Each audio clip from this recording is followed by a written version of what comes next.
to see how they keep innovating in the same PRX way as always. Yeah, the team's identity is kind of almost shockingly stayed the same. The first time we saw them at a global event until now. They still pick unique comps. They still do a lot of the W gaming. And honestly, I think that's why Jing managed to pick off right where he left off. He had a little bit of warm-up time. They lost that secret game you mentioned in the group stage and looked a little shakier. But in the playoffs, we saw everyone returning to form. And I think we also saw a more refined PRX, right? They're playing a lot, they're still playing like double duelist on most of their maps, but it feels like a lot of the ideas are really well thought through. It's a little less today. Previous events we've seen, and they have just looked in really well coordinated, really strong form coming into this event. And in Madrid, we were saying, hey, we don't have any of in Madrid. suspects. Like, there's there we go. Fnatic, like these teams are brand new. This is the chance for PRX to make it. It wasn't possible, but this time around, come on. Like, it has to happen at some point. Yeah, no, for real. And even in Madrid, you know, they had a deep run, and that was with integrating Monet into the team a little bit more. And they were like, you know, still trying to figure out how that would work. But still, it's always been kind of this asterisk the last two events we've seen. It was in Japan, they were playing with CGRS, and then they were so close in Champions, and then they lose Jing and have to play with Monet. And now Jing's back. There's always like one factor that's changing into all of these. But Asia's never lifted a trophy. So, this is their chance. I might actually stand up for a bit of these. Oh, ads. I'll do those now. They've had in a very, very long time, and they've gone. Have people seen my new little book? Some more words and insight with Jing earlier on. Let's go ahead and check that out. Like, we found it in HomeSense, but because it's red and it has like I'll give it a better look. Like this. In fact, the last time we saw you on a stage like this, it was during the grand finals of Like, Champions. fantastic Very size. emotional. So let us know what's going on. Great let out on it, and obviously it's very, very China focused. So All right, well, can't wait to see you. all my China shit goes into it. All right, of course, we're all excited to see Jing take the stage. Wanted to have a look. It's going to be yawning crazy about. We know for certain is that even though Jing is back and he's reintegrated into the team, we had already alluded to. I've been going to bed a lot later, like last couple of days. Much of a step in his play. I mean, he still is that guy. So I was watching the Sony State of Play, where they announced Concord. So hooray! Another hero shooter. I mean, in a recent interview, Coach Alex was talking about. I couldn't explain how fatigued I am from fucking hero shooters right now. Given to them. They felt like it was the last hurrah. It was the last chance they would get to play at Jing, and that was the whole narrative, right? Because like, who knows? Maybe it plays really well. I'm gonna try it, but and now he's yeah, fuck man, just the amount of like live service shooters at the moment is just too much to. I wish we had all of this shit going on when like Overwatch 2 was announced and Overwatch 1 was kind of going into like maintenance mode pre-Project A. I feel like especially with this exact roster, people are Just got finished connecting my PC back together after moving home from uni. Oh yeah, right. It is like sort of like uni finishing time. Yeah, That means that the gym is going to be quiet until September. God bless. This roster, it certainly To be fair, my building also gets very quiet because to that point, feels way too late for so many hero shooters to exist. Yeah, I mean, it's just the fact that it's hitting all at the same time. Like, you've got Concord, which is Sony / I don't know if it's Bungie. It looks very Bungie, like some of the abilities and stuff. So I don't know much about it. But there's Concord that was just announced. There was where did you brought all of them down yesterday? There's Concord. This is exactly when PRX can win a trophy. It's the best shot they've had. There's Marvel Rivals, obviously. Overwatch 2. This is another tournament. We have a second league. And then there's like a lot of not extraction shooters, but like just class-based to an extent, like the finals. You've got Marathon. Like all the teams across all regions, You've got Fair Games, which I didn't know about until yesterday, and I literally saw the trailer and I'm like, this is just a fucking trailer for the finals. It looks exactly the same. And then obviously X to Fight that came out, and Deadlock as well from Valve. Oh yeah, for sure. But you are going to be needing some cool hands in those situations, and none are cooler than Forsaken. I mean, this is the guy. I mean, who plays so many roles for the him. shooter players are eating good right now, like for sure. Like stuff like X Defiant is like seems to be received pretty well. many of Forsaken. I think it's He just was playing on the dualism. What he's doing this year. I don't want to see. I think that Heroes Choice games are great. Like that's my vibe. Like classes and stuff to play, different archetypes and different abilities. You know, I come from World of Warcraft, right? So that's that power fantasy thing is a big deal for me. But it's hard because you have to like care about the characters. I'd watched a trailer for Concord, but I think that's breaking co-streaming like terms of service. Like, playing or looking at other games whilst the watch party's going on, so I won't. But yeah, there's just a lot of different characters. It's like, oh, this is Shmokiko, and this is there. It's just I don't fucking care about Shmokiko. Sorry, you know it's hard for me to care about new characters going into Overwatch. But this guy has evolved so much into a leader. To be fair, with Overwatch Valorant, I don't think I'd want to put time to another game. He's the do-it-all guy for PRX. Yeah, he truly. Concordis and Bungie, they're too busy with Marathon and Destiny 2. Wasn't there leaks about Marathon? I'm gonna like Google it real quick just before I say anything, because move on to their opponents on the other side of the stage and get to know them a little bit better in a little game of G2 Truths and a Lie. It's another pun. It's another pun, maybe. It's your day. Oh, it's my yeah. day.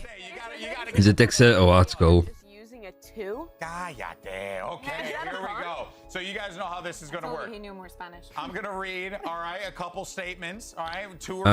Marathon reportedly flopped amongst playtesters amid Bungie chaos. You guys gotta guess which one is wrong, all right? You guys ready? I usually Wait, who said? Who's Az? I'm excited now. Astacross. No pressure. Okay, let's go ahead. Oh shit. Throw the first one up there. Here we go. All right, so Jonah P went to school for 2 years to become an auto mechanic. Don't know where medical came from. My eyes. Icy is the youngest member of G2, and G2 have never. Yeah, Astacross said that they held an event earlier this year where they brought in a lot of Tarkov streamers to play Marathon. No Destiny 2 content creator, PvP player, or community member attended this, which is fucking stupid. We still didn't get there. Asquith said it was also disclosed that at the end of the event after playing Marathon, Bungie asked these Tarkov streamers the question, would you play Marathon if it came out tomorrow? And nobody raised their hand. Why Marathon's been delayed to 2025. You know what? The question is invalid. I don't make the rules. Marathon also was always an extraction shooter. Get the next one. All right, here it is. This is why. But I think Trent is the youngest. Bungie's goal was to have 4 games, Marathon, Destiny, Matter, and another one that would be on the incubation team. Matter got canned in 2020. Most people working on Marathon are folks who were burnt out on Destiny 2. Great luck. Upper management is full of folks you've never seen. That's the same with any stupid company. I'm actually gonna say that the 3 is a lie. You can say 3 is a lie? Yeah. You want me to walk off set? I think a lot of people might look, want that. We'll see what happens. Trent looks like I just want to say, if it's true, can I see a picture of the ducks? I actually do want to see the ducks. Oh, is this 2 truths, 1 lie? Trent is the most like suburban boy I've ever seen. I feel like he played in every sports team. Well, turns out it wasn't basketball. Okay. So Trent played on his high school basketball team was a lie, and now Jonah P, we got to see Show us the ducks. We've seen his cats. 2 pet ducks. Not a hard ask, honestly. And also Val's most played agent's Omen. Yeah. I mean, that makes sense. That makes sense, yeah. He plays it all the time. The Broman. All right, next up, here we go. As much as I enjoy Destiny, I don't think I'd be bothered with Marathon. Yeah, I mean, I think I just feel like for Destiny, they can't be that far off of making a good game. Or like, it seems that they have a good game and a good live service on their hands.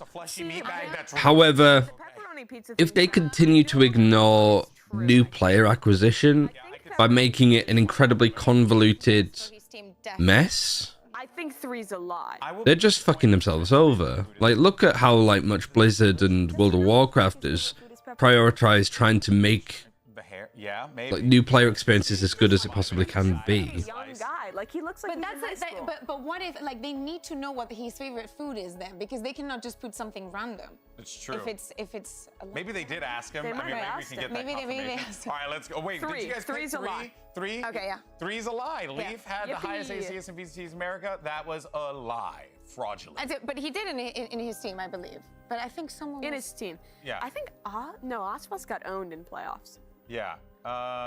Maybe Cryo? It might have been Cryo. Might have been Cryo. Well, I'll check it later. We'll check it later. Thankfully, Space is here to give us all that information. Learned. All right, guys. But he was in the top 3. Yeah, he was actually. Yeah, so he was G2, of course. There we go. G2 is the first team picked during the draw show. Now, here's the question. G2 picked first. Was that a mistake? Was that a bold choice? How do you feel about that? Because PRX, I mean, they went for it right out of the gate. They just wanted to create that. They said that they wanted a game with high expectations, with all the crowd just cheering and going crazy for it. And they decided to go for G2. Hear me out. To me, it's a small surprise because of the form that we saw G2 play in and how the rest of the year went. But not the biggest surprise. I will say though, like matchup-wise, I think PRX matches up incredibly well against G2. We've known G2 to be a team that I didn't have that initially. I don't think I'd bother with it. Yeah, I mean, people say that about World of Warcraft as well. Like, it's the friendship groups. It's being able to play with favorite things about watching G2 in the America stage was how play in a social circle. Because yeah, it's the same for me with Destiny. Like, I do have friends that play it, but like 1 or 2, and even then they're not playing it as much as they maybe used to. So doesn't really bode well. Finding timing is to go for double, triple swings to play really well together. We saw it in the group stage. They're a super coordinated team with really good discipline, and I think that actually works well against PRX, especially since the IGL, Valen, has played against them before. Back when they were the guard, they lost them in Reykjavik. Yeah, exactly. But you also, I think we need to take into consideration how the Swiss stage went. Yes, G2 made it 2-0 out of it, but it was sweaty games. Like, they got 13-1 on Icebox. Yes, they managed to bring it back. Don't get me wrong, a big game of resilience. And then against Heretics, they managed to win that last map with a crazy record, that split, where it was clutch after clutch after clutch. So maybe it's also thinking how much that is on G2 and how much of it is on their opponents, if you're thinking about their form. I was just looking at Reddit. So Benkai's now IGL for global. Just a second ago, you were talking about that this was a match that we have seen before. So one has to wonder, like, I mean, granted, PRX just feels like a type of team that, like, even though you've played them before, you probably don't know what you're going to expect when you play. Lenny's left Talon. So does that mean that Surf is coming in full time? Yeah, exactly. But back in the day, we were mentioning, for example, the journey from Forsaken. He was playing on the dual. I mean, that's fine. Wait, who'd be IGL in then? And again, PRX, even though they're super crazy, they keep moving on and bringing in new ideas constantly. And even the first moments that you're going to the server, you're either super short and you take the upper hand, or it's going to be very difficult to come back against them. I also might need to leave early today because I'm casting Polaris today, but I was meant to be casting Polaris yesterday, but the tournament client was broken, so the games from yesterday got postponed today, so I'm doing 2 best of 3s, which means that I should be starting earlier. And the fact that they had to go all the way back through challengers, run it back through I guess it'd be Cruise, right? And have this rematch, I think is really proof of the resiliency and the growth of this team. Because people are going to look at PRX and say, this is one of the favorites to win the tournament. And with the tournament client, yeah, it was just, I think because it was a new patch. And I think they have it in them to find an upside. Or like one of the tournament clients was new patch and it just, spaghetti code just ruined everything. So it should be good for today. Again, I think that yesterday what happened was... I thought Cruise was IGL at least at some point. I mean, he might be still. He didn't say that Lenny was the IGL. I think I might just be assuming. It was a little bit lackluster. You were like, really, like all this rest and everything to then come in at this point, you choke like this? Yeah, no, it's completely Let's have a look. Where is it? G2 in particular, it's going to be, no matter how you slice it, it's going to be a struggle, right? PRX is a really, really talented team, and G2's got their work cut out for them. But earlier on, though, Mika checked in with the IGL of G2, Valen. Yeah, not the IGL. What he had to say. Lenny was the IGL, and then Cruz took over the role. That's why. Because when we last saw you on an international stage, it was up against this very team, PRX. So how are you anticipating this match, knowing what you know versus them? Yeah, I think this time around we're much more prepared. In game, out of game, we're more mature as a team. Last time we were just kind of lost, so they beat us pretty hard. You know, never. These shirts, I don't know. So it's going to be a tough game, but I think we're much more prepared this time, so I'm excited to see how it goes. All right, well, best of luck. Keep rocking the shades. All right. What a look. Valen, if you don't rock the shades to the stage, disqualified, okay? Disqualified right out of the gate. But there is something he did say there that was very interesting. Prepared. That was the word. But I'm looking forward to casting today. I think it's just... this might be a lot. I do think that if there's one player, I think you can. Okay, go for it. I think you actually Show your can work. prepare for PRX. I think the biggest thing that people kind of think about this team is that their style is really disruptive. I think once you've played them that first time and you kind of realize what it's mentally like, I think it's not so that their ideas and strats are. Oh yeah, we were talking yesterday about esports degrees, weren't we? Like I mentioned it, but I never went into a discussion about it. I sort of feel like and the game starts slipping. I don't expect. I'm thinking about how you can kind of look ahead. Hey, they like to do. If I want to be involved with like esports degrees in the future, because I am seeing a lot of jobs actually to teach esports at unis, which I think would be a lot of fucking fun. And I think that the big problem that people have with like esports degrees is that the people in charge of them, that run them, that teach them, aren't really involved in the esports scene whatsoever. It was said was sort of like the like British Esports Foundation, like the people that are actively involved at the top are not esports people. They're people that are very comfortable running non-profit charities that work with the government and work with companies and stuff and work with schools, right? So I've been thinking about it more and more of just like you did last time. And that's is that something that I would want to do? Is that something that I feel like I could do it, and I am interested in doing it, but I'm like, is it a good idea? To just reset and go into the next round is important, and I think G2 has that. Because I think that there's this weird 13-1 turned it around, won the like series. paradox, I suppose, where in this game after we've been covering it for so long. Esports degrees aren't worth, like, you could argue that esports degrees aren't worth it just because like doing esports as a degree isn't going to lead to many job opportunities for the future. However, I would argue that no degrees at the moment lead to good job opportunities in the future. 66.1% I can read. Not shocking. I think I could. I think I'd be more comfortable teaching higher education. But especially because, like, the thing is, like, if I do something like that, do I have to stop streaming? You know? Do I need to be more restrictive of what I do in the public eye? Is that wise? Probably is wise, but would I have to do it? I don't know if it'd be spelled out, but who knows? But I think that the big problem with doing anything like esports related at schools is wow, everybody's going EDG over Team Heretics. That's crazy. My guy's off the and he's gonna be so right. He's gonna be so dry. I'll buy him a drink if this is correct. I am really curious. What I mean, look. I don't believe that. I think the Heretics are the favorites here. Going into today, but I did pick. But if you're forced to not stream, yeah, I mean maybe it's not about. I guess we'll fucking see. But I don't think it's unreasonable. I don't think it's unreasonable. I think as well, like when it is like when I'm saying like esports jobs for teaching on like LinkedIn and shit. Was a hot take. The more I've watched G2 and the more I've thought about it, the more I've believed in this team. I think it is more of like a part-time thing, like maybe teaching some like modules and such. And I really think those comps limit your options. Yeah. But the overall point is, I think that the main criticism for esports degrees is how useless they can be, which I would sort of, I think is valid. But I think there's a lot of, I think that people need to treat higher education as something different. It's frustrating because I think there is a bit of a dynamic switch where us growing, like our generations growing up, were told, you know, do well at school, go into higher education, get some good GCSEs, get some good A levels, go to university to get a degree in something you're interested in, and that will lead to job opportunities. And for a lot of people, it hasn't. And a lot of creative, like BTech-esque degrees have sort of fallen at the wayside. Like the opportunity to study music and the arts and drama, those kind of like opportunities for even just like public schools have dropped massively. And so there is definitely an element, I think, of like, if you're going to university to study somewhere, have it be something that you actively enjoy.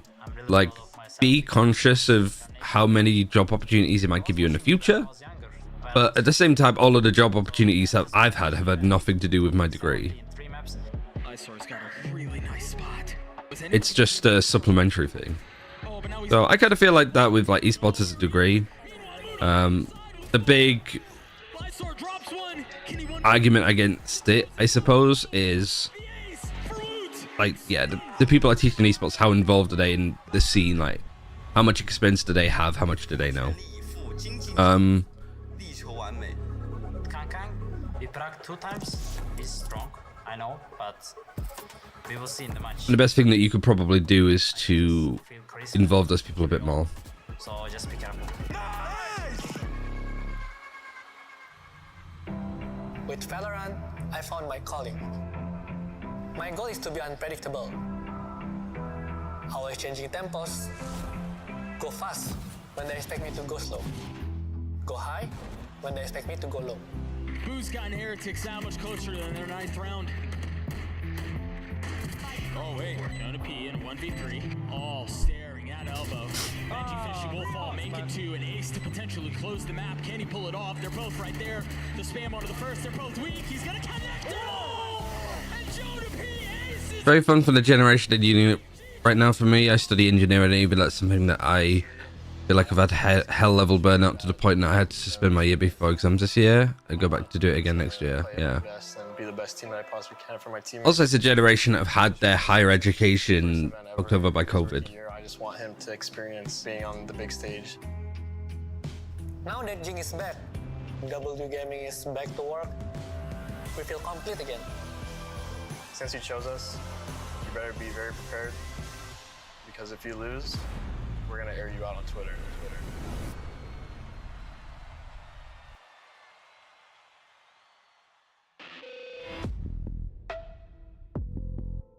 What time is it? I feel like this is...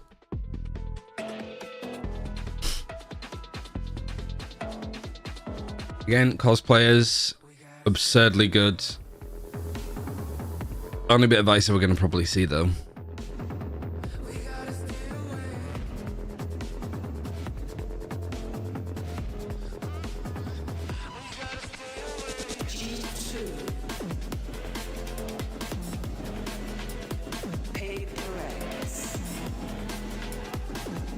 I need to watch Question Time actually from yesterday because it had Piers Morgan and Nigel Farage on it as well as other people.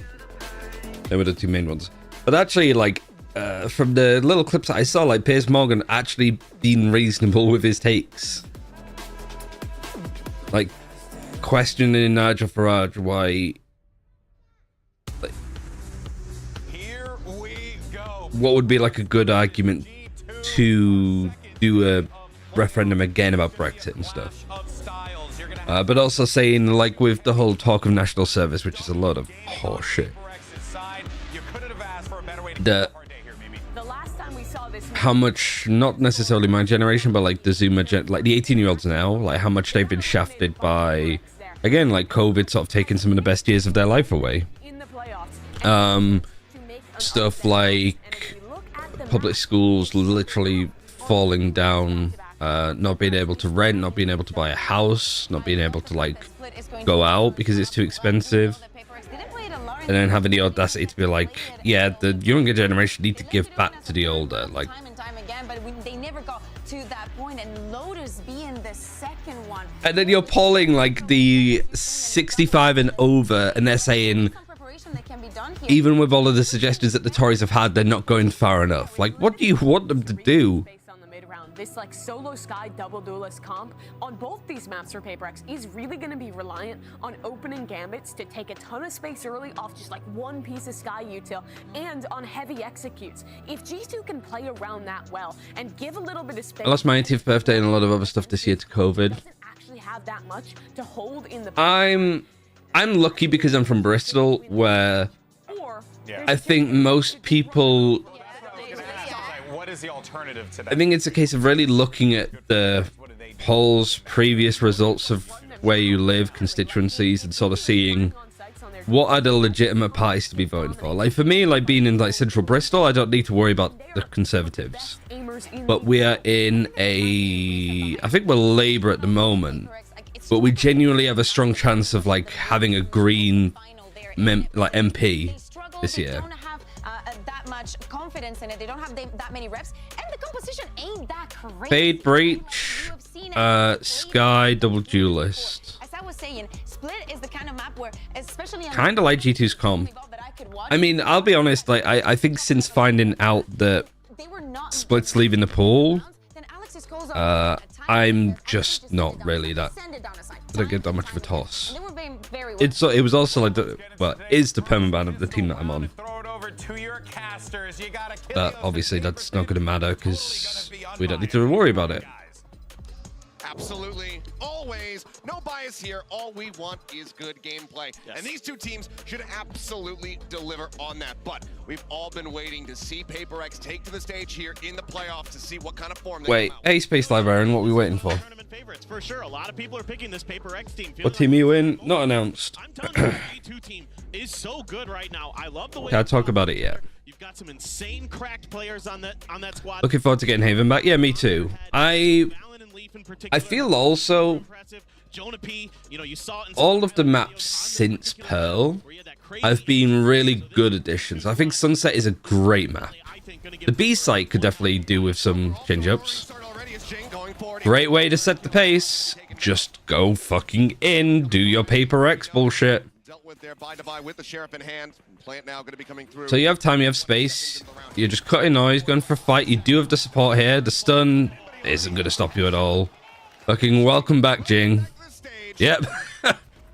Pinshell's not going to find much, but he wants a little bit more. Flawless 2. What a way to start. That's going to be PRX taking the pistol. If you're signed to Tyler and forced to watch all Tyler's games, no. But I will say I quite like Tyloo now. He can explode onto a site and just take rounds over. Of course, he's just so good at identifying these positions out the rip. There is a little bit of help from the flash, but there was a good opportunity there for Valen to challenge on that, and then he just starts taking space. I don't know the roster moves for Tyloo necessarily. Not let go. Once he's got that opening kill, I'm going to keep going at you. Most of the I don't think it's as bad as it seems. Well, aggressive from the outset in the pistol. Now slowed down. Smoke gonna be coming through. Tap onto the orb. Go ahead. Snatch. But I'd say that, like, even from the bad stuff that we saw last stage, they're going in the right direction. I think they're just Lurking back here at Alley, but it's gonna be a pass over. They make some astounding decisions. Oh, this post plan is so good. Taken from here. Proved to be very, very difficult here for G2. Actually, can I watch this on YouTube? Because I want to... Excuse me. Sorry. Excuse me. Nope, that's not it. I don't want to watch party. Watch party.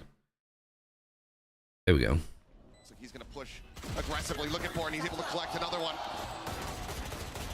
We'll spam across for the rest of the players, likely to just sit back, but something doesn't want to give him that opportunity to die to the spike. He is out. Oh, no. Misread the position. Giving him a gun. From Jonah, be able to collect that kill. A little bit of an overheat, but it's fine. They're not going to be able to keep the gun. It's just that you lose a Spectre for your bonus, but with the buy, you might be able to get up some bigger guns. Oops, sorry. Because I want to just... It's just the simple shit that they do really well. Let me see. So here, I think it's like 2 out this way. Sky Flash to get out. No one playing forward here in the 1 watching this way, 1 supporting, clears all of this, the support play goes over and goes to plant. It's 1 kill and all of a sudden they can bonus you in a heartbeat. See if that's going to be... Yeah, we'll see the new map next Sunday. Now full buy for G2. Did their best there, expecting the aggression from PRX, covering their angles. That reminds me, I need to look at, I need to reply to an email that is not related to that at all. Not at all, frankly. Uh-oh. Yep. Oh, I got a technical pause. Perfectly timed, actually. I'm more than fine. This is you. Stopping around 4 seconds. What email am I on? Smooth so far. That's true. We've minor pause in the action. We've been very lucky. And we'll see what's going on here. Looks like something in the PRX camp. Forsaken needing to make sure that everything is taken care of. Just maybe have to unplug it, plug it back in again, you know? That happens. That's the go-to IT solution for sure, but yeah, it's a good start for PRX. One thing I'm really curious I need to fill out a form. Bollocks. You know, how important is it for G2 to have a really good defender side? Because it's the double duelist, right? And generally, PaperX is doing their damage on the attack. Please don't ask me for my fucking Discord ID thing. So in my mind, I'm starting to wonder, like, what's the round score that G2 needs to get to that I feel comfortable that they switch over to attackers, because they've only played this map twice in stage 1 against 100 Thieves both times, and their attacker side was pretty anemic both times. Sure. So like 3 and 9, and I think 4 and 8 or something like that. So what is the actual score line that they need to get here on this defender side to have a good chance? I mean, you'd want it to be as many as humanly possible for the G2 camp. Sure. On the board, get ready to go into that bonus. I might be getting a cough. Best opportunity for them as the firepower will be in their favor for the most part. Couple half armors. I'm having to send it to a friend. Is going to be looking like 4 PRX once we get everything squared away here with Forsaken on stage. Curious if something Copy thinks text. about an outlaw or something like that. I'm very, very intrigued as to what he's going to end up buying. I would be bold on the attack, but I mean, something is just known for doing bold things. Yeah. Given that outlaw, and the man is going to put it to good use, so it could see a purchase like that come through at the moment. Now we can still see the game. It's just shy of 4,000 credits. So yeah. afford to Needed go to that one up, pace. but likely wants to have a bit more money going into the next round, just in case they aren't able to convert here. Then I think maybe a judge. That, that is also very much his speed. Yep. PaperX are fundamental demons. I feel like the exact opposite of what we saw from Fnatic yesterday to the end of the match. Yeah, and it's frustrating because I feel like so many teams look at PaperX as a team that's like, they go off script. This is a team that like doesn't play fundamental Valorant. They are just so unhinged and so aggressive that they sort of ignore the rules. And it's like, no, they fucking play by the rules, like the fundamental rules. They play by their protocol so well, it doesn't matter what they're playing. With the admin stepping away, Forsaken. Because not only are they able to play weird comps well, because they make sure that their I's are dotted and T's crossed, they also know that if they do change up their comp, what that naturally includes and changes, you know? That's from the PaperX social media. Tweeted out their Guardians of the Galaxy. I think it's one of the more frustrating... I mean, the time is... There we go. Interesting. It's one of the more frustrating misconceptions about this PaperX team is that they're like just aimers. Kind of things. For sure. So Hawk to check doesn't get any info. So let's see if they're going to be wary of. I think they the thing about PaperX is just they do things, but they do them so quickly.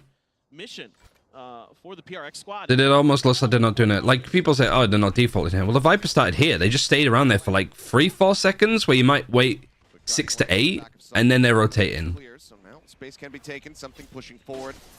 Look at Jing. And it just means that they're on an A execute with a minute still left on the clock, and they're planting with a minute left on the clock on split, which is such an abstract time to be planting. It's either you go straight away or you sort of go late, and this, like, PaperX just had the weird timing. Has he missed this one? Oh, now noticing it. Takes down Leaf, and that's going to be a weapon recovered. Middle now in hand for him. Clear out of the haunt. Boombot to try to get himself pushed up here into heaven. Something final one. Oh, great fights from something. Let's help the second kill. A 2v2 here. It's Forsaken. Clearing out that Prowler, but cannot steady the aim. Dash around the back. Something with the 7 bullets. 7 bullets remaining here in the Vandal. 5 bullets. 5 as he clears out the Prowler. Playing a ring around the Rosie here. Sees the gun barrel of one. Swing out. Finds it. Swap over the clock. Oh my god. So well played. PRX. They convert the bonus. Yeah, definitely worth the investment for that Vandal. Puts it to great use. So a bot and entire Roland didn't come in yet. Something might be the like MVP, VIP. You mean like rows in the seats? Like maybe it is like VIP seats, especially with EDG playing later. Was a nuisance the last time they played this map. Also, at the end of the day, does it matter exactly what they're doing if what they're doing is winning every match? Yes, because players want to be PaperX. Pull off these unbelievable plays, and now you have the showstopper for Jing.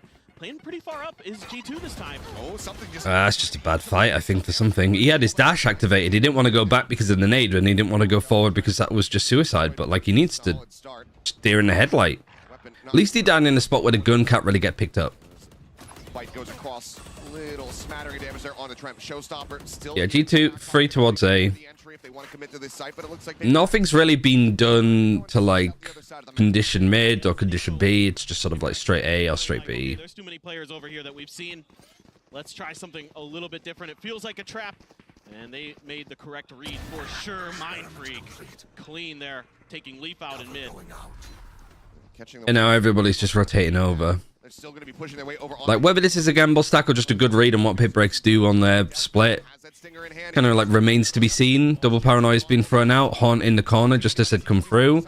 It's done to try and slow things down, but it doesn't clear where Valen is. You got somebody that's pushed and flanked all the way around. Which, yeah, they don't really have time to go anywhere else. But, you know, that late flank as they're executing would be handy. Like, this isn't completely done for PRX because they have the gun advantage. Is there a trade there? It's a little bit slow, but they are just going to wrap around, yeah. So literally just the breach not showing behind, but I guess because the stun came through this way that they were like, wait, is he behind us? Because the stun came from such a weird angle. It's very winnable round for G2, but unlucky. Loses his life, but PRX, they keep on stringing them together. 4-0 now to start. For what it's worth, this is a great round from G2. They do a ton of damage. They read this nicely. Valen, he is the best stinger player in the world. I have watched so many VODs of G2 coming up to this event, and like his stingers are insane. You've seen it here in this event as well. Yeah, I like PRX. PRX is a jazz band, right? Unbelievable how accurate it is. Like, Nerf be damned. He's... But people talk about jazz and they think it's this sort of like weird style where you can kind of do anything that you want, and so long as you do it with feeling, it's fine. You literally just hit any notes and just make it work. And that it doesn't confine itself to certain theories on how music, like progressions and chords and all that stuff works. So people go, oh, because it's really abstract, it doesn't care about these rules. When I think, in fact, it's the opposite. Like, you look at stuff like fucking Whiplash and some of the songs. Like, jazz requires some of the most talented musicians that understand theory, because you need to understand when you're pushing those, like, boundaries, those limits. I see such a deadly position here. So far, the push forward not fully being watched for, and something he's going to start working his way up the ramp, but then gets taken down. The off now on the ground. Value not found. Flash in with the blast pack exit. IC gets himself over to safety, but Jonah P going to be traded out at the same time. And now with a re-swing, Mind Freak able to come up with one before getting taken down. Like, it's like this, position-wise, is not ideal. So, it all comes down to, like, decisions. All right, we're going to pick the Trailblazer, have somebody push up on it, get into this corner, 2 players still playing to support. And then everybody groups together to deal with a player A main once they get that information. Like, that's PRX just been stuck in a box. They have really bad positioning for the 3 of them. So the first thing they do is they take a second. Nobody overreacts. They go, okay, what are we gonna do? All right, we have Trailblazer. Comes up with these huge multi-kills that completely turn the round on their head. Give it even numbers advantage for PRX. That's such a weird round though, that you have the Raze dashing out, and then the breach peeks in. Him and Divide both absolutely just disgustingly good. Being asked to play. You have to understand what you're doing to push boundaries, or what you're doing exactly. Because fuck me, some of the teams that I see, they're like trying to play like PRX without having that, and you're just trying to. You're not trying to run before you can walk. You're trying to do like the Olympic gymnastic routines before you can walk, where you're doing the flips and then you're sort of pulling out the whole like shit like that, right? Position to intercept, but the trade outs here, the shots not fully connecting. It's consistent damage being dealt in these rounds and not getting ran over, but they're just also not finding those wins. Exactly. I mean, look at PRX's economy. PRX just play with panache, and you can't have panache if you don't have confidence, and you can't have confidence if you don't know what you're doing. Yes, there's a ton of damage being done, and G2 just needs to get a couple rounds going, and they'll be able to put PRX back on an eco. So it could start here. Again, these stingers are. Because for me, like, to be confident in something, you need to be prepared. If I'm casting and if I finish a cast and I'm like, I don't think I did my best work there, I wasn't like confident in what I'm doing, I always look back into like, how prepared did I feel? Did I know much about the veto? Did I like catch up on the VODs? Am I like sort of aware what was going on? Like this series, like I'm not confident in my like analysis of either team because I've not watched Americas that much, so I haven't seen much G2, and the bits of PRX I've seen have been like small. You know, when EDG plays, I can talk and feel more confident about what I'm saying there. And even to Team Heretics to an extent, because I like genuinely enjoy watching Team Heretics. I think they have some really good ideas and really good utility. Back over in towards garage. Valen's repositioned though. They're pinging out, expect him to be back behind the box. But confidence without preparation is just delusion. Around pillar. And PRX really taking their time with this. There you go. Such a minor timing to play off of, but something comes away with the kill. Valen going to be taking down half your smokes now. So how do you want to go about this? The sun's getting bright now. Fault line held. This would leave something on a bit of an island. Weather at the moment is just so fucked as well. It's either just monsoon raining or like 20 degrees at 9:20 in the morning. Not take any damage, but decent damage dealt. Forsaken down to 23. Does get something back up to 100. You're trying to entry with your op. Getting ready to come through. Trent on this. Like, what the fuck? All the way through their spawn. But he needs to get there sooner rather than later. Shing's able to find one to buy. You just can't fight them. You just can't, like, face them. And I don't know, G2, if they should. Needs to try.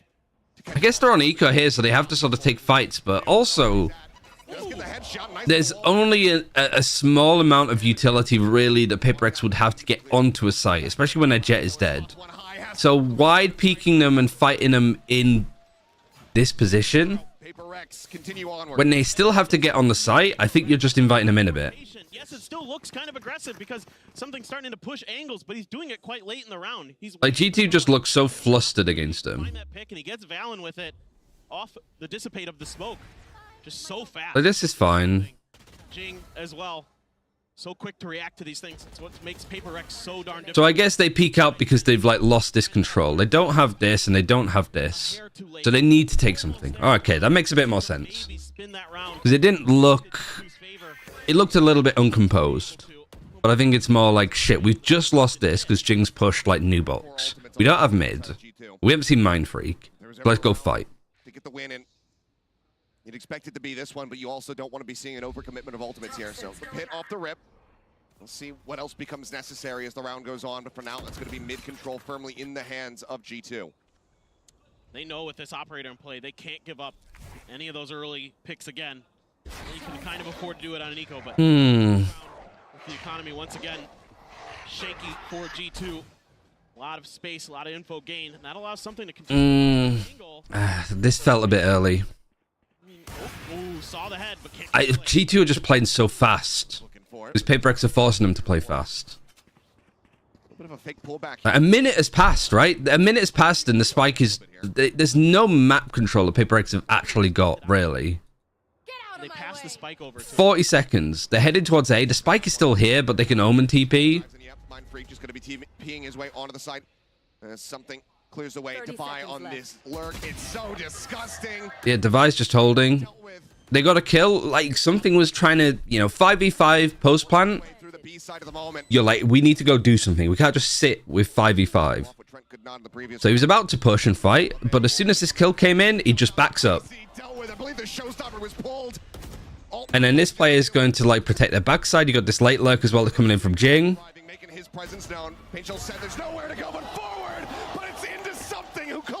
I think there is a big problem here with G2. Like, they have free towards A, and they're not fighting for it.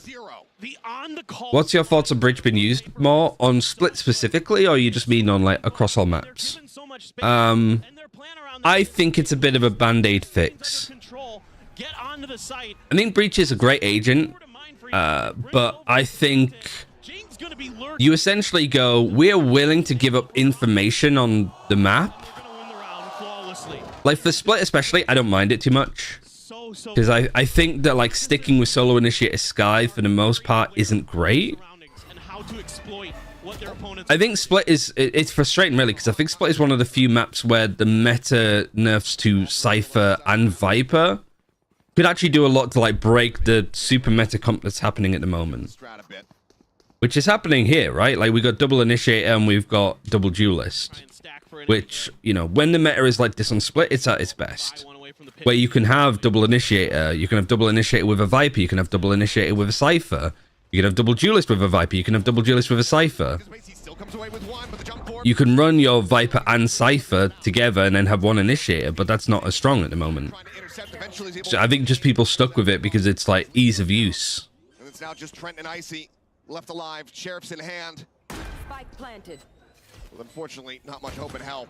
Yeah, this isn't the best map pool for Breach. Because there's no Haven, there's no Fracture. It's the swing out. Jing trying to challenge. But I also do think that Find that kill. Dink on the Mind Freak as well. if Fracture, for Haven especially, Forsaken. Ready on the backstab. Can't find that final 1v1. Suddenly, Icy. May just be able to bring this one back. But Mindfreak's just wrapping all the way around.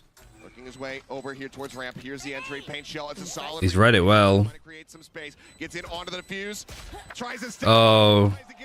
He didn't expect the little double peek. I guess he thought the nade was a bit better, or just that Devi just took the fight anyhow.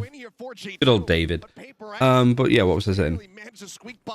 I do think that Haven coming back now is a good time because Viper's weaker. Cypher is a lot more prominent, but not as strong as he was like a month ago. And also like Gecko been stronger. I reckon we will see a lot of like still teams try to run double controller with the Viper. Teams still trying to run like Silver Breach. Never timeout. What was it the FUT used to play? Because they used to play Gecko. I was meaning to look this up before. FUT. I do miss Fracture. I think my theory on Fracture was like the strongest.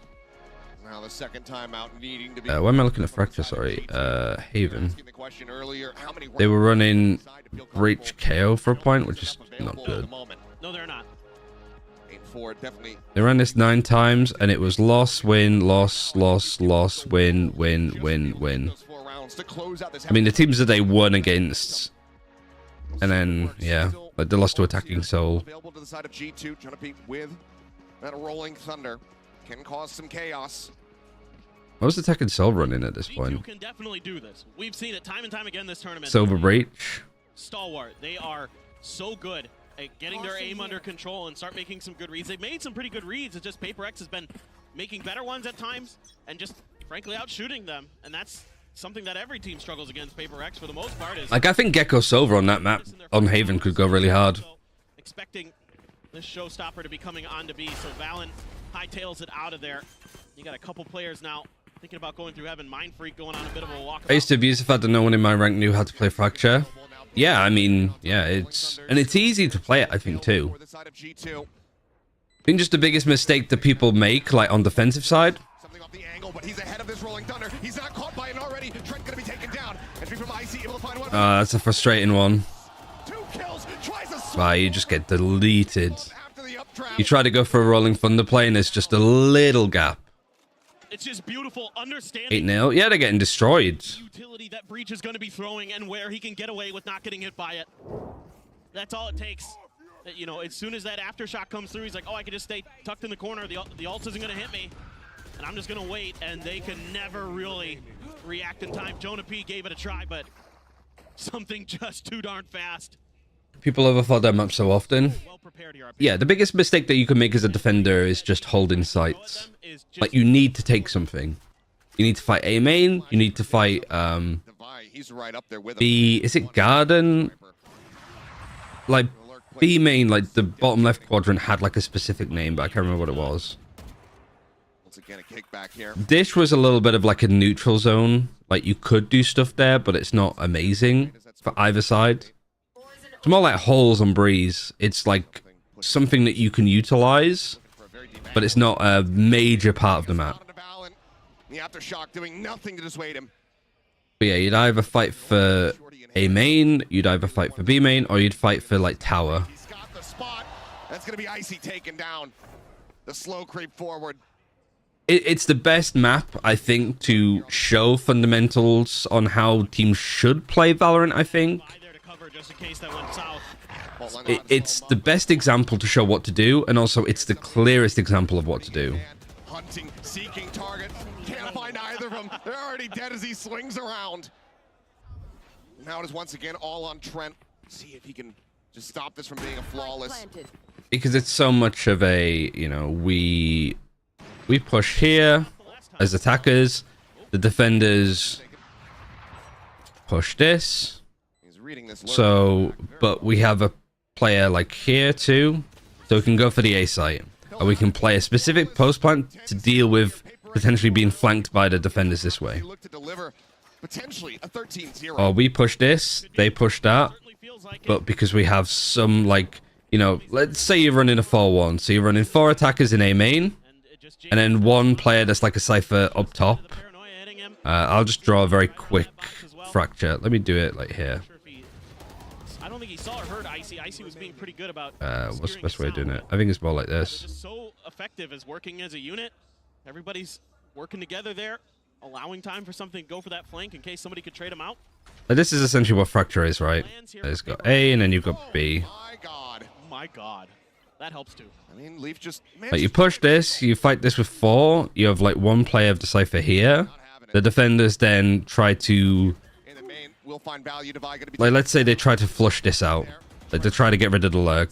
So the lurk goes towards Dish, tries to put some presence here. So the defenders on the A site probably have to deal with this as well, which gives space for the A attackers to take this space. Let loose here from PRX, dog into the corner, not going to be able to find that stun. Push up, Forsaken, flushes him out. Palin now out in front here on the site, tucks back behind elbow. Needing to stay safe. It's like a big-ass game of Twister. Still not called in here. Like, you put your hand here, so they put their foot here, then you put your hand here. To try to reinforce his position, but Balin for now is all on his lonesome with 16 HP remaining. In around the back, and he's able to find his mark.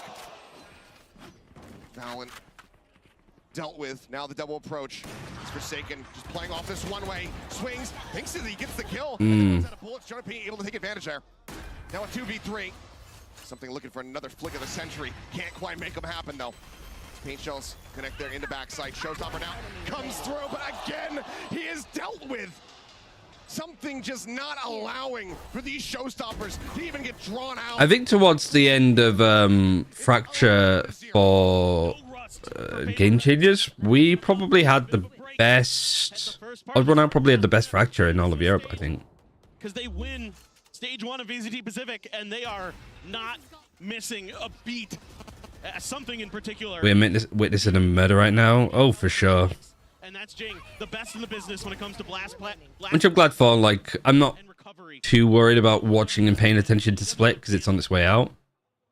As we get ready to take a look at the scoreboard, you can see, I mean, the duelists here, inseparable. 13. That's not me, is it? That's not in my headset. Perfect parity. As they look to deliver The double flash. to G2. I just felt unnecessary. I guess the double flash is like, all right, like, we flashed 2 here.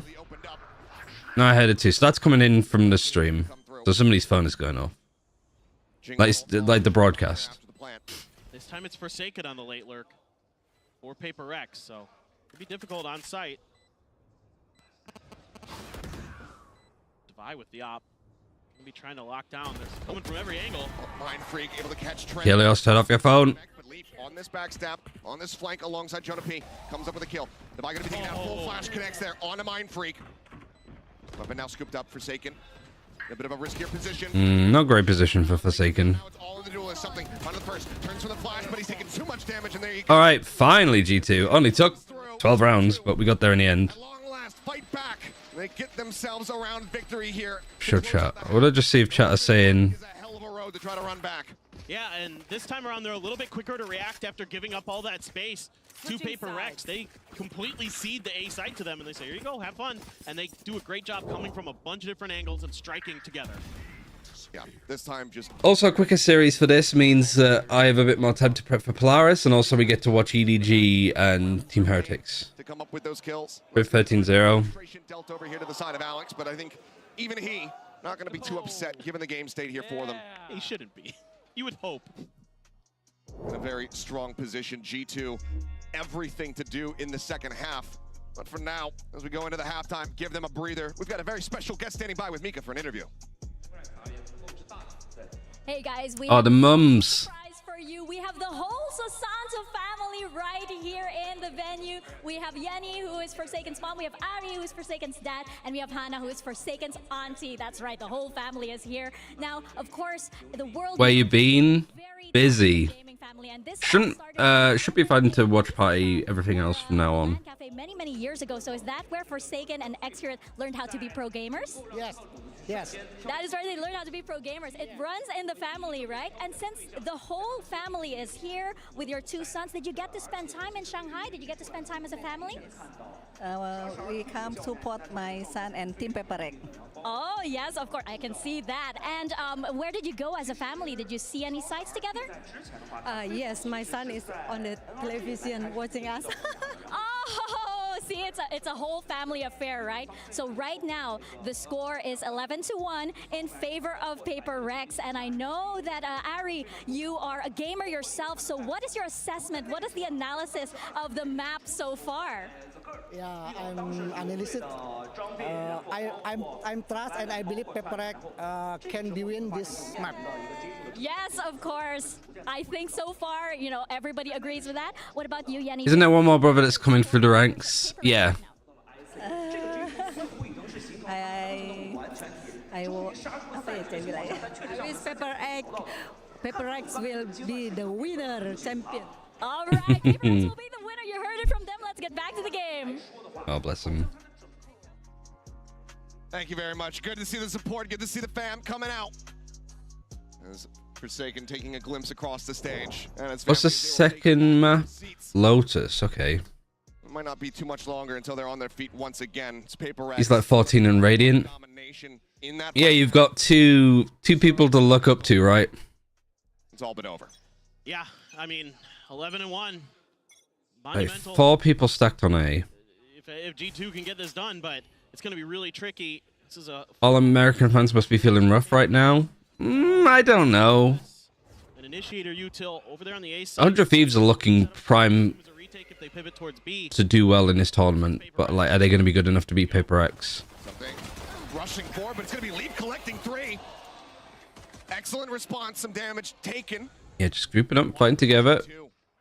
Very much coming out dominant on that exchange. Not making a lot of noise with the walkway and then just leaving one. Does manage to take him down, but an immense amount of damage now dealt to him. Not much more pressure here. Hello? Oh, he's watching it. Good. Ready for Trent. Solid lurk from him. And now the pivot back over towards the A site. Tavai aware that there could be somebody coming through spawn, or they're just going to be making their way over towards A. So that is going to be the direction he starts. Yeah, this has been good map control from G2. Good baiting of audio here. It's going to take him down, and G2 Leaving one to just keep an eye on this. Meanwhile, you got a player going mid. just some good patience off the rip. And then everybody manages to go through to A, and then you have like that late lurk from Omen to go all the way around too. Off the rip here. Economy going to be in a good spot. PRX, of course, going to be respectful. Not going to be. Stun was really good too from the breach.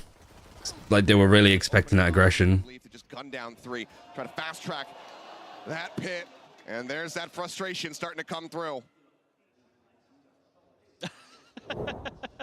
He's got his little buck too. I think is what he said there. But that's the other side of it too, with like people thinking that PRX are not like fundamentally strong. Yeah. Because Alex is just having to go at them all the time, so they must be kind of doing what they want and not what the coach wants if Alex is just going on at them so much. Coming through, there's the Russian, Forsaken able to find 1. I see a Trent just managing to find 2. Pink shell from Jing will take out the enemy raise, but now it is all on something. A Stinger with 6 bullets left in the clip here. They're out on the Prowler, just trying to exit. Dodges, takes a little bit of damage there on the exit. Force up? Right? No. Just a Stinger. Position to do some additional damage. Should be a pivot over towards A for G2. Seeing him go up. Bridge is going to be more useful here. Potentially. All of this. As there's the haunt out. Will reveal it and swings in, just trying to get a catch. Taken down. But yeah, like with anything when you're watching a team, you're good position coming out of that. There's so much to complain about. Just making sure that you've got something identified, knowing how fast. I actually understand Alex a lot more now, I suppose, because he's just ranting about everything to just get it out, like just to get that like monkey brain that's hung up on some small bullshit. Like it gets it just out of his system if he's just venting about it. And then when it comes to actually talking to the players, you have kind of gone through it in your head to speak it aloud. You're like, whether it's worth talking about or not. So like just venting about why is he here? Why is he playing from this position? Like what the fuck is he? Why are they not playing together kind of thing? You kind of go and flush out all of the things that are on your mind. And just as you're saying them, you go, that's not a big deal. This is a big deal. This keeps happening. So then you can take a time out to talk about one thing instead of just being like, what the fuck? Why are you doing this and then this and then this? In the mail, able to come away with one. I see going to be taken down. He drops back here into the side for a second, trying to pump out that healing. He's able to do so on Mind Freak. It's just a bad flash. Now the double challenge here in a garage. Jonah P having a backpedal, but still comes up with a kill. Good fights from Jonah P. Mind Freak dead. Forsaken finding Trent, but then traded out by Valen. Now a 2v2. Something, however, brings it back. And Very clean. He takes it out on the desk and not his players, pretty much. What was I gonna say? Yeah, it's kind of like if there's three things like A, B, and C, and you're like, what the fuck? Why is he doing A? Like, why are these guys not doing B instead? Like, so-and-so really needs to focus on C. Jonah P in particular anticipating that aggressive peak. It's almost like your own therapy. Like, therapy is the whole thing of, like, you can verbalize what you're thinking, what you're feeling with somebody, and they can ask you questions to sort of think and consider it more. An aggressive hit from the PRX side. Yeah. They will just... It's why it's so much easier for me to, like, I remember so much more doing watch parties. Basically shoulder to shoulder alongside. Because I'm talking about it. First Trent responding fire is able to find him. Forsaken now dropped. That you kind of go... you just remember it more and you're like more actively focused. If you're just watching it normally, you might not be. Jing immediately moving over, looking to reinforce. Still does have that paint shell available to him. Wow. And around the back is Trent. I can't believe Trent read that. Getting the catch. But Jing now, he knows that this flank is going to be coming through, so he just wants to stay tucked away. He wants to intercept. He wants to take out the spade. Spike planted. But Trent being very cautious.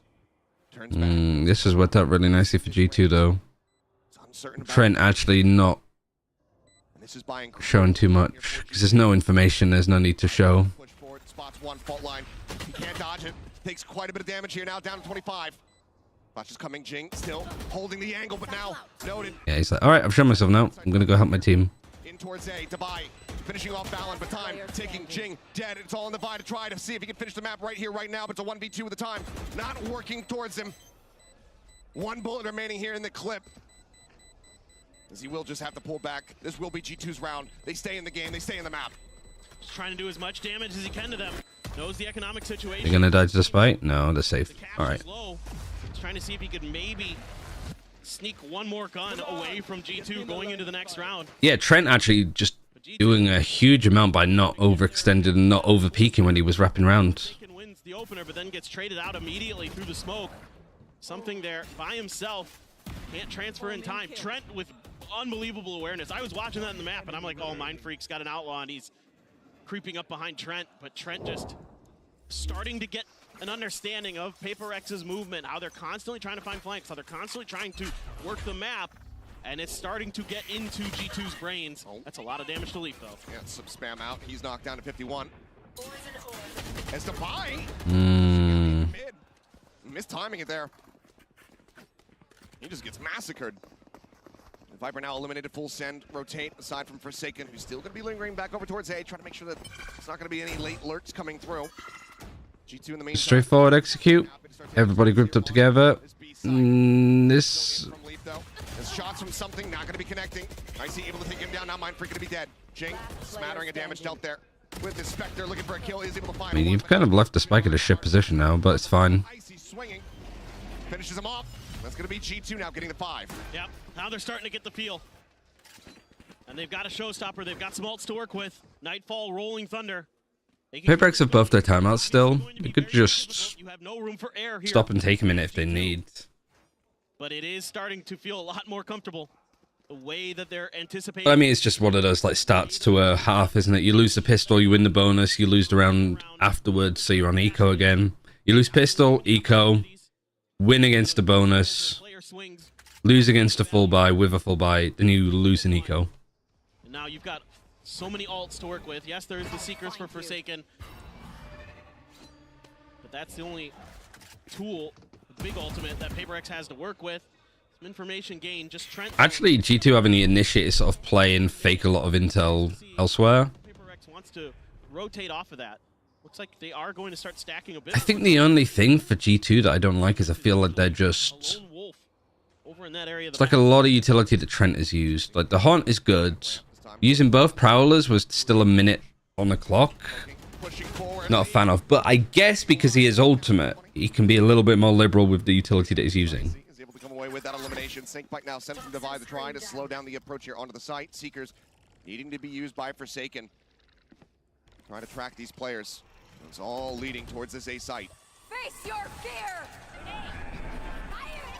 Paint shell sent in towards main. Showstopper. King is just going in crazy. From behind, Icy seeking targets, but he shorts it. What movement, though? How did he even get there? Trent trading that one out. Mind Freak now. Occupying He satchel from heaven and managed to wrap around to ramp? Mind Freak playing it out patiently, finds the first. Forsaken out in heaven, finding another. Down A. But now it's Mind Freak in a 1v2. TP. Dodges it. Oh my god, Mind Freak. Plant getting ready to come in. The paranoia goes across, but He doesn't know if he has another TP or not. But Jonah P just holds. Doesn't panic. Would have been a hell of an attempt, though, from Mind Freak. Jesus. Yeah, probably timeout now for Paper X. From Jing there to avoid the showstopper, and Mind Freak finds Your uni Wi-Fi didn't let you play? Oh, that's horseshit. G2 able to stabilize. Was able to wait this out. I'm a bit surprised that we're continuing to leave something by himself in a corner here for Paper Rex. That's something that G2 is exploiting. They're sending at least 2 at him to make sure that he's dealt with. And every round here just gives G2 more and more confidence. They're still going. To get to the overtime, but going into the next map even, they're going to be feeling like, okay, we can go toe-to-toe with these aimers, no doubt. It's all at the start, but it's been coming alive here.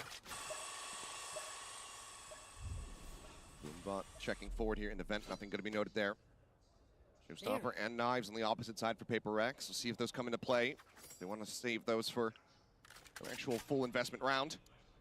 They've completely left the A. We'll continue this mid-contestion. A push out. I mean, something going for the challenge. He's rushing forward. He still gets a kill. Traded out, but it feels like he should have never been able to get that. Icy as well, tagged down to 5 HP. Well, nobody does that. Something does. Snakebite forward, Divine. 20 HP. Down to 20. Quite a bit of damage. Aftershock to try to force him back. Ah, nice try. Challenge wanted to do some damage, but the shots go wide. Space now taken here on the A site.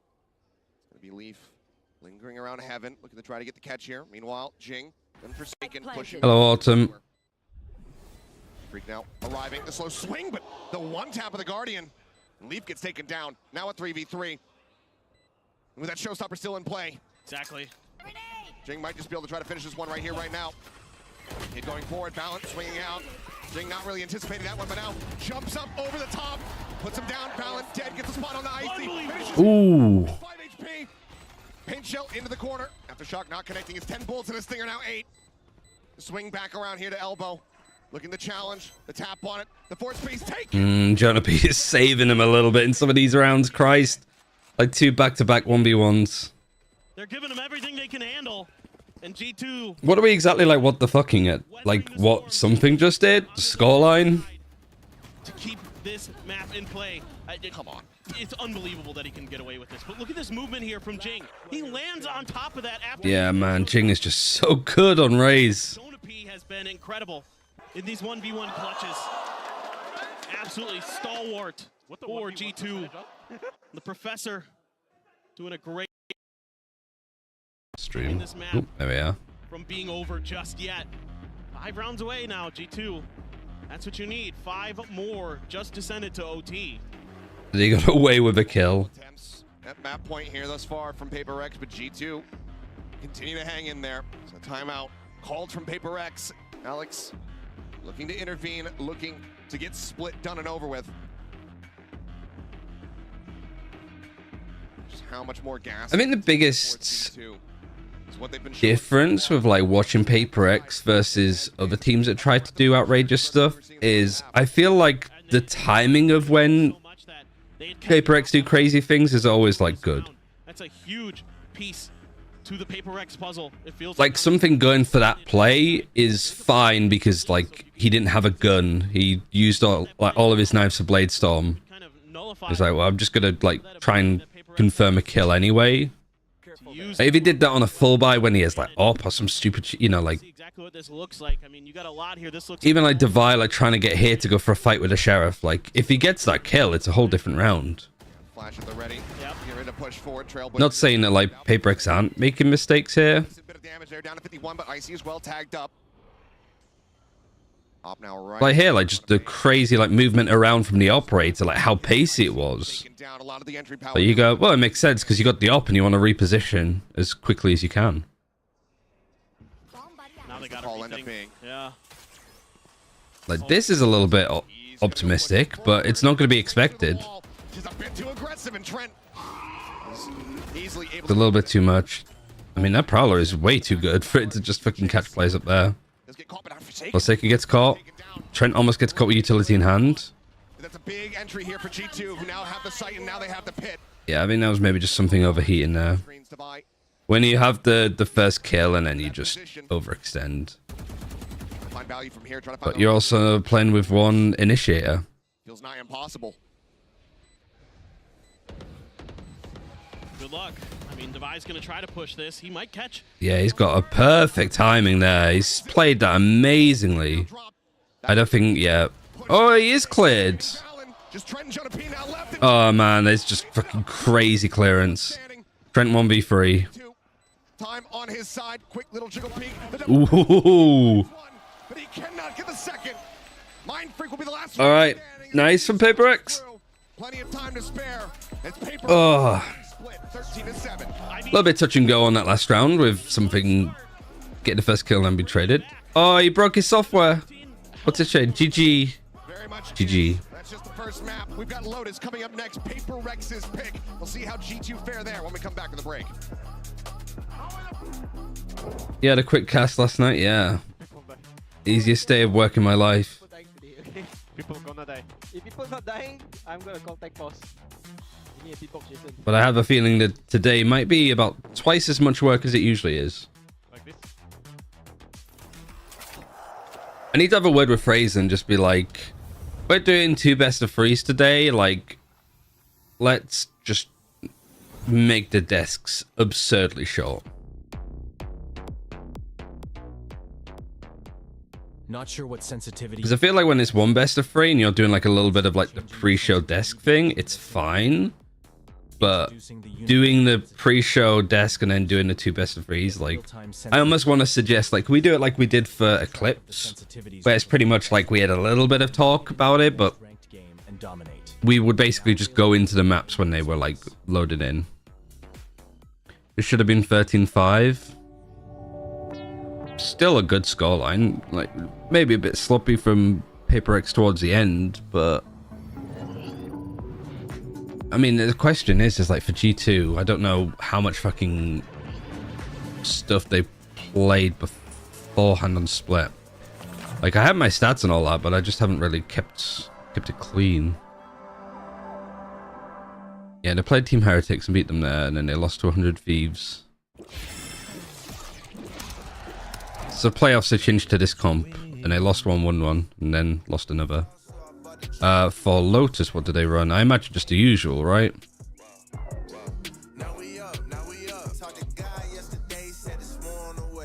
Like, not bad results.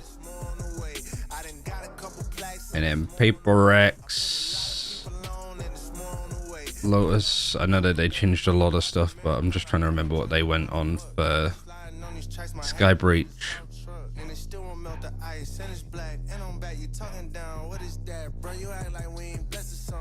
Which is PRX's pick, which is quite interesting.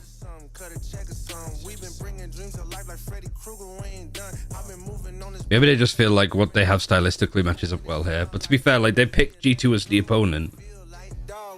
They got to go first, so this feels very targeted. You've picked this team and you picked this map against this team. You're basically going, yeah, like it'd be a shock if PRX lose this one.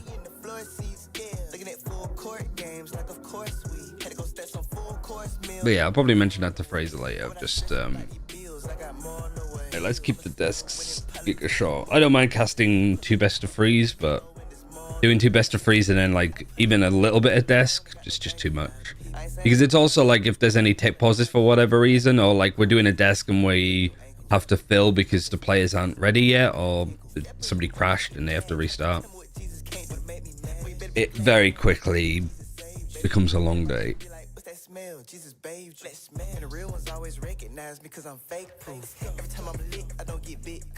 But also I think it's a good thing about streaming. It sort of helps with my stamina a bit more, of like talking and focusing for longer periods. Speaking of which, I will probably run some ads now, and then I'll go for a wee. How full is this? I can refill it. Yeah, so I'll run ads, go to the toilet, fill up my drink, and... Is this working? Hello? There we go. Yeah, BRB won't be long.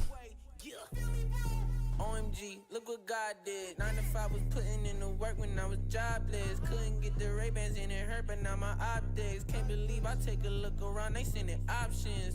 Yeah, God bless me, I know that. Had to take the whole city, put it on my whole back. Gotta take the bros with me, I cannot hold back. And not until like 4 laps, got Jesus, peace, no Kodak. I'm moving like it's foreign me, they try to close the door on me. But like the chorus said, they start imploring for some more of me. If we back on that board, and I be Jordan when he's scoring. It's a Mount Florence, still I play the tortoise. Yeah, story. Billboard albums back to back, just thought that you should know that. But I got riches in his name that couldn't fit on no plaque. Rest in peace to the corny rap, cause I could not support that. He snatched me out of Proverbs 5 and I could never go back. Left the label, didn't.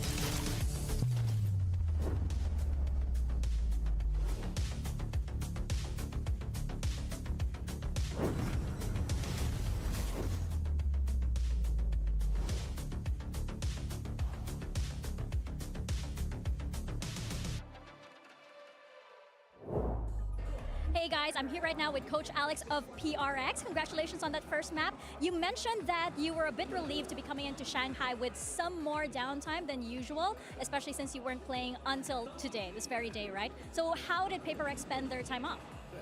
I mean, we came to Shanghai, I think we spent a few days just trying to relax a little bit, start a bit, trying to figure out like how we can practice.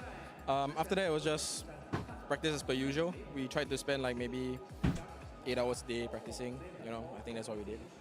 Paid off, I guess. I guess it does. I guess it does pay it off. Let's see if they can close out the second map. Indeed, it did. PRX come out of the gates.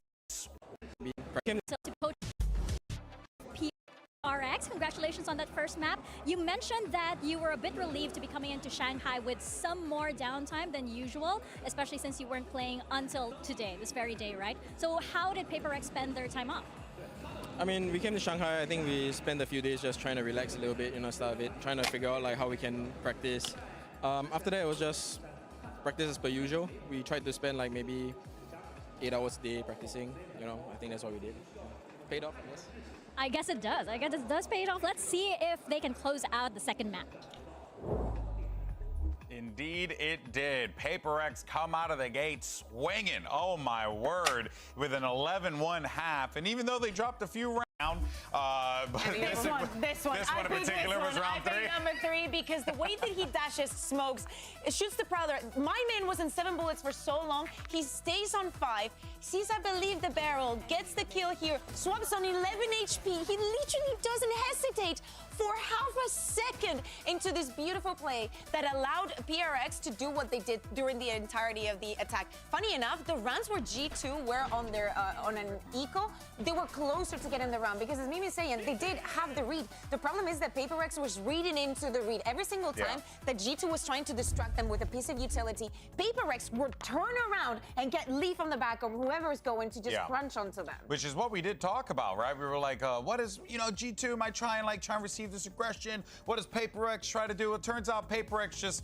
just ran them down, Yeah, I was kind of worried coming in that it would just be an individual outclassing, and I really think that that's what it came down to. PRX, they played some really nice post plans, they have great synergy between their players, and they just have some ridiculous shooters. Something played incredible. Jing played incredible. There was rounds where people were double swinging into Mind Freak, and he was getting both kills. Like, all of these guys on any other team would be the #1 talent that everyone talks about, but they are all condensed onto this single roster, and that's what makes them so ridiculously hard to play against, because even if you have the right macro read, they will just dominate you with their incredible micro. I felt that there would be an end to something using the operator the way that he did, but what he did on the attack was filthy. We were seeing Icy on camera. The fact that the 2 ults that he was gonna shoot, something is on the other side with the operator. He doesn't even have a chance. Yeah. He barely even finished the voice lines. Like, it's just crazy. Do you remember the round? He was literally in the open, being like, "Come at me, come at Where me." he whiffed with his blades in mid, and then updraft dashes bottom in with a classic, and he gets the kill. He's committed. He's It's a not catch. fair. It's simply He's not not fair. commitment issues. He's a catch. All right, I love this team. Let's go ahead, and though, I hate them. And I love them. Pivot over to our AIM Lab shoot-around. We're going to check in on Leaf, talk about G2. Now we're going into Lotus here. Listen, I mean, you got. Hello, do I believe in EDG against Heretics? Yeah, fuck me. Every time I good situation for G2 to find them. close my blinds because it's sunny and it's been fine. As soon as I open them again, it starts getting sunny. And you're about to get PRX again. Because the way that they play with reckless abandon. But it's like coordinated reckless abandon. You say that in the late rounds to look like it? Yeah, I do. I think, well, everybody other than Baby Bay predicted EDG to win, which I think is a bit of an overstep, I think. In the way that they're calling I think they have a good chance of winning. Where we get the more classic PRX chaotic individual moments, but there's a lot of detail ahead of that as well that you have to give credit to this team for. They've really stepped up. Again, but it has to do with the attack. I agree with that. Like they found the right merge of like being super aggressive and just sending it to like getting a couple of players, trying to force some rotations. I think that it was beautiful to see, but they will need to keep it up in Lotus. And now with them starting on the defense, it scares me a bit. Yes, the results that we saw from G2 were not the best on the attack against Heretics, but I do think that was on Heretics. Like the utility usage that they had in Lotus was not allowing them to perform evenly. But hear me out. If there's an operator on the game for something, it's just so complicated to play against. Oh, there goes your agent select there. Nothing really all that crazy. Breach Sky, Jet Raise. But it is still weird, right? They're giving up the Viper, so they have a lot less I mean, they did change it for playoffs. Yeah, and they have very little stall on this defensive side because no Viper or Cypher or Killjoy to really hard hold a site. And on their attack, they don't have that Viper wall to condition. So their attack sides can be a little bit more telegraphed, but I still really feel like it's going to come down to the individuals and how well they perform in the late round. PRX is just unbeaten in that respect. Yeah, exactly. And for the stalling utility, I'm looking at Forsaken. We talked about... Down about whether EDG is better than FPX now. I think that's a valid concern. But I'd say that what FPX missed out on, I suppose, in those like overtime crazy games and in those big moments where FPX fell short, EDG have that in droves. Come on, man. So it'll be interesting to see how it goes. Unbelievable. I took Seth. Which one? Okay, fine. Whatever. You know what? You know what? This round is you. You go ahead. All right. Roger that. Well, let's go ahead and get ready to jump into the action. Lotus once again for the side of PRX. Talking about, how do you get a read on this team? Teams have been able to do it on this map in the past. You think about Gem G going up against Gem G. Grand Final. This is one of those maps. Gemmy G. 3 and 3. And then 4-1. Can be exploited. Well, I mean, this is, Smoking this, clear close. Nice work. You can't really hold it. You don't really have anything to hold on to see at all. There's no Viper Orb. There's no Killjoy or Cypher util. No Poison Cloud. Something just gives it up. Makes a lot of noise to go back to C and then peeks out again. Fantastic headshot coming across. But like PRX are not buying it. This was the plan all along almost. Silence here. I imagine play down here is one thing. Over here towards A, they hear the Prowler, checking back rubble. Yeah, Prowler, checking this. I guess it's just like checking and finding free here on A is impossible. Unless you open the door. It's a bit hard on the early part of the round to read off of just killing something. A lot of times it's going to be like Forsaken or Divide backing him up. So you got to be worried about that. If something gives it away over on this A site. And so therefore, they've got enough info. Leaf's able to sit. They're just hoping and gambling that it's G2 would just walk into the stack A, but they haven't. Good patience, good check. You put some pressure towards A, and then you just re-hit C. Nice open sight. they read Leaf's position at the moment, just outside of B? You think he'll pick up those strats again? No, absolutely not. Starting to swing. They're starting to watch for it, but he still puts one down. Forsaken, taken out. How much more? Opening the door too just allows this like good fight, but it maybe does give too much of an opportunity for Paper X. But it is a 3v2, and then you got 2 players here. 2v3 with icy tag. Can Omen TP? No, he can't. So he just smokes it. Yeah, he was considered staying where he was. Be glad that he moved because it gets cleared. Push up over the top. Trent find the headshot, takes out the Vine. Mind Freak being encroached upon. As Icy comes Very in nice. over the top. Kill's gonna be found, and that's gonna be G2. Yeah, I think EDG were trying to experiment on roles to see what opportunities they could get as a team, but they sort of landed on Smoggy being the main controller now. And then Howdong being on like a flex role, which I think is going pretty well. This is a huge win. I don't think something really anticipated that he had already gotten to that side of the mound. Just kind of got caught with his pants down a bit there. And yeah, it's gonna bother Alex. I mean, you and I are used to seeing that. That's a common occurrence in Pacific. For anybody who hasn't watched Paper X, in which case, welcome to Valorant. They've been here for a while. This is normal. Yes. You don't have to be concerned. Might have to be concerned though. As that's going to be a double kill coming through here for Icy, down to 28 Just fighting A main, conditioning that a bit more. Same sort of setup for Paper X, just having them in tree. Jing still just sat. Give Kung Kung up for easy wins, basically, yeah. See what kind of damage he can really deal. Something wanting them to push over towards him. Good clearance. Banging through the box, gets the headshot, gets some follow-up damage there. Honor Forsaken setting up for the easy kill for Jonah P. Now it's just going to be an orb take here for something, see what kind of damage he can deal, but still a turret. Noting him. I don't know exactly where he's at. Dash at What maps have Paper X mostly been picking? past the halfway point towards that showstopper. I need to put in all the data and stuff still. They're so well coordinated with pushing and pulling, taking turns to trade. Can't quite find the connection. It's got to be ready for this forward presence. Ooh, nice shot. Snappy with that headshot. So he looks to deal a little bit of increased damage. Swing out, gets himself a second. 1 HP. Shot down at the corpse. Some more shots down at the corpse. Says, okay, I'm ready. Come take me.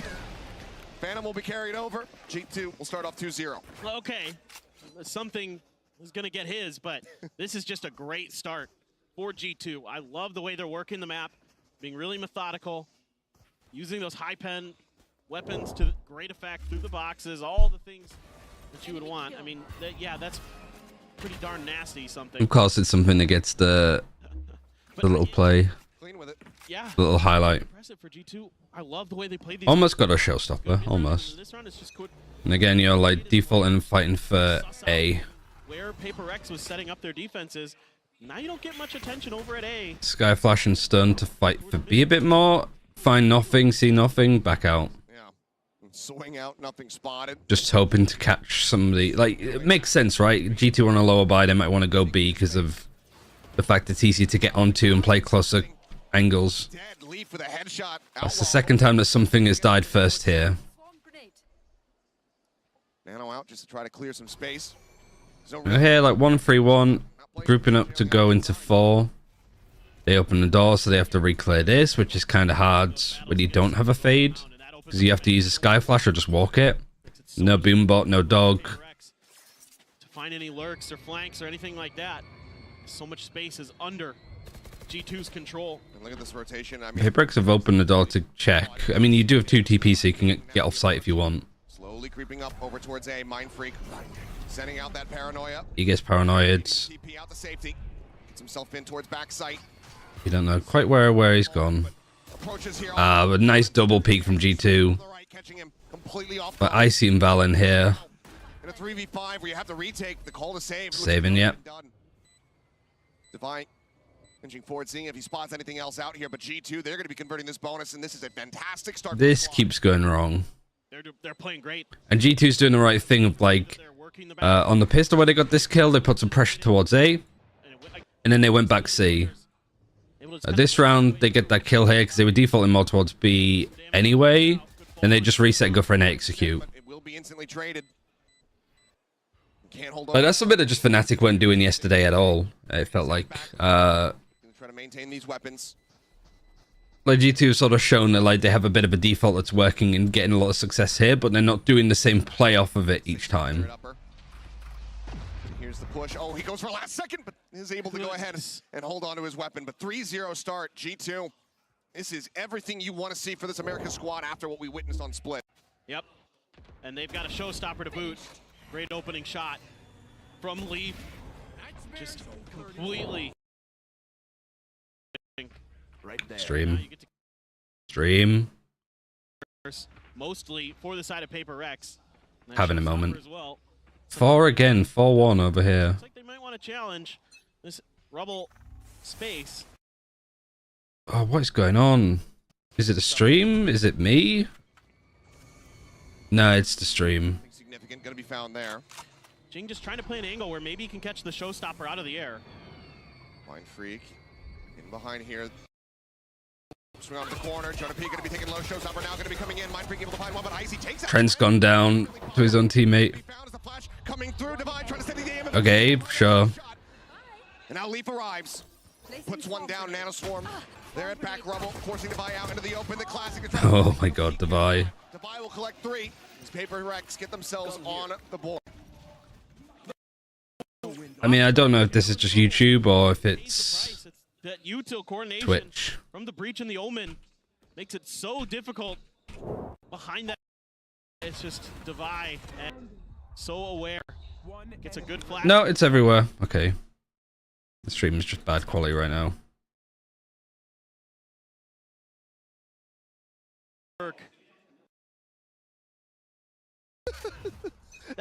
Christ, what an experience. That's the thrifty reaction.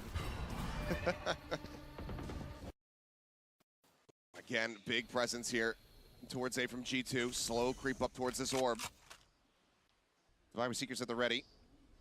On the way from the Nightfall here is Trent, but looks like they just want to contact up into the site. Swing on the corner, Jink spotting. Paint Shell sent the It's the Paranoid Season 8. Playing off the back of that fault line, catches Valen. Jing now. Wow, nice fight. Takes out Leaf, takes out another. Looks to try to find Trent, but Trent will finally I don't know if Divide playing there. not ready for it. Mind Freak able to get one. Something has just not been involved in this game so far. Getting ready to duke it out. 30 HP here for Icy. Needs to have the headshot. Needs to be Ooh, clutches it anyway. Tech pause, what needed for the stream? I just wonder if it's going to be... Because the other idea I'd have is... I mean, Jing is just unreal. The DCTCN. On those blast packs is just... It's otherworldly. Wait, where is it? The way that he finds these openings. Is there no live stream of this? It's just so snappy, almost. No, it's here. And something had a very weak Icy. I mean, the quality is a lot worse. An opportunity for Icy potentially, But yeah, if it potentially keeps breaking or not. The contrast. Yeah. Between how the players are vibing on stage and Alex watching from behind, probably even more frustrated because you can hear them being happy and cheerful. Yeah, and Forsaken's like, Jing, you got 3. I mean, they're just doing the same thing over and over again. Alex, meanwhile, They're just conditioning and fighting for A. Even Ed's just opening the door. They have the satchel. Sort of showing that this breach stun isn't going to achieve too much here. Something's still playing the same way as before. Like, just doesn't seem to mind that it's been a bit detrimental. Yeah, G2 looking to see if they can maybe isolate a fight or set up a 2v1 against something. Has to back out because of that haunt. You know that he's going to re-peek, and like he's got the dash activated. Let's see if this time PRX remembers. They cleared him on the pistol. They didn't clear him on the pistol, but they clear him here. They just know. They group up. They take some space after no noise. Seekers is used. Something playing in close. Just sort of bait out more utility here, I guess. Pulls back into the site. Final Seeker going to get cleared up. The Seekers just mega trolled. All 3 of them went towards Jonah P. I guess they had to because of the door. A dangerous jump across a dangerous Yeah, something just doesn't care. Like, he's just going to fight. Icy, dead. The paint shell not getting much damage dealt. You got 2 people here to sort of play this, to breach. Everybody else rotating, thinking it could be B. A little bit whippy there with the And then you got the watch across for the secret. have to tuck back around the corner, but now Divide continues to try to hold them here. Ed will be able to do so now. They have this 50-50 set up. Divide not even needing the reinforcements, not needing the flank. Gets a second as Trent does fall, and now it's just Valent trying to hold on to that weapon with 1 health. Yeah, it'll sort of fall apart. Yeah, just good proactive play here from PRX, clearing that corner where Leaf was hiding. I don't know if you can hear much of the construction noise in the background, but it's just constant. That occurred previously, and they're just doing a great job of holding the line at the front of B. Yep, just one and done. I love that. And then they use a hawk to check. Don't get any confirmation on it. I mean, something is gonna hit those shots. He's just built like that. Bit different. Bit different. And Devi, so sturdy as always. I mean, just what a year he's been having. Just absolutely incredible. Devi has been so good for PRX for the last 2 years. But this year again, he's just been absolutely wonderful. Look at this forward space take here from the side of PRX. Clear out on the boom bot. Paint shells just going to be exchanged on either side. It's now Nightfall going to be coming through. And PRX quickly do make their departure. Right. Nightfall, everybody's backing out. A util dump with everyone walking away completely unscathed. Actually stacking people over on this side now. Out of that Nightfall, you do get another orb. You still have the lockdown. Flash out, Mindfreak pushing on the back of it, is able to collect one, but Icy Trent responding in kind. Trent gets himself a second. Jing trying to push forward. Oh, it's just an angel. It's all on something. Last man standing in the 1v2, the lockdown also available. They're going to hightail it over to A.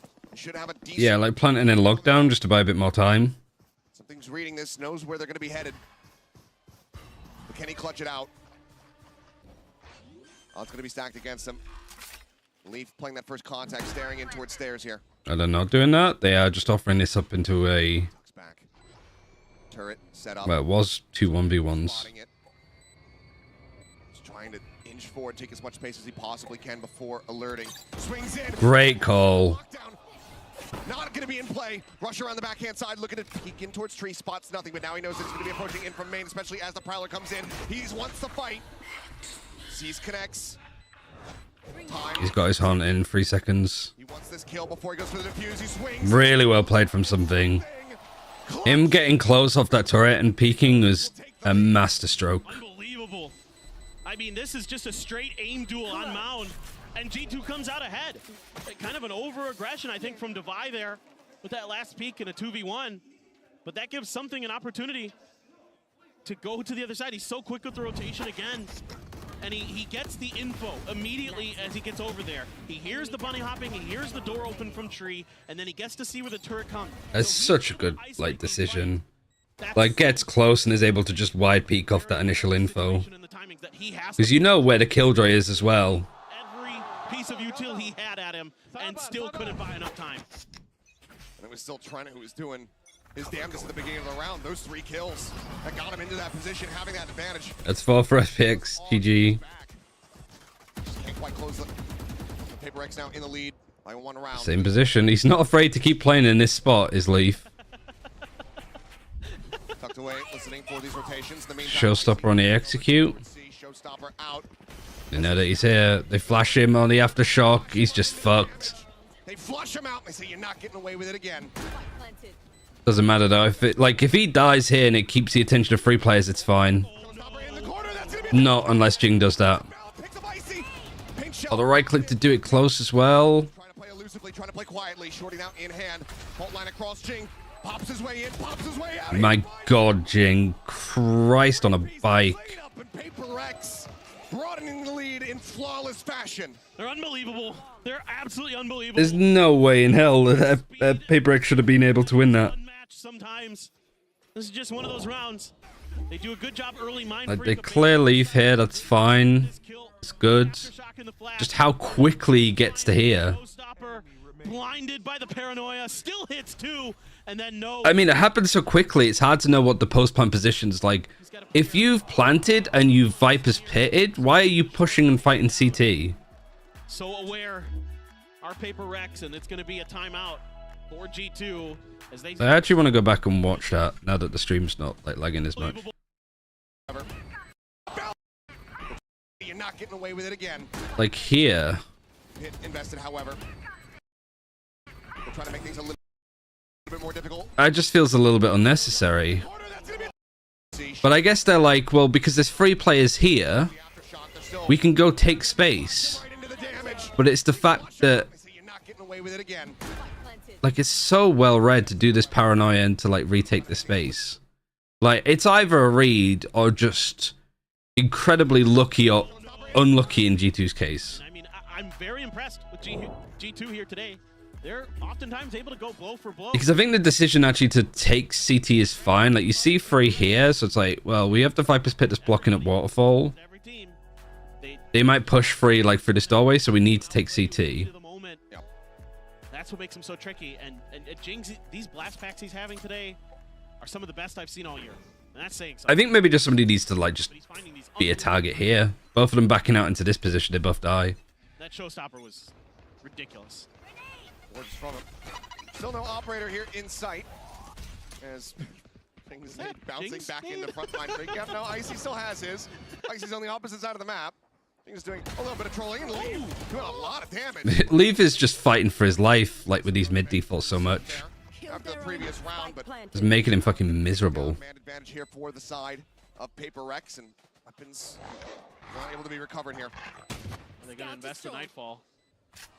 That's the big question for me right now for G2. Tap onto the door, the approach getting ready to come through. It might be a bit of an overcommit from them, but now Trent finding a kill.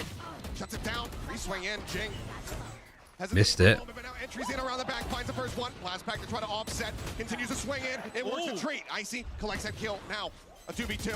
Out in the open, though, Divine collecting the first. Can't quite find it, but now into the 1v1, but Jonah P's just so damn. All right. Mind Freak. Good stuff, Mind Freak.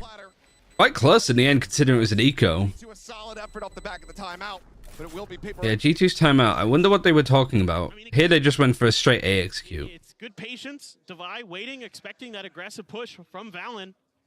Try to gain a little bit of space, able to cut that down. They trade 1-for-1 with Leaf. Again, they're reading those positions that Leaf was trying to tuck into pretty well. But he this time has a Sheriff in hand, just hits a great shot. Then they come through, and it's Jing again. Hits a blast pack right as he anticipates that fade util coming. He gets right over that C's, gets in the back line, and they have no idea. And it throws the round completely awry for G2. As good as they played that round, Jing just played it better. Stun to try and go for this. You got Rolling Thunder, but look at where the Viper is. Look where Jonah P is. They actually don't fight him. I don't know if they smoked him off. I don't know what the fuck is happening in this fight now. Something does. Can he do anything about it is the question. Continues to swing in. Not winning with the fucking something swing. Dead in his tracks. And he does take him down. Yeah, I didn't know where the fucking whether the jet came from this way or from this way. Something was just there. The something swing. Just a great positioning here from Valen, unaccounted for.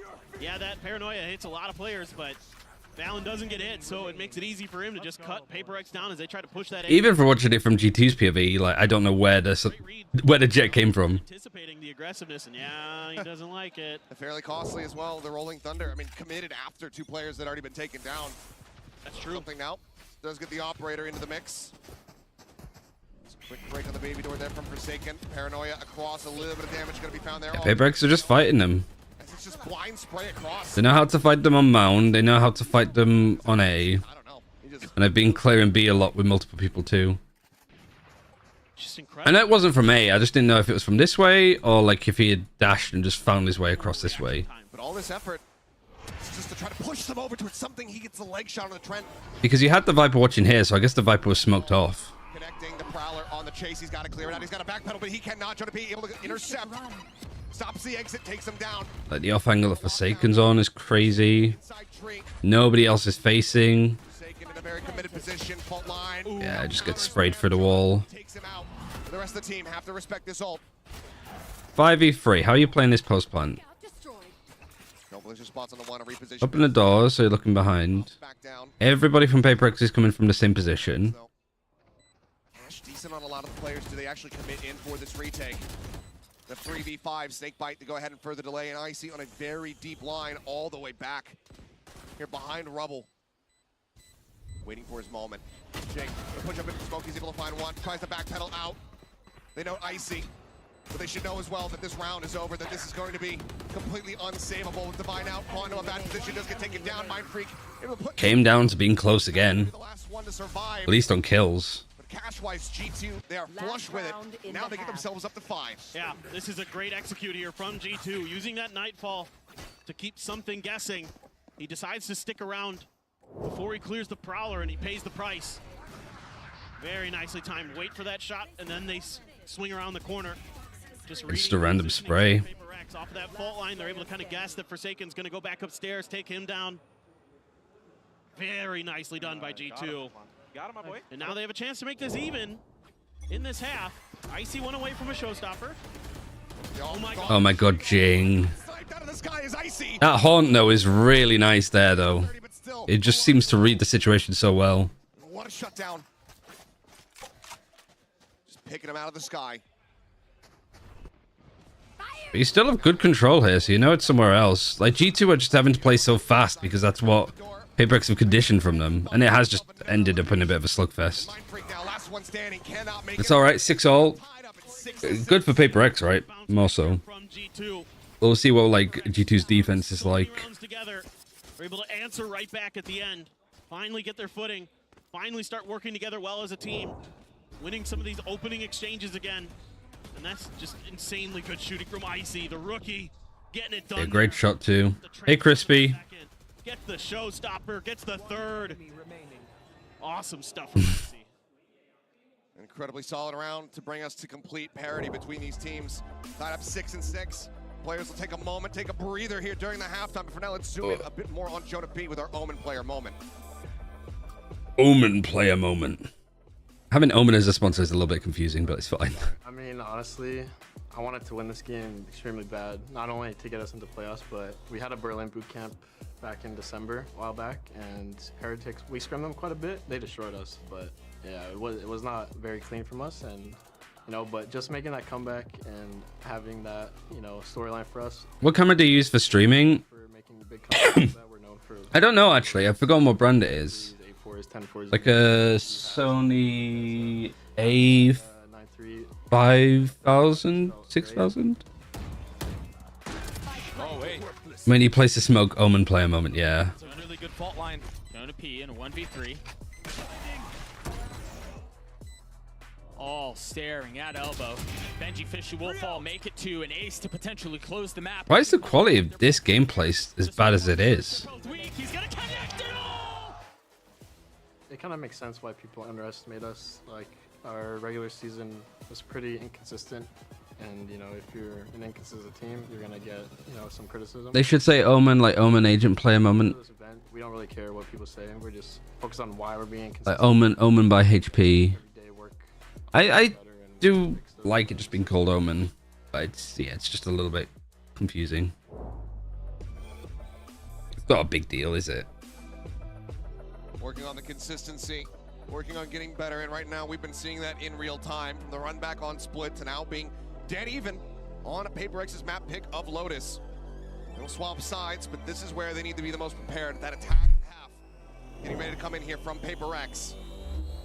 What agent do I main? Against Heretics, despite Initiator mostly. 5-5 before it was closed out by Team I used to play a lot of controller, but now I play like Sova, Fade, Gecko. With that extra sentinel there, gonna give you an extra layer of defense. You know, is PRX gonna be able to clear it? It's not like they're unfamiliar playing against this comp. It's what most people run. You got a favorite? DA site, the turret. To alert here, and now a triple push out of B main. No, double back here. Not really. Like I sort of go in and out of favor with some agents. It depends on the map too. Set up. Are they going to be ready for this crunch from behind?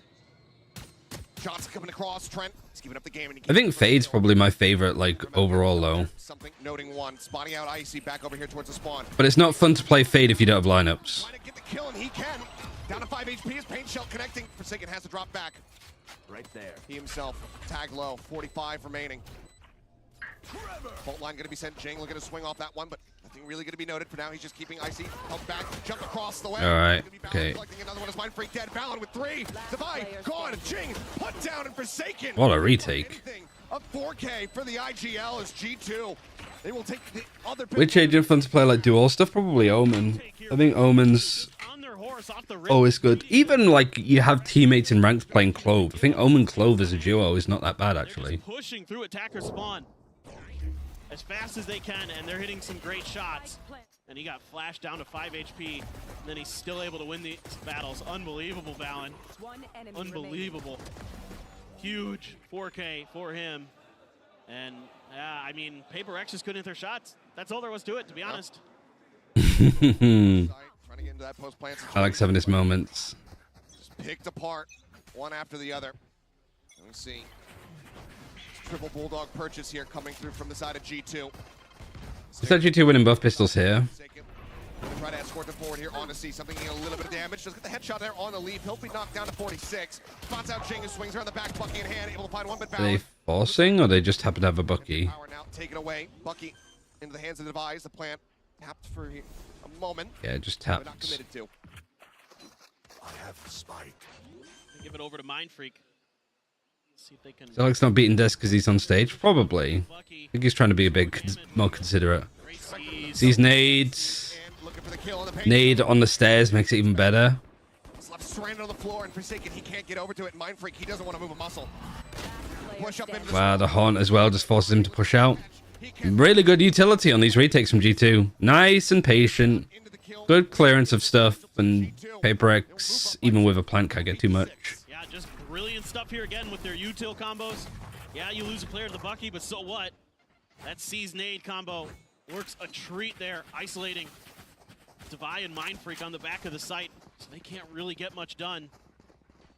Devi gets taken out by it. It's just so nice here from G2. You can see the confidence. So Coldfish officially announced to be off of Wolves. So in comes Seufat. It's looking a little bit off at times on this map. Looking to grab a judge here for Jing. We're seeing a lot more like Hong Kong, Taiwan players come across to teams in China. I mean, Seufat did play in China like last year, but like, you know, I think the players with that experience from before, because they were playing in Pacific under Hong Kong and Taiwan, like could go a lot. for these rotations to start to come through. Entry in.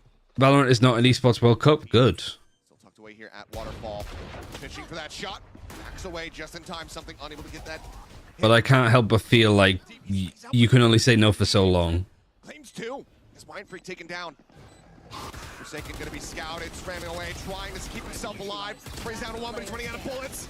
Now it's on Jing. Again, good fights, good retake. Different style than the last one. But I wasn't really concentrating on this round as much. 9-6. I mean, Paper X just trying to push Waterfall one by one, trying to win some of these battles. But Yeah, I think advantage for G2 is there, and they're gonna take another. I would be shocked if Valorant's not an esports World Cup next year. Kind of just, yeah. Or like years in the future. Because it was never going to be this year, because Valorant's esports scene is like cemented through that time. You know, the It was already pre-planned and shipped and done. with a flash, totally fine with that. But after that, you might as well just lock them down and try to use that amazing choke point you have, where the defenders have to come through Waterfall, just knock them down. And again, these opening picks from Leaf, he is so clean with those snipers. Has been all tournament. Trent as well, just really shutting down the. Yo, Devi just got shit on. I just hit him with a As well, he's not necessarily. Esports World Cup have a lot of money, but that execution is bad, as I can see from Apex Qualifier. As long as VCT stays up, it's more likely it won't be. The problem is that you have a lot of organizations that are in VCT that are also like ambassadors for the Esports World Cup.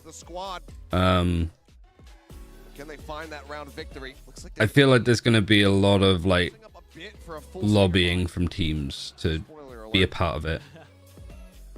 I mean, they're going to try to do to G2 what G2 does to other teams. Catch them with those stingers, catch them a bit off guard. Icy does have the op. So, power weapon in the hands of G2. No Odin just yet, but going to be tricky now for Paper X. Let's see if they're just going to go for an... Because like having orgs like guild and stuff represent esports World Cup is kind of like irrelevant, you know, but when you have the likes of like Na'Vi and Fnatic and I think Liquid and you know all of the big orgs, full send it in towards B, but do they rebalance position? they don't. They have not, and now he strikes, finds the first one, Mind Freak, trying to take him down, but ends up falling down, collecting that. I mean, the stingers are doing work. Something manages to survive still. Jing scoops up a Phantom. $500 faker skin? Yeah, it's way too expensive for a skin. He's making noise. Noise made, and Leaf able to find that kill, and now they are in such a dire position. I guess they're just trying to play in as many like 50-50 positions as possible because like what are you going to claim with? You don't have prowlers. Making their positions known. But G2 confident. They know that these players on the other side. Yeah, something is very low now. Something taking that damage. 12 HP remaining on him. Good read. Legs just absolutely swept out from beneath him. Something falls. Jing marked. Looking for the reveal. Yeah, prowler too good, too strong. Only 2 eliminations found. Spike not planted. I've just seen people say they're going to ban the hero the skin is on. Yeah, G2 just reading this hit very, very nicely. Yeah, but that's just silly. That's just trolling. 2 down, and that's about it. That's basically round over. I mean, yeah, PRX scrappy as heck. Trying to do what they can is something. He gets 2. I hope it's not a sign for the future, but I don't think it would be. Never really able to get comfortable is coming from just about every angle possible. RG2. They look very clean right now. PRX is struggling to get anything done on this attacker side. I don't even necessarily know. Genuinely, I sort of feel like for Faker, it's one thing. If skins and stuff like that are going to cost that in the future, I just wouldn't bother. Right now, he's sat up, just watching in towards tree. Gonna try to reinforce Jonah P's position here. Door will full swing shot, re-tap on it. Trailblazer checking forward, but not scouting him out. Something. Yeah, they're just not clearing angles now. They've got a great Issue to people who are managing esports World Cup stuff not experienced. I don't think that's the issue. I think the issue is much deeper rooted than that. I think Sideshow's video sort of hits a lot of the issues with like Saudi sports washing. Connection not going to be found. Jonah P in the meantime caught. Mind Freak coming away with that. And in this case, esports washing. Dink in, Divide, able to find Leaf, finishes him off. Just tucks away, eats a little bit of damage there from the paint shells.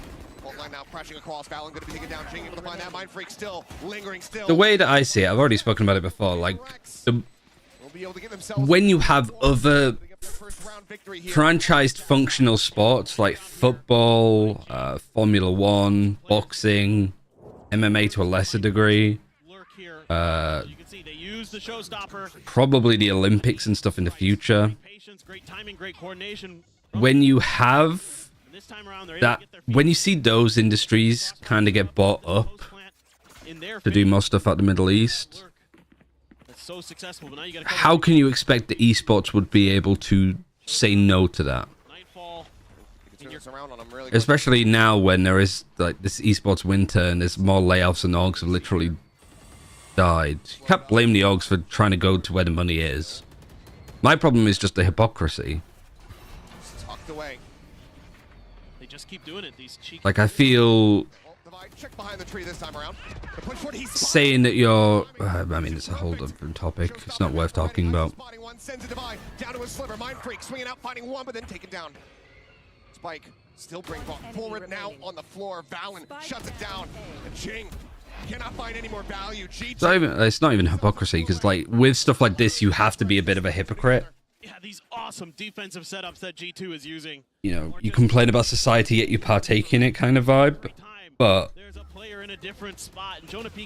I think when it comes to orgs and companies, you know, like with it being like Pride Month in a couple of days, how many of those companies are like and orgs are going to have like the pride flag on their socials, and yet they're willing to jump into bed with the like Saudi government to do esports or sports events? Second timeout. Gonna be used. Last one here from who still have capital punishment and can still arrest you based on your like sexuality.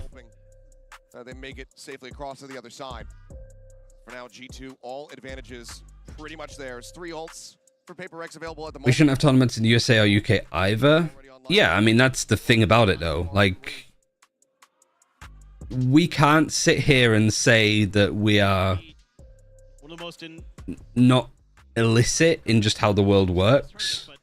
We've seen quite a few of nutty ones. Not when we have like smartphones or, you know, it's the whole argument of if I go and do a protest, I mean, it's fine for me, but like, protest in town for like green energy, like not using fossil fuels, and the interviewers are like, oh, how did you get here? Did you drive? Did you get the bus? Some explosive hits towards C. They try just kind of W-king their way into A, and every time there's been an answer from this G2 squad. Let's see, Devi is the Seekers. I won't take the job at all, but I know people have to make money. For me personally, I think it depends on how you function on your job too. Because like from speaking to like some of like my gay friends about it, because I was like, I don't know if I'd ever, if I got offered to do an event like, you know, like Overwatch, because that's in the Esports World Cup, would I do it if the rate was like absurdly good? And I think the point that they raised is like, well, if you like go and work and it's like how you would normally work, then they don't have a problem with it, because like you are just doing your job that happens to be in this place. Like the way that I would work on a desk or a cast wouldn't be different if I did it in Berlin. It wouldn't be different if I did it online. It wouldn't be different if I did it from Shanghai or fucking LA, right? Or Tokyo. It would just be a problem. Man, PRX again, fuck. It would only be a problem if I like do these events and I'm like, oh, this place is amazing. It's so progressive. You know, like if it was a hashtag ad essentially. Right now from G2. Like that's a problem. They are just in complete control. And so yeah, I guess it depends on that side of it. They're giving him opportunity. Probably people have a problem in Esports World Cup. Exactly. And I think that's the only difference with esports or like normal sports to an extent, is that the esports scene is a lot more like progressive and tolerant. Jonah just a little bit ahead of it. Takes Mind Freak down, and then of course something's gonna try to reswing. They're ready for it, but now PRX a little bit quieted. And there's a ton of ults here for both sides. Nightfall, Viper's Pit, G2. Yeah. Get out of my way. It's gonna get messy. For now, Knives popped something. It's playing off solo towards this C site. It's yeah, it's just Utility set up to try and interrupt him. hard to make a difference, I suppose, without just virtue signaling for the sake of it. Thunder is going to be escorting that jet forward, so wants to just go ahead and concede some space for now. I've got your trail. You know, for example, you've got a lot of the. Let's see this match finish. Like I'm thinking of like Qatar, like the World Cup and stuff. That you had a lot of the like broadcast people, like your Gary Neville's, work there. You had like David Beckham be like an ambassador of it and such. Has to be cleared out. They managed to do so. Not spotting as the C's And I think the difference there is like, does David Beckham really need the money to be doing that kind of work? Surely him making a stand would be valued a lot more. Not able to drop that one, but Forsaken finds an opening kill. Balon going to be taken down. Won't use Mind Freak repositioning. Gets himself over here by Rubble. Jonah, another kill. A third. Jing, I can't believe how well this is just working. drifting around the backhand side. Ooh. 8 bullets. Oh, he missed. Time? He doesn't have time. He doesn't have time. My God, something. As Leap hightails it away. He will hold onto his weapon, but PRX can hold onto their hopes. Unbelievable. Yeah. I mean, just So it's a lot of people have issues. And I'm just like, okay, we're going to bind. But then something just barely. Crazy stuff here from Jonah P. He is really feeling it right now. Something finally getting those blades to do what he wants to. He needed the money for his club into Miami, I guess, but like, Fans here. so what? You can funnel more money into like his asset that he's invested into. It cost them everything. I mean, granted, a lot of commitments there on the side of G2 as well. But Leaf still one away from having that lockdown online. And I think it's a like for Sideshow to like take the stances that he can, like it's good. Like I think it's a great thing for him to be able to do that. But I guess you know, say for example, like Valorant becomes more focused on, like it becomes so centric to like the Middle East and the Saudi World Cup that the whole scene just sort of funnels into that now. And Sideshow is like, I'm not gonna work on a broadcast anymore for this. I'm not gonna support it. Potentially try to cut off these rotations. like he is in a position where he can go and do other things, and like he's in that spot of like, if he feels that he doesn't need the money, he doesn't need the work, then yeah, he can make a moral stance on it. But what I would hate to happen is having talent work an event and them get a lot of flack because they're working, when in reality there's a lot of people in the scene that can't turn down work, they can't turn down bad rates, they can't turn down small opportunities because they need the big ones. Lockdown now online. And there's the investment. Sent through the paint shells, they've been committed. Can't just send those through. They have a tiny little corner to try to tuck away in, but that's going to have them all corralled together and leave. Yeah, they're all just stuck in the corner. I mean, it might just win the fights anyway, because that's a very PRX thing to do, and it is. The last 2 kills. Lockdown beat down to PRX. They stand their ground together. And they keep themselves in this map. There's nobody but PRX. I thought that round was done. I thought, again... It's good for Sergio to take a stance. Problem is, if he's in a position, he needs to be hypocritical in order to stay afloat. But yeah, but we all do. Like, there's no ethical consumption under capitalism, right? Like, it's... Everything we spend money on and the way that we earn money is unjust. Somebody gets fucked over. Both teams a little bit starting to dwindle for the side of G2. PRX is in the gutter. Oh, Forsaken. Ready for the push. G2 not going to give it to him here. Trailblazer instantly cleared over by A. Vi just sending a pop flash, trying to make his exit. Leaf in the meantime, swinging out wider here on the site, seeking target. Showstopper now, the chase through, Jing finds his mark. Leaf gonna be taken down, Forsaken, trying to hold 2 at bay. Prowler cleared out, but the Paranoia now gonna be invested. Just spamming here into the corner, nearly finds the shot, but can't quite make it happen. Trent at 27, still gonna be alive as the plant comes in onto C. Trying to set up for this, coming from a bunch of different angles. Love these retakes from G2. Geekess, thank you very much for the 6 months. Cloak rotating back around. Unethical spending, heck yes, yeah, pretty much. Good example of it. Mind Freak looks to try to hold the line, pushes out, finds the first. Confirmed presence on the rest. He's decayed down to 1. He's waiting for his moment. He didn't manage to get out. Swing onto the corner though. Jing still standing here alongside the Vi. All right, that's 10. Once again, we'll put him down. A 3-piece for the Rays. PRX and themselves also up to double digits. Yeah, 2 more rounds for overtime. TLDR, it's very hard to not be a hypocrite. Yeah, and G2 has been giving up a little And bit. Sideshow Points is very correct. In the round before this, the util from Jason from Forsaken was really good. Oh, you didn't need to gift the subs, but thank you for the 10 gifted, Geekess. And buy some space to get them their plants, but the change up from PRX that I'm liking is they're not over pushing.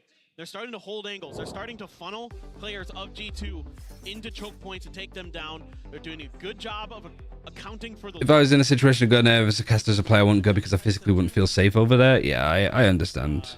Be pillars, but it's read at least by Forsaken, and that causes the wrap where they have to try to go through Waterfall. G2 feels like if Forsaken's there, you know, this At least that wasn't the case until social media. Yeah, exactly. A death ball retake of sorts, and doesn't work out because now PRX is starting to really hold the line nicely once they get this spike plant down. G2 looking to fight back. It's something that I care a lot about, and I'm very curious to see what direction esports goes in the future. Final map. PRX can continue But my general advice all over the place here for G2. is to keep a very, for me, how I'm approaching it is it's worth keeping a very close eye on the ambassadors of the Esports World Cup in the future. To see how they function in the esports that are part of the World Cup and the ones that aren't. With the weaker weaponry, very much is expecting to be able to get some one-taps here.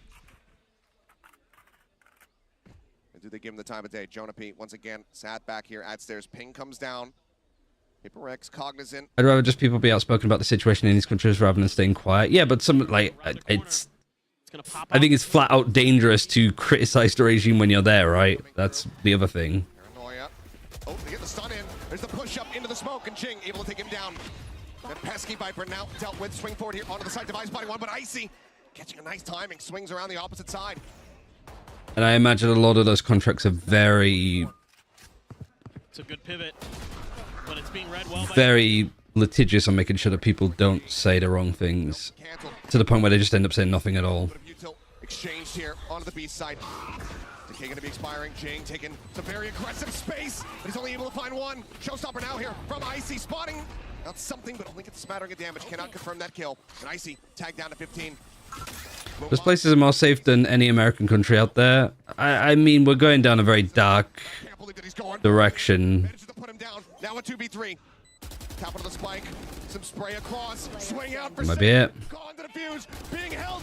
Yeah, nicely done. All right, third map. Yeah, just PRX this com just running out of steam. To be fair, I wouldn't say it was amazing anyway. G2 really starting to feel themselves against PRX nicely. Like, naturally, this conversation always goes into, well, what about the US? What about this? Like, all the way into OT. Now Bind, the final map to determine who's going to be walking away victorious, who's going to be staying in the upper bracket. there's a lot of discussion and argument about it. And I'm not saying that the discussion and argument against it is bad. I never see anyone because my monitor is so high. Oh no, I just want to know to smile. Yo, Nate, Jing just stood up. That's the one guy I wouldn't believe. Forsaken I can believe, Divide I can believe, but something in Jing are like too like wholesome. I've waited my whole career to get revenge on these guys, bro. The emotions are gonna make me insane. That's for sure. They're good moments to have.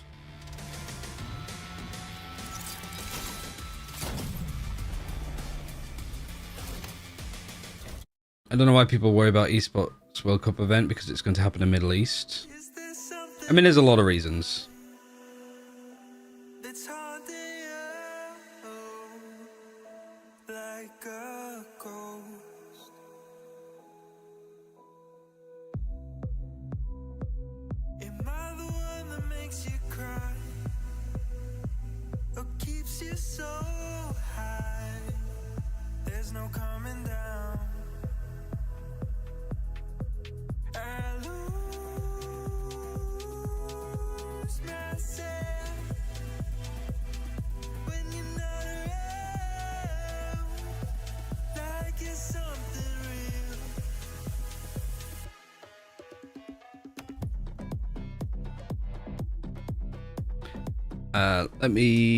Yeah, we'll run ads.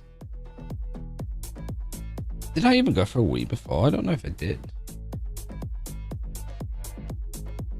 At least we got Bind next, so I feel a little bit more locked in for that one.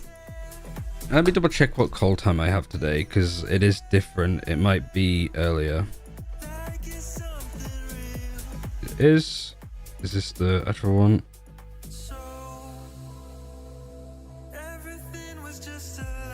3 PM, so that's 2 PM.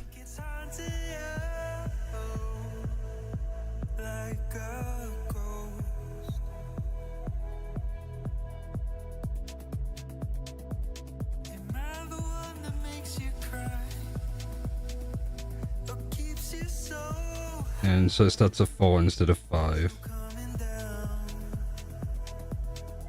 It should finish about 10. A long day.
And I know place is entirely safe, I'd just rather people face issues. My thing is that you can criticize... Wait, I can't see this because it's like pinning.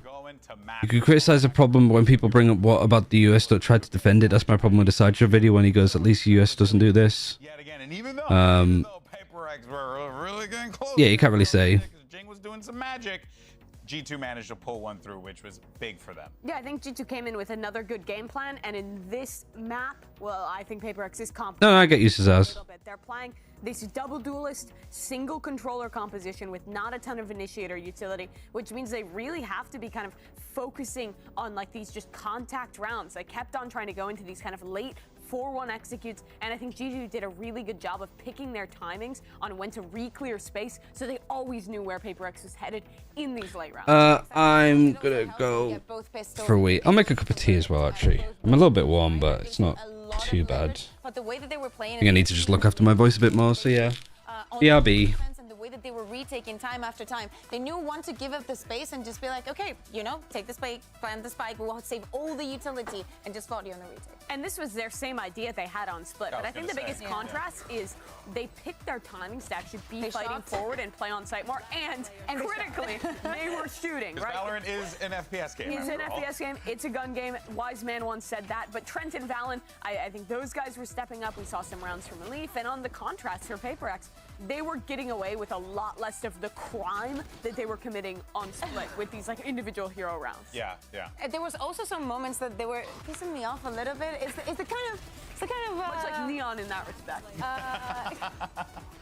It's the kind of PRX moments where they miss the utility, don't clear the corners, something goes forward, dashes in, but then Mindfreak is him. It's like those kind of moments. You're just like, so good. Like how is this happening? The round where like they're trying to clear through the revolving door and then they just don't dog close left and a player gets a 2K from there. Rounds where they're trying to like even the final round of the game where they're trying to pivot back into B late, but they never had a lurker. They never had that map control, and then they play full offsite into post plant. Just these mistakes for PRX. There's games where they have good enough individual form that it doesn't catch up with them, and there are games like this where they lose the map because of them. We were praising Forsaken for his flexibility, and in this map, don't get me wrong, he did good, but on the kills department, my man was not shooting. He was doing what he needed to do with his utility, but but still, it was like not enough. And I feel like maybe in a different composition where things are not as straightforward, is easier to find different solutions to the problems that you find. Not completely fair, but you know what though, Icy had a big game, and this is what G2 needed. And I think that G2 has definitely needed to find that next gear, because I was worried about them coming out of that split game, because you know, you look at the score line out of that one and how it started out and even how it ended, it was not pretty for G2 at all. And I think the Guard of old or even G2 of old would have crumbled under that situation. But this is clearly showing that this squad, when they're put through the work, they know how to step up. And Icy was that guy this game for them. Yeah, exactly. And it's also complicated, right? Because if you just look at this game from the outside and you look at the duelist department, it's complicated to make a comparison because it's a 2v1, and always in that situation, they're always going to be coming at you. And you making that shiny play is not always going to be even an option, especially after round, I believe it's 4, where everything turns into chaos and he off-strand, and you know, probably mentally many people wouldn't have been able to recover from that, but Icy did. And that's the real contrast between these two teams. PRX is a squad about their individuals, about how they game plan to set up these guys to frag. G2 is a team that is very much about the collective, and that's what got them the win on Lotus. But the series, it's not done yet. They still have to go to Bind.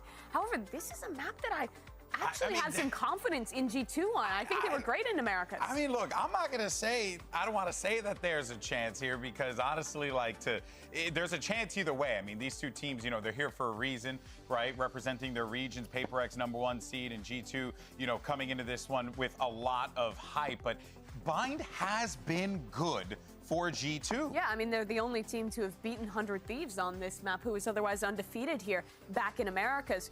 However, for all the positivity you can kind of bring up for G2, this has always been a map that has been a stronghold for PRX. I think of their performances in Madrid. They're still playing that same comp with this double initiator and the harbor, and I think the way that, especially on their attack sides, they entry and they vary up the harbor utility to give so many different looks It's a super disruptive style, They and knew they're about so the good Viper at it. nerf. Yeah. Well, what's the game plan then here if you're a G2 in this situation? Is it the same as what it was in maps I 1 think and 2? the retakes are working. Why would you stop with that? Especially, well, now they're starting on the attack, so. Sure, but on the defense, I think retakes are a lot harder, especially over towards B. It has to be more so using your util to disrupt, especially in this comp with a lot of mollies. However, they are starting on that attacking side, where I think G2 have some really good protocols on this map. You'll see them play a lot of these slower rounds where they're kind of like 3-1-1-ing. Gecko Sky, Harbor instead of a Viper.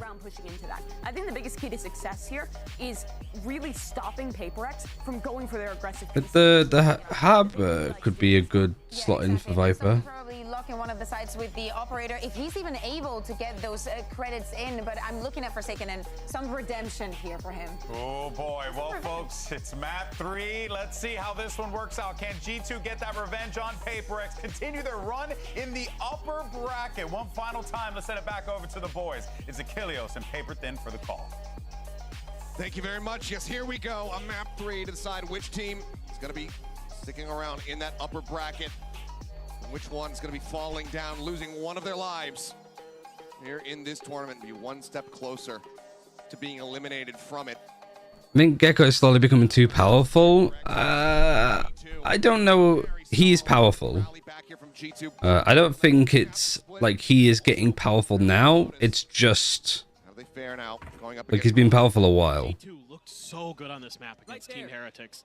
13-6, just absolutely destroyed. You got the Harbor over here. You got a Brim smoke that you've put down. It's going to be on G2 as they have a great opportunity to upset PRX, send them down to lowers, and get themselves. 3 people just walking up, getting the orb, walking back. We're going to be grabbed for PRX. You don't have shot.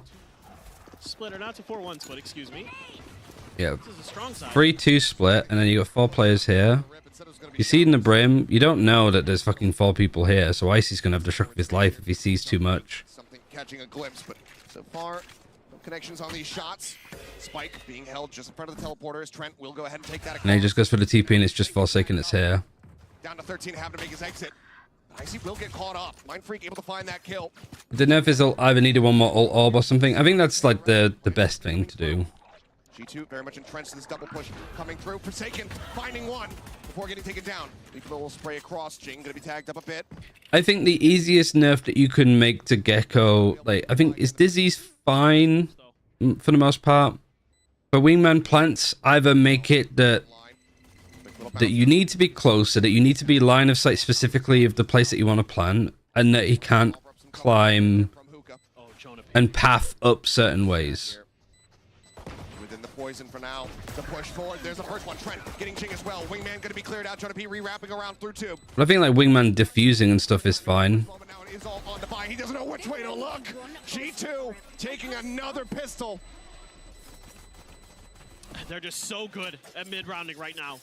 They are keeping PRX guessing and not giving them opportunities to do much against these post plants. I mean, Jonah P the whole time tucked in right by the tube. So snappy. Yeah, there are a couple good kills for PRX.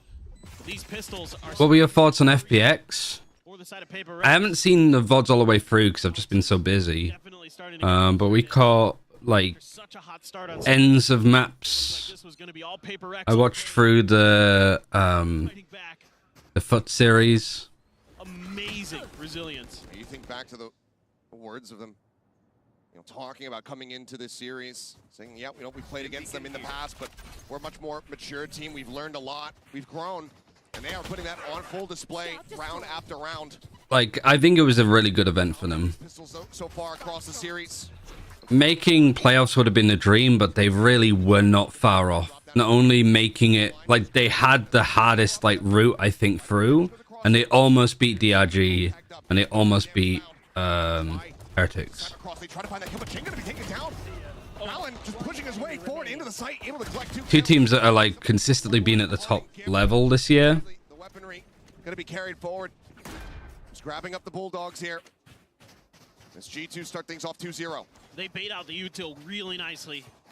They get a lot of flashes, a lot of mollies thrown at the front entrance there outside of Garden, and they just absorb all of it. They just wait it out, and then they take their turn. Use that mosh that cuts through the tube to clear out Jing. He was stuck. They had so many players identified by the time they were ready to make their execute. They just do a great job pushing through, knocking players down. And a buy round here. I think it's also like for Gecko, if you use it, you know, for example, you use your Gecko ult to clear this, and then you go back. You can use your ultimate again, but you can also pick up an orb to get it Back up to 100 here. like started on your next ultimate despite having your current ultimate in hand. You can't do that with a jet knives. You can't use your jet knives and then pick up an orb to make your way. Like, it literally should be, if you get to use your ultimate twice, Able to find the first one now. Mind Freak getting involved. so like the first use of the ult It's huge. Smoke is Valen gonna try to and to the second, you're like full pip still. So it's a 7 out of 7. Because right now, it's like use your first ult, it gets used up, it's 0 out of 7. Even though like you can use your second still. But you can make... No other ultimate allows you to make your way to get in your next ultimate whilst you're currently using the ultimate, if that makes sense. But that's the easiest fix. 5 seconds remaining. And the entry is looking great. Like, once Thrash is completely used up, it's the same as like dropping the Viper Orb, or like right-clicking your jet knives to get rid of them all. Boombot now scouting across, something having to talk back in. Valen, another shot, another kill. Something just trying to delay. Thrash at the ready. He's gonna try to go for it, but he's gonna get caught with that util in hand, but Devi is still opened up to clean things up. But he's the only one standing. G2. Because that's something that I think you could probably keep it at 7 orbs, honestly. But if you fix that, I don't think you're going to have as an oppressive as an ultimate. A rotation through that teleporter, and they need to maintain Shower's control. And even though they end up losing it, and it looked like maybe this round was not going to go their way, that ult bought enough time for Devi to come in and finish the round, but it's also gone. Because here you can use your Thrash to like clear this, pick it up again, pick up the orb, Now to the side of G2, Valen with and be 1 out of 10. And then you get the plant as 2 out of 10. You get a kill 3 out of 10. 1 out of 7. So yeah, here, the timing on it, but he cannot get the punish. Icy. The covering fire looking gorgeous. like the ultimate's used up, despite the fact that you can pick it up and use it again. So he's 1 out of 7. TP now. Double push. Icy just sat the opposite side here. Oh, the smoke, and Jing goes right up into his crosshair. Mind Freak dead. Absolutely screwed. Somehow At Jing least, like Trent dies, that's 2 out of 7. That doesn't even matter. It is Forsaken now all on his lonesome. Yeah, like exactly. Like if your first Thrash catches 3 people and you kill them, you're 3 out of 7 on your next ult. Rocky start here for PRX. That shot across. Jonah P going to be taken down, but there's so much more work to be done in the paint. And you could say, like, if you Killjoy lockdown and you detain 3 people and you kill 3 people, you get 3 out of 8 on your ult. No. It's dwindling. Who'd have to kill But it's not like you have another lockdown that you can potentially use. Instead, looks like maybe just wants to try to deal as much damage as he possibly can, but Leaf will be left standing here at the I think that's just an easy fix. for G2 as they move up 3-1. I mean, you can see that PRX is once again trying to take these individual fights one by one, and G2 so happy to let them do that. You know, okay, something goes for the unexpected positioning there off the back of the high tide. Fine, that one's okay, but then you keep trying to challenge this angle, and then Mind Freak gets stuck inside of Showers, and he knows he's dead. Yep. And it's just really, really awesome stuff from G2. The way that they're just happy to let PRX try to play the PRX style and punish it every single time. And now you gotta figure out what you can do differently here. I'd like to see maybe a little bit more of what we saw early on, just playing for space, not playing for early aggression, early kills, early trades, because on Lotus as well, the first kills went heavily in favor. Make it so that he can't get his ult point when his ult is still active technically, even with pickable form. Yeah, exactly. Rocky start in the early timeout call. Opportunity given, of course, to G2, though, to just take away their own observations, what they've seen, what PRX has been trying to do in these opening rounds, and then just continue to really compound and layer the anti-striding on top of it. Yep. It's like a stinger here for Jing. Showstopper, they're in his back pocket. Let's see if that comes into play here in this round. For now, 3-2 fan out from PRX. A 4-man stack outside of showers here for G2. Feel like they want to maybe just up the tempo. Right here. Push over, try to get those orbs online, because they hand this over to Jonah Pete. That would be the Seekers ready to go. They're going to try to push this space, and this isn't going to fool, I don't think, G2 at all. There's the push. Forsaken able to find one, tucks into the corner, sends down that cove. They try to play a little bit more elusively in the Dizzy now. It notes him and takes him down. Trent able to play off that one. Showstopper now through, and they're so ready for it. Trent instantly headshotting him. Jonah P, he does end up falling. This is still significant damage dealt. You look at their HP bars now. Locked within the teleporter room. The spike now getting ready to be planted. And Devi all on his lonesome. Recovered Phantom, see if he can try to deal any ounce of damage. A couple shots there on the Leaf. The bite lobbed in, forcing him even further back within the confines of this prison. Time is ticking. Nothing more realistically for Devi to do other than to try to take some of these weapons away. Force them to buy once again, but G2, they are stagnant, they are statuesque, they are not. I hate this teleport crunch by PRX. I keep saying FPX. I'm just so used to it now. G2 continuing this upward trajectory. Yeah, I mean, it's an attempted crunch play from the side of PRX, but it just takes a little bit too long to get going. Yeah, what time is it? My call time's 2, but I'll level with you. I've just been told that my rent has been increased, and usually it's like a, you know, that Trailblazer came through and they're like, you either like accept it or leave, but I'm just looking at my options to see if I can actively challenge it.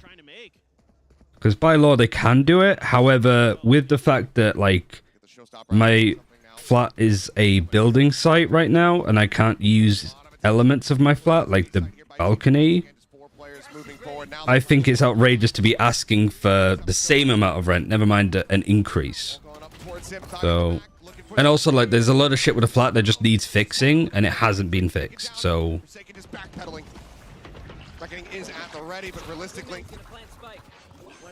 I want to like challenge it a bit more. And then if they are like, no, like you still have to pay it, I'll just move. I'll just leave. Seekers of chase, Trailblazer cleared. Crash back online. There's the reckoning. Yeah, he's 1 out of 7 on having his next one. The fish this time not going to be able to get much done. And he still has his ult. Like, that's the easiest like quality of life fix to it. Forsaken now noted the challenge coming through. Trying to be able to find that kill. And something swings forward on towards short. He gets taken down. One by one they fall. One by one. Do you have pressure zones similar to Island? I don't think so. PRX is playing back, expecting these all. But it is like, you know, the rent has gone up to be in line with the other properties around it, which is fine. Like, that makes sense. I understand that. Like, especially for where I live. But at the same time, I think it's a gross... First of all, they're upping it on the anniversary of me moving, which, yeah, great. I've lived here 7 years, and you're thanking me for my tenancy, and also, like, me being a good, non-problematic tenant by upping my thing. Because it is also part of, like, are you going to be able to ask for that much money on somebody that's new when they look outside and they just see fucking scaffolding? Negotiate with the dealer. Don't know if I have those kind of, because there's a lot of like fucking tenancy protection landlord bullshit. They're brilliant right now. But yeah, I'm gonna challenge it for sure, just to see what they say. For Icy as well, if things get dangerous, a couple stingers here for PRX, but they have to do it on the anniversary by law. They haven't done it on, like, they've upped it at other random points in the year. Make their lives that much easier. I mean, this is actually the first time that my rent has been upped on the actual anniversary date. Like, I've had it go up in like Decembers and stuff like that.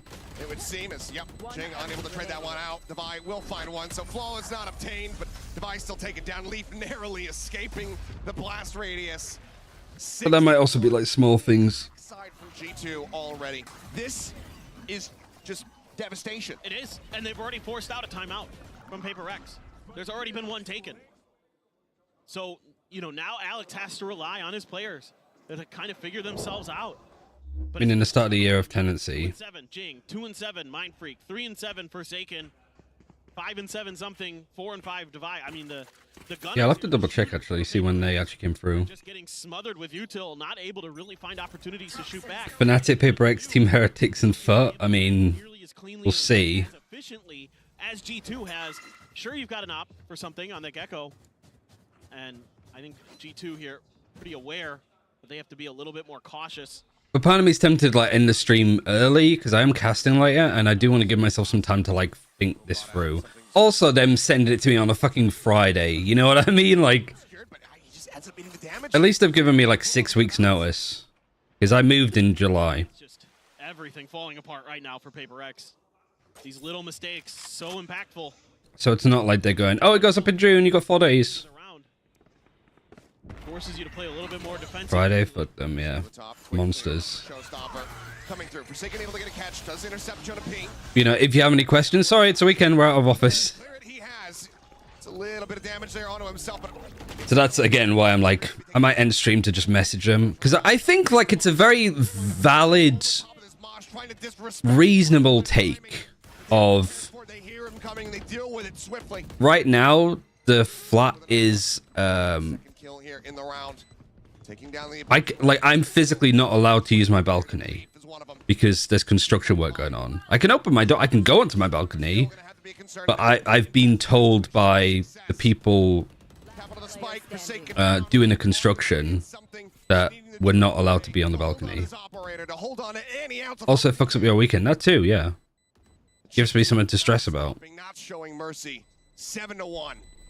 Just amazing stuff. You know, G2 gets into these post plants.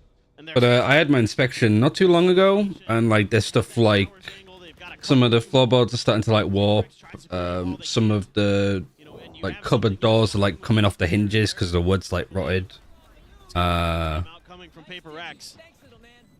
There's like a lot of things that I've like brought up in inspections that haven't been fixed. Like my oven as well. My oven extraction fan doesn't turn off. It's just on all the time. I have to turn it off at the mains. How quickly after such a rough start that G2 has figured themselves out. Like that's a bit more of a why should I pay more when you're not fixing the shit that I'm telling you to fix. But I think PRX using the second time out is crazy. I think it's more like, hey, I'm not allowed to use my balcony. I will pay your like extended, like your increased rent when I have full access to the the building. Yeah. Very simple, very easy. Yeah, James and the Giant Peach. You know? Would your apartment get really smoky if your oven fan's not working? No, it's more like if I'm cooking, the extraction fan is on and the oven is on. But when the oven is like when I'm not cooking anything, the fan will be on anyway. It's dodged by G2, and they have their util ready to counter it. So it's not doing any damage, but I'm turning my oven off at the mains because like if that fan's on all the time, it's just eventually going to break, right? If I turn it off at the mains, I could just stop it that way. It feels like, I mean, your economy's in the dumpster. You're growing bulldogs, half armors, and you're losing opening trade. But like me and Beth were considering like moving anyway. Once again, not finding success, and Forsaken continuing to try to hold steady out here in the open. But I do think like with this rent increase, it's just He is alone on this side, so it's just not worth it. Moving over to try to reinforce Stay here. that position at B. Oh, but they get everybody. They get everybody except Mindfreak to go. And they get util out of the side of PRX. It's so good here from G2. They're playing such a smart, disciplined game right now. Electric bill paying for that fan too. Yeah, also true. Icy just gonna go creeping forward.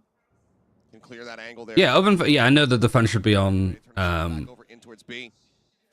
for a little bit after to just cool it down, but it's like, yeah, when you wake up the next day and the fan is still on. Coming up, Mosh into the back, Forsaken just setting up the cove. Gets himself up on top of tube. Something's gonna start counter-rotating back over to A. It looks like they're anticipating this pressure to pivot, but G2, they're just cutting comms. They're cutting noise. Yeah, and Mindfreak should be able to relay the information over, but it's too late. Paint shell right there at Forsaken's feet. An immense amount of damage gonna be found, and he cannot come up with anything on the back end. No kills found. Now a 5v2, and given the op in play, How's my favorite team PaperX doing? Oh, it's not going great. Things up here outside of Hookah. But now he's been spotted.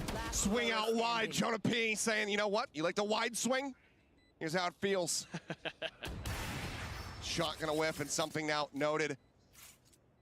Nothing to go on the run. And look at the hunt coming through here. The rallying call from G2. They want this operator out of his hands. Oh, he's screwed. There's no way. Take some fancy sniping. You're really just hoping that you can do a lot on your attacking side, which I think attacking on bind is a lot easier. Is everything PaperX do? None of it is sticking. No. Every time they try something a little bit different, there's just so many players. That flash maybe went a little It's too a great little off angle for Icy to be on, though. They're just so clean, so aware right now. Being so patient, getting util out. Singular, they had 4 there. And it's awesome to see. And then the heartbreak on Alex. You know, they knew coming into this tournament. You're playing 3-2, 3 people in Hookah. To potentially finally get a win, not just for themselves, but for Pacific. Yeah, this is good. Skydog and stuff. Ult jumped in for metal, it misses. Give it up here to G2. You're just not intended to use it again. Forsaken on the corner. Does he want to try to swing out and clear it? The answer is going to be yes, but he He can. still gets Forsaken though there, that's crazy. A minor amount of damage found there, but Leaf boosted up over the top, able to spot out Jing. Strikes him down. Molly coming through. Mind Freak with a nice little one tap. Will be able to find that elimination, so Leaf goes down. Damage across on the Jonah. Push up in the smoke. Icy finds himself another. The defuse started, interrupted. The Molly to buy further time. Divine Mind Freak with everything to do. Come on. Does manage to find 3, but catches his strength. 1v2. All on Divine. How has he missed him? Man. Find that extra little kill. G2 9-1. And they're doing Wait, what did this person even say? did to them on the first half a split right now. Oh, Just I didn't even notice the ad. rolling. I mean, Icy so good on the point on this site. Not even. I would disagree with you there because in that, G2 were fighting back. A lot of those rounds were close. We saw how inconsistent the economy was from PaperX. This is a complete and utter dismantling. We're not seeing really any fight back from the side of PRX. No.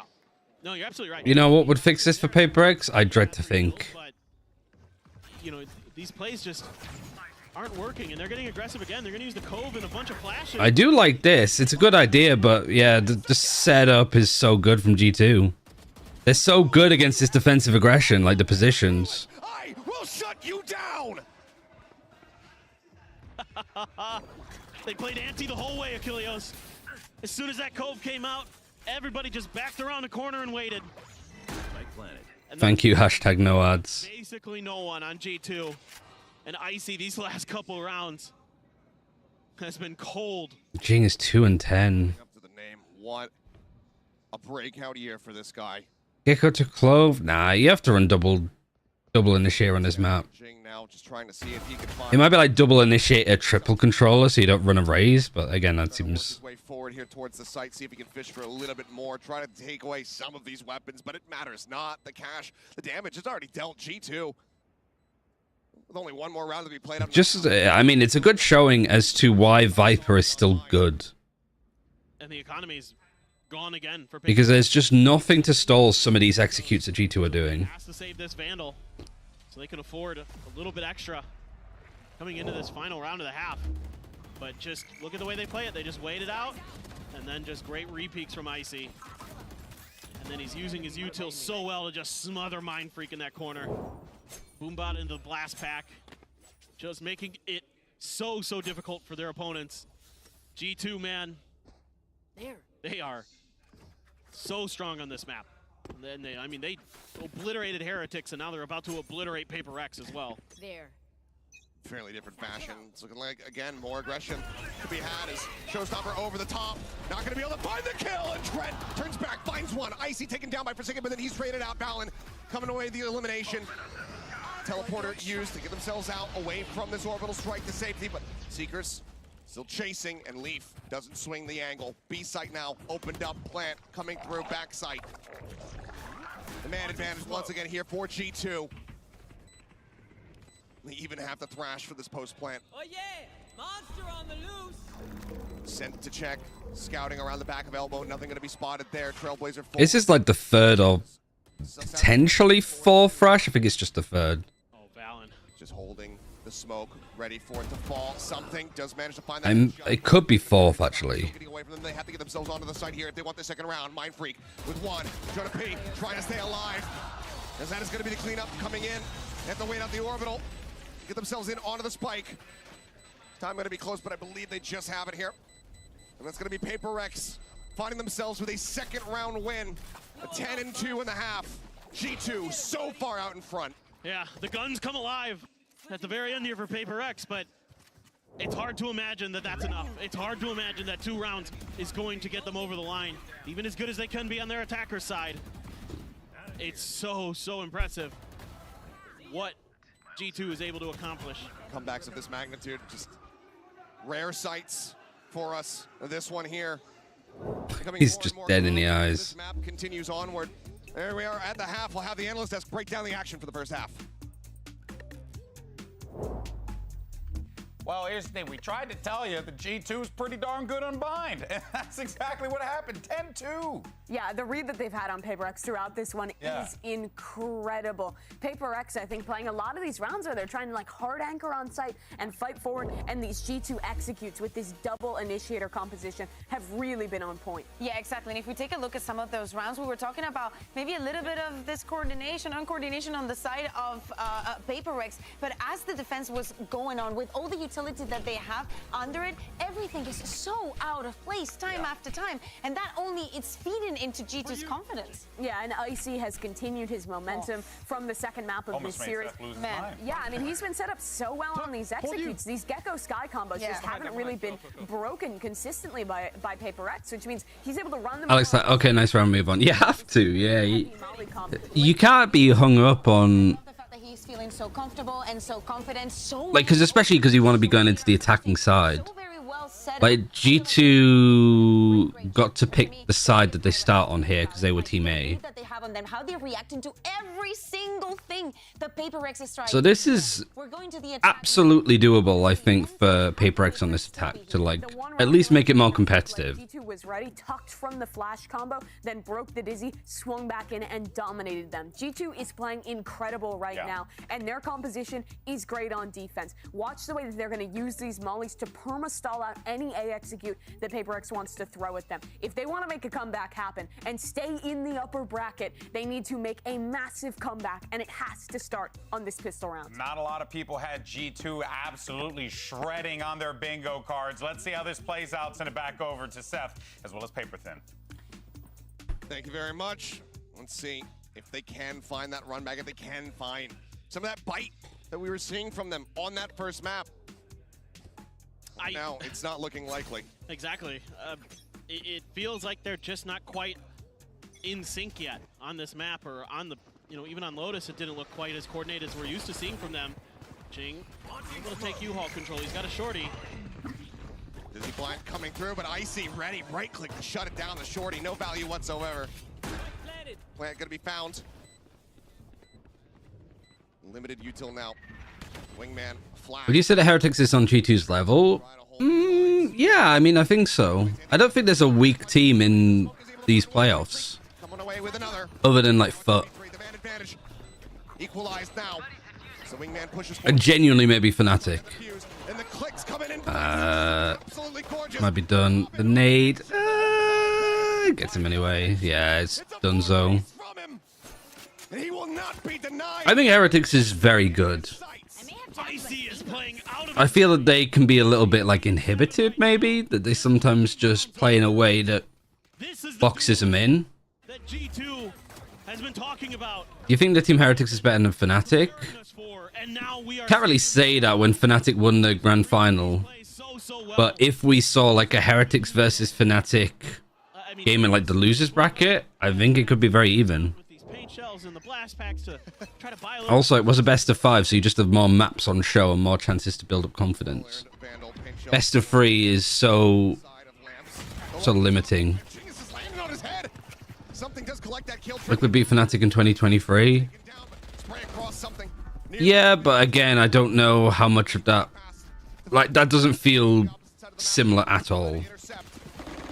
Got the wall raised, and look at the spray. Mind Freak down to 3. Like, Fnatic dropped like one map in stage 1 before then. Plant in, flash in the back. Mind Freak still able to come away with 1. 3v3, Stinger Central. Lurking forward. What do you think about Liquid this season that were like absent? I don't know. I feel like it just lacks. And this round probably goes G2. It just lacks some of that player power that I guess This probably swings their way. teams like PRX have in droves. The Cove landed on him too. That's supposed to land on top of the truck. And instead Like Kiko and such is good, but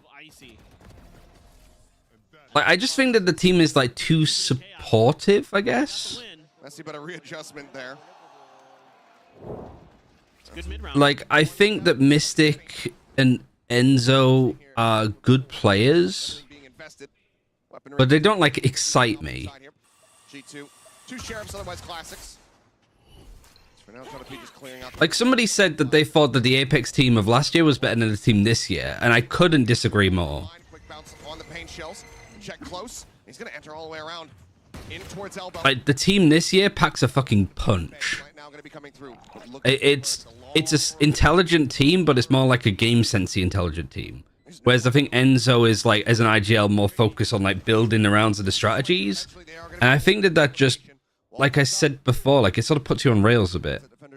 Makes you a bit too telegraphed. It makes you like a bit obvious in what you're doing. Whereas I think like Apex this year were like Moles the IGL in, and you got Kayak and something is gonna give them an opportunity for it. like even players like Avova. Avova and Soulcast, like they can play their roles, but they're also just incredible at fucking demolishing people when they need to. Like Avova on controller can just do some amazing shit. Soulcast on any role as a flex player can do so much shit. The rotations coming through from the opposite side. Icy now contained here into the corner, getting whittled away at, getting taken down. Devi will collect it. 3 players left alive. PRX, they get themselves a 4th round victory. Yeah, and sure. Liquid doesn't have firepower like Scream. Yeah, but even putting Scream on this team isn't going to work that well. It's like... PRX. G2 really making them work for every kill, for every exit, for every moment. It's not even like firepower, it's just like dynamism. Shut them out. Take the lights out here for PRX, and yet now you've got the op. You've got the thrash for something. Like, the problem is, if you put in like really set protocols on a team, you... For a few members, though, of PRX, as they have a Bulldog you and a Spectre take away some of their own like agency. aboard this operator for something. And he's just going to try to maintain long control, but already very wise to it, it feels like. Yeah. RG2 playing back, not wanting to give him the opportunity. They know that he's very much one to pick this up. Trailblazer to go Forcing a lot of utility out of G2, but that's what they're looking for. This attack up. Now confirmed. Push forward the leaf. Getting suspicious after not having heard anything. Inches forward, ends up falling. Thrash now started to work its way up through Garden. Having a player Hookah is so nice here. They're not liking what they're not seeing over at Hookah. You're holding it for a good amount of time. You're seeing that everybody's coming through here, so Trent's position should be cleared potentially. Online showstopper goes in towards the back. Jing able to find one, but then Not quite actually. He does get traded eventually. Oh my god, he manages to slip by. Alright, PRX. Clambering back. PRX get themselves up to 5. Well, now they're starting to be a little more coordinated. They're starting to win some of those early battles, those early 1v1s that have eluded them so often against G2 in these last 2 maps. That could be what they need. It could be the tide swinging a little bit, but we'll see. It's, again, a road very, very far before it feels like there's much hope for the side of PRX. And okay, now they're starting to get the coordination, starting to get that speed underneath them that we're used to seeing when they can really thrive in those high-speed, high-intensity moments. Now they're going to make a different change. They haven't really made a push towards showers just yet, so we're going to see if they can catch G2 kind of being a little too aggressive with the free space they had been given previously. Not wanting to tap on the orb. It's going to be a slow creep up. Icy holding the line. Finds the headshot. Something going to be taken out and swinging from Valen. He does it again with a singer. Traded. 2 kills scooped up now. The man advantage here for G2. Long rotate. Going to be necessary there from Jonah P. Making his way all the way across from B. Out at Fountain. As Mind Freak catching a quick little glimpse there of Trent. Swings out a little bit more, but tag not going to be found. Blocking fire. Got both ults here for Forsaken and Mind Freak, so a lot of delay, but Forsaken... Mosh on default, but it's not been planted there, but they still get off of it anyway. Noting it, but still wary about lamps. Orbital strike. Going to be sent. No one getting caught by that. It's taking the time, but you're not going to have these brim smokes for long. Flash now, sent. Forsaken looking to try to challenge. Thrash 2. Thrash hits 1. And I just get him. This is going to be crazy for Forsaken. It has to be crazy for Forsaken. And the readjustment here from the sky is lovely. But where do you go? He's still looking at short. He has no idea. A check towards short, but it's a rotate over into the shower. Jonah now with a phantom in hand. Teleporter going to be taken to the... He's going to not have much time. He has to Reckoning, basically, to confirm it. Oh, no. Reckoning sent, but he's got to get... Oh, no, he doesn't have it. He doesn't have it. Too late. Just a hair off as the push coming through. Yeah. And there is a Thrifty. Wouldn't have mattered anyway. Delivering it. As G2 get That's so well played, especially from Jonah P. Another mental mistake for PRX that hurts so much. I mean, at least get the plant down. I mean, yes, it's looking really good for the side of G2, and this stinger for Valen might as well be a rifle. Just getting such a good timing on them from playing there too. It's really nice. Detain, setting Leaf up, and just a little bit too long. And What a shot. What a fucking depressing cinematic shot of Alex there. from going down to the lower bracket. Fucking NA on top, apparently. But just like that, a MasterCard Thrifty to take it away, to get G2 up to map point. All through short. Takes Jing's head off once again. I mean, this is their pistol, right? This is what they've done in the past. And has placed the enemy. Jonah, good for 1. Showstopper in. Icy not getting that kill, but draws down with the Vandal. He picks off Mind Freak, and now it is the Vi. The Sultan, the uncle, the last one standing. Last year, Apex's team had like basically a full tier 1 team. This year, maybe 4. I don't think it's fair to say that G2 has been since Lotus. that one of the players doesn't deserve to play at tier 1 when they've been literally perfect.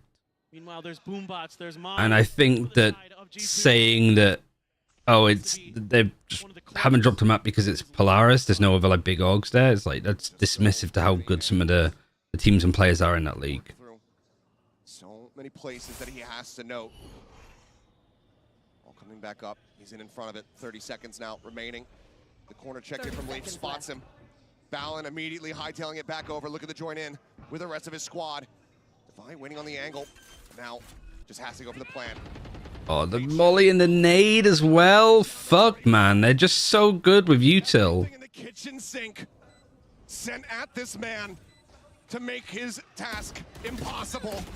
Even just the way that they're taking the fights there, it's crazy. What a game from G2.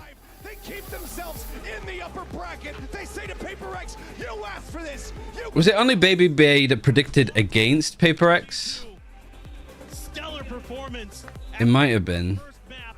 Able to bounce back and look so convincing the rest of the way through, especially on Bind. Completely delivering a knockout blow to PRX, who could never recover, never find their footing.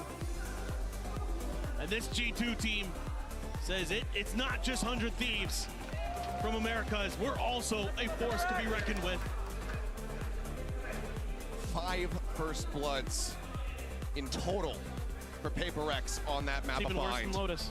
Absolute devastation. Icy had 7. Trent had 6. They just shut the final hard. Yeah, I mean, I don't know if it, like, I feel like the gap between Apex this year and a lot of other tier 2 teams is higher than it is than it was last year.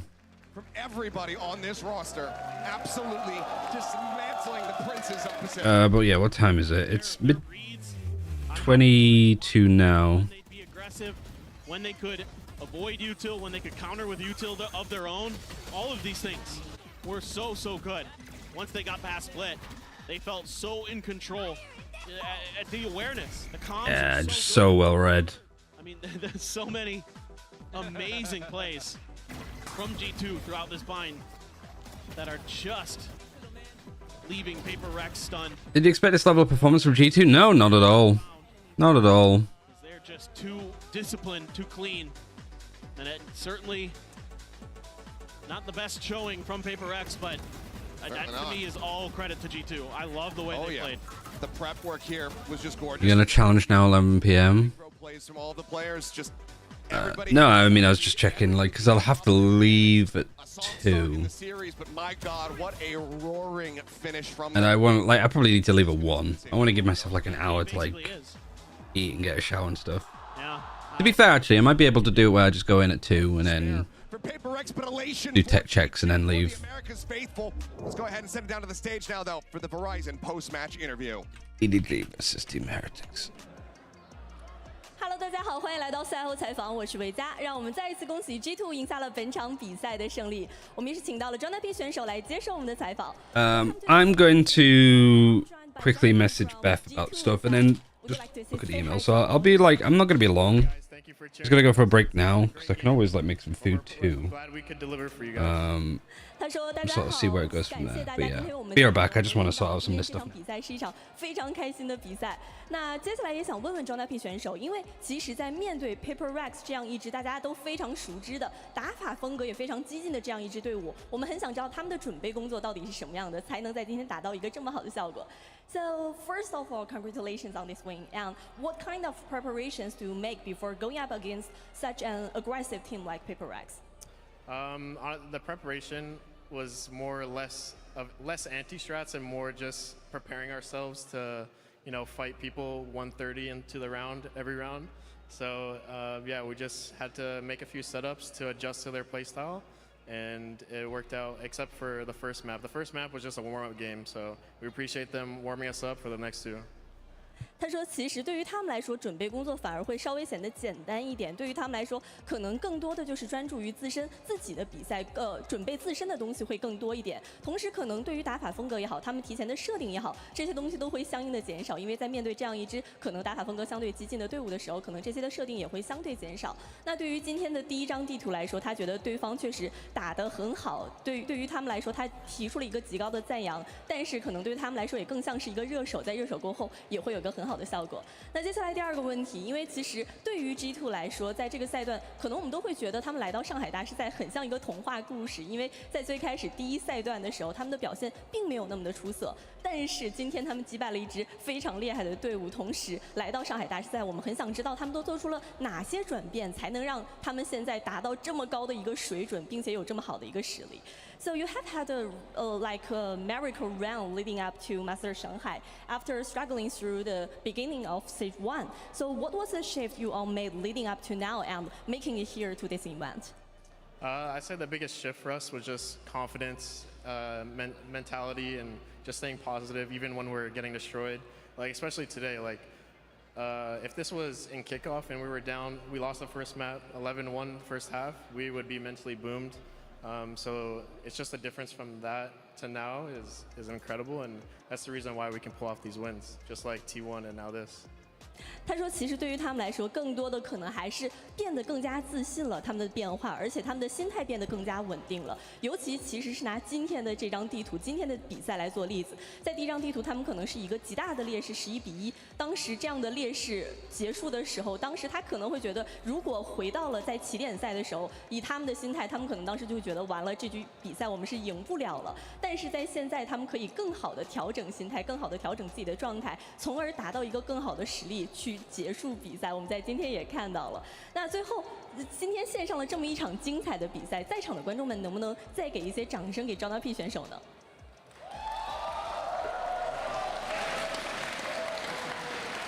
那我们的赛后采访到这里就先结束了。That's all for our interview. Thanks for joining me and congratulations on the upcoming matches. Thank you, appreciate it. 那让我们稍事休息，精彩比赛马上回来，拜拜。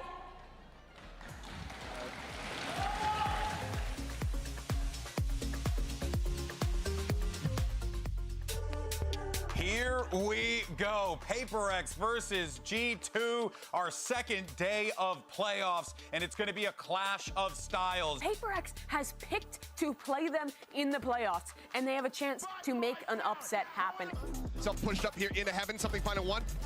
Playing ring around the rosy here, sees the gun barrel of one, swing out, finds it, swap over the classic, and something gets the 4K Red Bull clutch.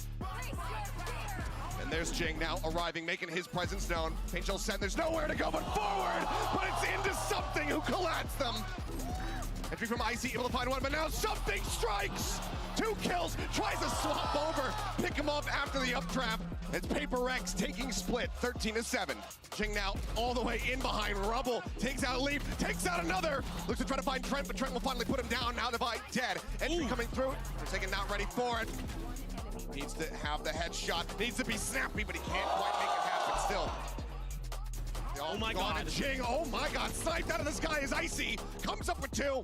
Icy dead, but finds himself another elimination. In towards B, but do they rebalance position? And so far, they have not. And now he strikes, finds the first one, Mind Freak, trying to take him down, but something falls. Jing marks, gets the bite, and Trent will find the kill. It's a very aggressive space, but he's only able to find one. Boss, swing out, Forsaken, gone to the fuse, being held, Paint Shell's in. And Leap will get the final kill. G2, the timeout works a treat. They take down PRX on load. It's 13-10. We're going to bind. Allen just pushing his way forward into the site, able to collect 2 kills. Something will get one more as a parting gift. Here's the push. Forsaken able to find one, tucks into the corner, sends down that cove. They're trying to play a little bit more elusively in the Dizzy now. Trent able to play off that one. Showstopper now through, and they're so ready for it. They're gonna use the cove and a bunch of flashes, but they're ready. They're playing Icy anti finds the that whole opener game. once again. Says throw whatever you have at me. I will bear through it. I will shut you down. Now opens up, tries to find the shot. Forsaken able to come away with one. Wow. Fake is a second. Leap now dead, and Forsaken swaps to the classic. Oh, no. Reckoning sent, but he's got to get the spike planted. I think he might have just been a second too late. Just a hair off as the push coming through, and there is a thrifty G2 get their win, 13-5. They keep themselves in the upper bracket. They say to PRX, you asked for this, you picked us.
Red Bull gives you wings.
Welcome back to day 7 of Masters Shanghai and our second playoff match of the day. It's EDG, Edward Gaming, taking on Team Heretics. Of course, I'm Golden Boy here alongside once again with Mimi and Kukuka to break it all down. The fans are starting to load into the building. They're excited to see their hometown squad take the stage. But I mean, this is like the last shot for the Chinese hopefuls as well. I mean, this has been the day that I think everyone has been waiting for. People have been showing up to every game thus far. They've been rooting for the other teams. But EDG is the team of Shanghai. You go out on the scene, you'll see people wearing their jerseys. They are the ubiquitous squad of the CN region, and they have their chance to start making a mark here on the global stage. Yeah, exactly. And they're going up against a Team Heretics that, you know, has had their ups and downs, probably not coming in the best form for the tournament without meeting. But hey, they've been looking pretty good. And who would have told us that we would get Wood versus Kangkang like on a day like this one? So exciting there. So to give everyone a recap, you may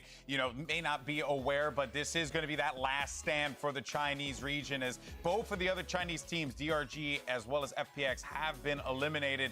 But this squad is #1 for a reason, and this is their 5th straight global qualification. When you think about this team in their region, truly the word that comes to mind is oftentimes unstoppable with the way that they play. Yeah, exactly. I think that they've also evolved a bit since we saw them last time. I think that there is a barrier that they have to cross. Maybe making it straight into playoffs is going to give them a little bit more time to cool down and maybe learn a little bit about their opponents. But I really like the fact that they're, changing into new compositions. They're learning so fast. Their growth is so exponential that they should be top of their game right now. But it's been back-to-back 5th, 6th finishes. That's been the barrier that they haven't been able to break. So the goal for this event for EDG is simple. Win in front of the home crowd. If they can break through that barrier and do it here in Shanghai, in the region they represent, it would be the best moment for these guys. It's been what they've been working at for these last 5 global events that they've attended. I couldn't agree more there. Now, today, all eyes are going to be on Kangkang. Yinsu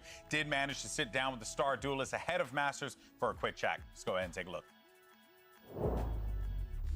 We're in Shanghai, so of course we gotta take a second to have a chat with the one and only Kangkang. I've got Luna Dujing here to do some translations for me. Now, we've done this many times, Kangkang, in many different countries, but this is the first time that we're gonna be doing this, having a huge international tournament in your home region. So how does it feel? 就第一次在家门口的国际大赛，对我来说应该是特别激动的，因为以前从来都没有那种感受，就是能够在家门口与很多不同地区的选手同台竞争嘛，所以说这是第一次，然后真的特别激动。Because this is the first time that the first international tournament held in our home region, and I feel like there are so many players from different regions will come to Shanghai, so it feels really different and excited about it. I'm super excited to see you guys play. But of course, you've also played in front of many fans, different fans, European fans, American fans, Japanese fans. So tell me, what are the fans here going to be like? Are they going to cheer for other teams too outside of CN? 就是中国的一些粉丝，他们虽然说就也支持自己国家，就是自己赛区的选手嘛，然后与此同时，他们也有自己喜欢的队伍，就像 PRX 啊、Fnatic 啊，他们很喜欢那些很有个性、很愿意去表达自己的一些选手。然后其实我能够感觉到，因为我知道，就是 VCTCN 的那些观众，他们在台下，每次我们在 VCT 联赛、CN 联赛的时候，他们都会欢呼得很大声。所以说，我觉得他们不会吝啬自己的欢呼声去给别的赛区的一些选手。对。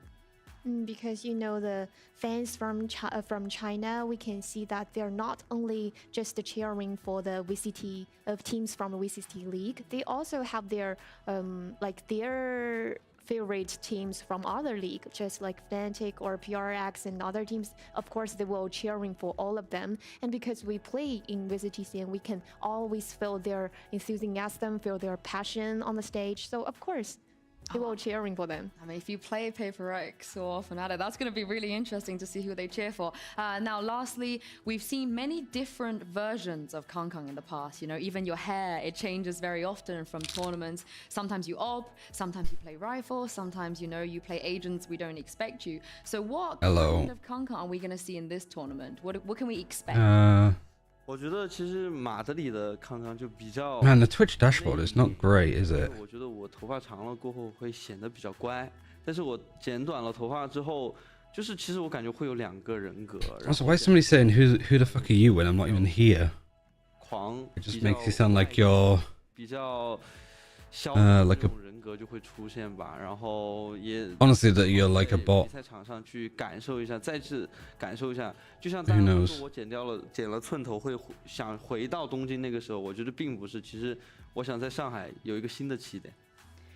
Feels like when I was in Master Madrid, when my hair was longer, feel like it's like 2 different personality of me. At the time, my hair is longer. Maybe I looks like not that outgoing, but now I cut my hair with different hairstyle. Now it seems like I'm more outgoing, more wild. So maybe some people will see that I cut my hair. If I want to go back to the Master Tokyo, I want to find the old me, I want to say it's not like that. I just want a new start in this Master Shanghai. Oh, I can't wait to see it. Thank you very much, Luna. I need to run out, so I'll do that now too. Sorry, I should have probably done it whilst I was away. GG. Shishi. I don't know how you say shishi. Well, you know, that's why I have no hair. It's because I want a new start. I mean, that's a sick metaphor. It actually is. You get a new start every week. Yeah, exactly. No, but Yeah, one thing I wanted to check was if contractually I wasn't allowed. He's just so cool. Like the answers he gives. This guy has been to so many of these events, going all the way back. The streak started at Champs Istanbul in 2022, and they have come time and again to these international stages and lost to international teams, but now they're at home. Yeah. And this is their chance to really show who they are, show who the Chinese region is, show that what they can achieve on their own home soil. Yeah, well, you could see the young man on that screen right there is another breakout star, just like the way that Kangkang was experiencing that same success when we saw him take the world stage for the first time. It's actually going to be Woot, and this is a battle that none of us coming into this event were particularly expecting, given that, you know, Mini Boo's on the team and so on and so forth. But now that Woot stepping in to that primary duelist role, Kakuka, we are getting essentially a clash of these young titans here on the stage, which is going to be so exciting. It's funny how similar their stats are. I love a narrative. That is what's so crazy. Kangkang should be on like his element here. And what is just an insanely talented, super young player. And confident. Exactly. Yes. He has everything. He's the whole... I like that Woot sort of looks like a mix of all of the players on the team. Like, you got like Patitech. Like, I genuinely thought it was Patitech for a second until I like actually looked at him. It's like, oh no, wait, no, that's Woot. He's got it every single thing. Round after round, you don't see him shake. You don't see him flinch. You just see him on the left side of the kill. It's just how he approached it too. He approached it with this very just confident demeanor about himself that you don't normally see in a player his age at this stage, if I'm being completely honest. Yeah, I think it's also impressive how well he like fit into the team's it's like ideas, a glove. right? He's so experienced being that initiator, setting his teammate Mini Boo up, that when he swapped onto Duelist, it felt like all the same executes, all the same mid-round reclears. This team has a really deep playbook, but despite that, despite the fact that he's slotting into a new role, it just has seemed seamless for this guy. I mean, I'm just surprised of what they're able to pull out. I think that also some other player that we need to talk about is Rians. I think that he is playing beautifully, and he's probably one of the reasons why Woods is playing like this. Not to mention Patitech, like the impact that he's finding in every single round for Heretics. It hasn't been easy, right? There's a lot of support there for him, right? There's even been some support of his teammate online, the guy he's replacing. Yes. Mini Boo's even come out online and talked about. He's like, hey, Woo, by the way, buddy, you can just keep playing it if you want. Yeah, exactly. What are you gonna tell him, right? Also, just remember, right? It's the first time that he's actually in the global stage. Yeah. He's all right. He'll be fine. Yeah, I mean, this is the tweet right here, as a matter of fact. Yeah, Woo, you just play Duelist fully. Sometimes Sometimes you gotta concede. Sometimes you gotta give in. my guy is just so humble. He knows exactly what the team needs, and the team needs more Woot in their life. I'm just like his name. But there's still a lot to prove. I think a lot of their games have been very defined by. Does he need to prove it as a duelist? No, Woot absolutely not. He's proven it game after game. I mean, the last match they played, I think he was plus 28 to pull off the win against FPX. He's in. No, let me write this email actually. Against G2, they crumbled. They start making do it properly some stuff like mistakes. this. Like, Fuck me, all of the bots are out today. Jesus. Ready to say that this is like a top 4 squad at the event, but you see the moments, you see the coordination, you see good reads, you see Woot playing the way. I mean, it tends to be a lot at once. They tend to just go through waves, so. Yeah, exactly. And yeah, it's all good. I'll be a couple of minutes. I won't be too long. Yeah, give me like 5. That's crazy. So just you know, I'm saying that all the stars are aligning. Hey, it could very well look that way. Maybe not. We'll find out. But for now, though, let's go ahead and hear from Woot himself as Mika standing by. Hey, I'm here right now with Woot of Team Heretics. Now, last week, Woot, we saw you debut as duelist, and you did amazing, but now you will be up against potentially one of the most popular duelists, and it is going to be on his home court. So how are you feeling about that? I'm really excited to play against Kang, but I think it's a good chance to prove myself, and I will prove myself in the game. Well, good luck. We're excited to see that matchup too. Literally the response. The eye contact with the camera. He just like what? How does I love how everything's being analyzed like he does. I am very happy to go up against him. I'm ready. How does it go? My boy is cold-blooded out there, man. Training this guy. I mean, when I was his age, I was way more pimply and did not have the confidence he had. Yeah, that too. I was not very bright. How old is he? It's like he what? just turned 18. He couldn't play in the league. Yeah. That is, I had forgotten about that because he's just playing so well. But literally, that's why they didn't have him at Madrid. Across the globe, talking about all of these players, and he was watching from home because he hadn't even finished high school. Like he was just 15 watching. This team is so young. Los Niños, they're like all these new players who have stepped up in the last few years, and Uncle Boo on the team. Uncle Boo, the best one. I just think it's so impressive that these guys are so young and that this team is so well put together that they don't look shaken at all against these great teams on a big stage. But I do think today is a big test against that home crowd against EDG. But they've also done this a few times now, right? They've been in the blender a few times against some of the other Chinese They've teams. played them both. They've played them both. So they've essentially had to deal with that hometown energy that was being given to their opponents. And, you know, like, they still managed to rise to the occasion when the moment calls for a Kukuk. I think, like, that is the thing about this team. No one was really sure what we were going to get out of them, especially with Minibu not being here. But what we got is a team that knows how they want to play with the pieces that they have right now. Yeah, exactly. Of course, it's very complicated to, you know, hear all the crowd cheering for the other team. Nothing personal, we have to say, you know?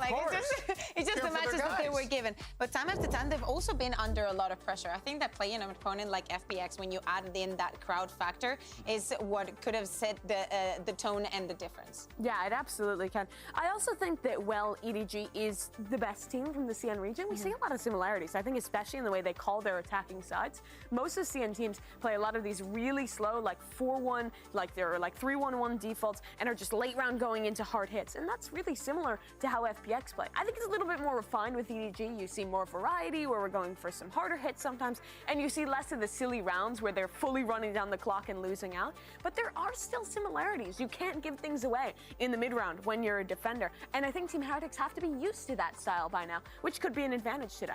Yeah, it could very well be. Yeah, still the problem is, of course, we have seen some maps from them, but just remember what happened on Split, for example, right? Against G2. Yes.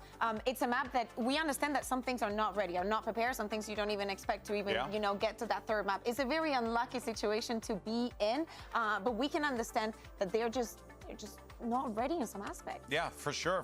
And, you know, as a matter of fact, we'll go ahead and hear from Woot because funny thing is that he actually doesn't want to play duelist. This is his Omen player moment. Check it out.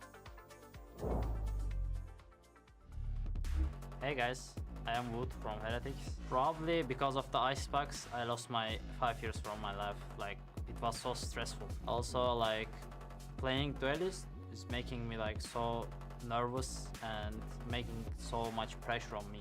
So I just want to play flex, not duelist. I'm so happy to play against Chinese teams because the Crow is going insane. Also, they are playing good and different. So we are just so happy to win against them and get the playoff. I don't think he hears him. Oh, but now he's giving his position away. Now he knows where he is. Meanwhile, Mood on the other side with 4. Lysor drops one. Can he 1v3 to close this out? No! The ace for Woot! About Kang, he bracked 2 times. It was so close mice. I think he didn't tiff me, but I didn't tiff him as well, so he's strong, I know, but we will see in the match. Like, about my performance, I'm really proud of myself because it's international event. It's like 2nd biggest event of Valorant. And I was watching it when I was younger, when I was 15. So I'm just playing here and dropping 70 in 3 maps. So I'm so proud of myself. We're really missing you, Minibu. And we love you. And we are waiting for you for stage 2. We will just do our best for you, bro.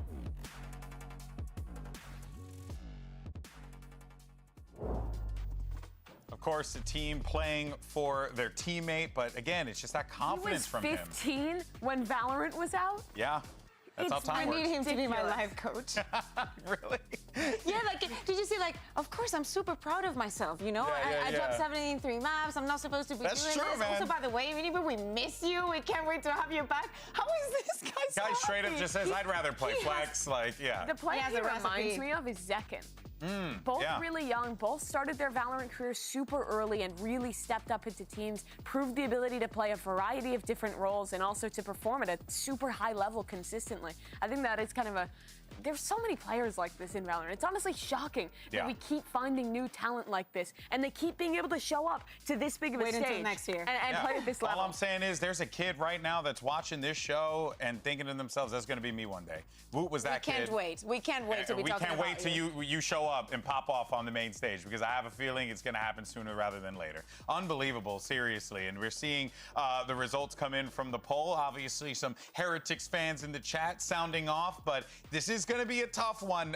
You know, we don't want to sugarcoat it. EDG, they got to be coming into this one as the heavy favorite given the circumstances of Heretics, but also it's EDG. Yeah, EDG is definitely the favorite into this matchup. In front of their home crowd, with time to warm up, with some great performances in stage 1 for China, this is their chance to start a run. Time to warm up, but outside of the server. Heretics, yes, they still have a lot to prove, a lot to improve as well. But, you know, they've had a very good run so far. Indeed they have. Can that run continue? That's what's going to be on all of our minds. Can EDG quell the fire that burns within Team Heretics? Let's go ahead and send it down to the stage and bring out our squads.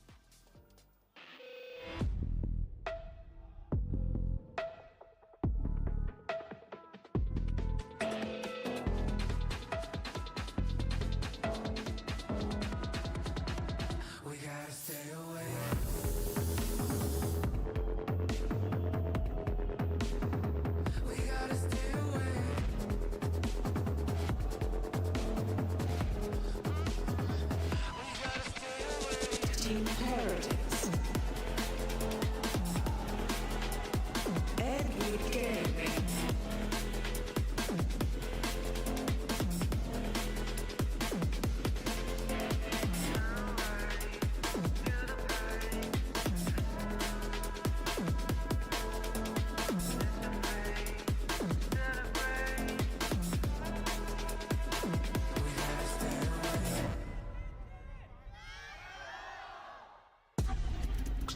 It's the hometown heroes versus the plucky underdogs. You got Team Heretics taking on EDG, and this crowd is surely going to be on the side of the #1 Chinese team, and everyone has been anticipating this one. The battle between Woot and Kong, what we're going to see between the ideas of these two squads, and here's your series layout. Sunset, Split, and if necessary, we'll be taking a trip over to Breeze. Time after time, Heretics just wants to go to Sunset. We understand. We saw it the other day.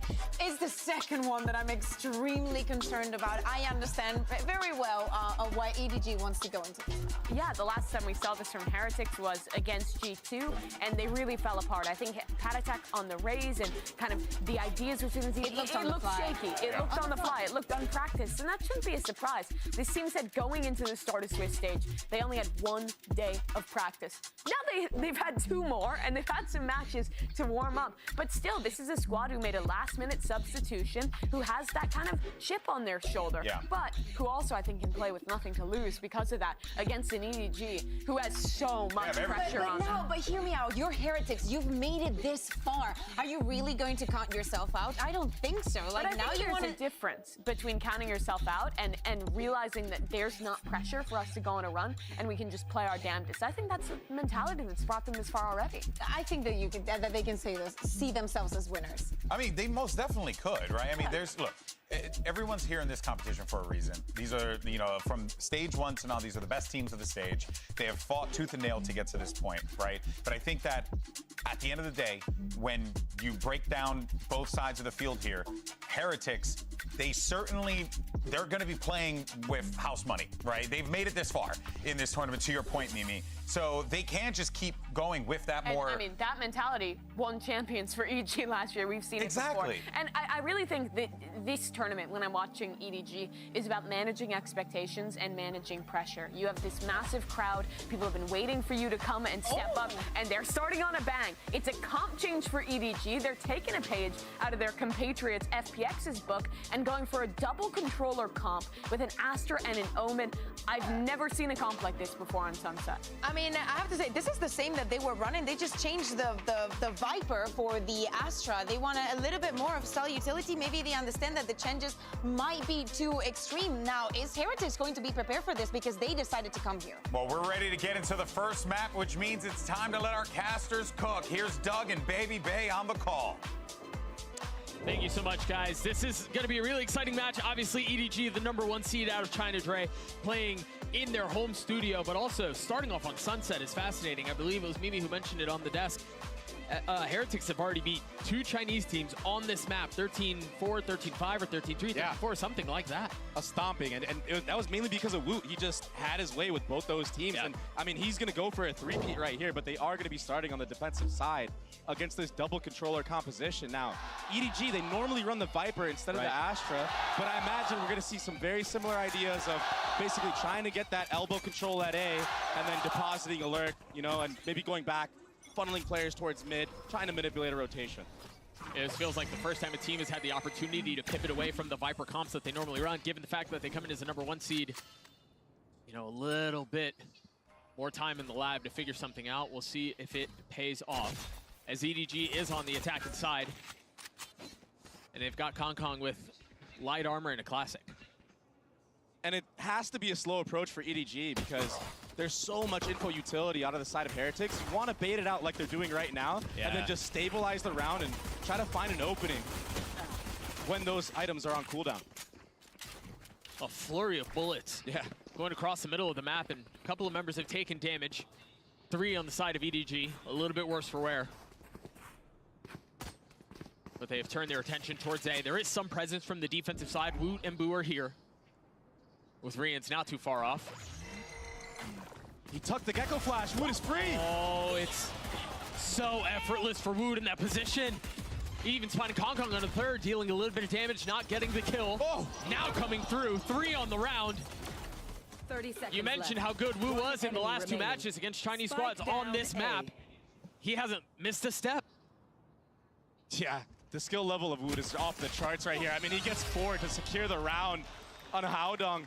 And EDG going into this round, they did a really good job of baiting out some of those rechargeables, but I mean, Woot, I don't know if it was prep or what, but on that default box at A, I mean, he was able to tuck away from the Gecko Flash and not be seen at all. And I mean, no one's gonna be looking there because it didn't connect. And then after this, I mean, he's just hitting some nice shots. Beautiful. Let's go, baby. Come on. And the handshakes are coming out in the first round. An excellent start for the #2 seed from EMEA. Yeah, he's 3 off a Ray's ult as well. They're giving him a Guardian full armor too. Jeez, it could be so deadly in the hands of Woot. It will be early A control for the defending side, and for the opposite, just a slow walk into B main. But Bomb is all the way in mid. Yeah, that's scary. And there's a Cypher trip that should be ahead of this. Doesn't get broken quite yet. Benji Fishy is watching that way. The spike rotating back towards main. And Benji the first to take contact. Nade invested in his direction. but EDG have funneled out onto the site. They've taken a lot of the space. They've even gotten Smoggy really far up, playing in the smoke. But Patatek over the top, not able to connect onto the second. It's scrappy. But it seems to be slowing down. What was that from Smoggy? He's going to have to 1v2 with the Classic to win this one out. And he's not going to be given much of a shot. Heretics will get their second. Woot, off of that, is going to have his ult online in the third round. And that's the perfect round to have a showstopper because... Yeah, it's perfect. Yeah, I mean, this is going to be the first full buy for EDG. If it's a nice setup play for Woot, I mean, maybe off of a cam or even some other utility that we've seen them do, like through a smoke, maybe with a dart, you can really destroy EDG's economy and potentially snowball this game out of control on the defending side. And also, Heretics have done a really good job of taking A space early on and pivoting to the top mid area and kind of just trying to re-clear that entire area, fighting. They're seeking those fights out. So they're very proactive so far on their defensive side. And this is what I was talking about. You might see a rocket play off of the Cypher camera. You can tell he's going to want to go. He has nothing but Oh, ghost. shit. Yep. There we go. Full armor. Nothing to lose here. It's so smart to do. I didn't realize that we were sort of going straight in. I thought we had a bit more time. Yeah. Why not give it to somebody that's playing on A, and that's Patatek. Right, EDG, what are you running? You're running Astra Omen All tournament long. He's been hitting some really nice headshots. instead of the Viper.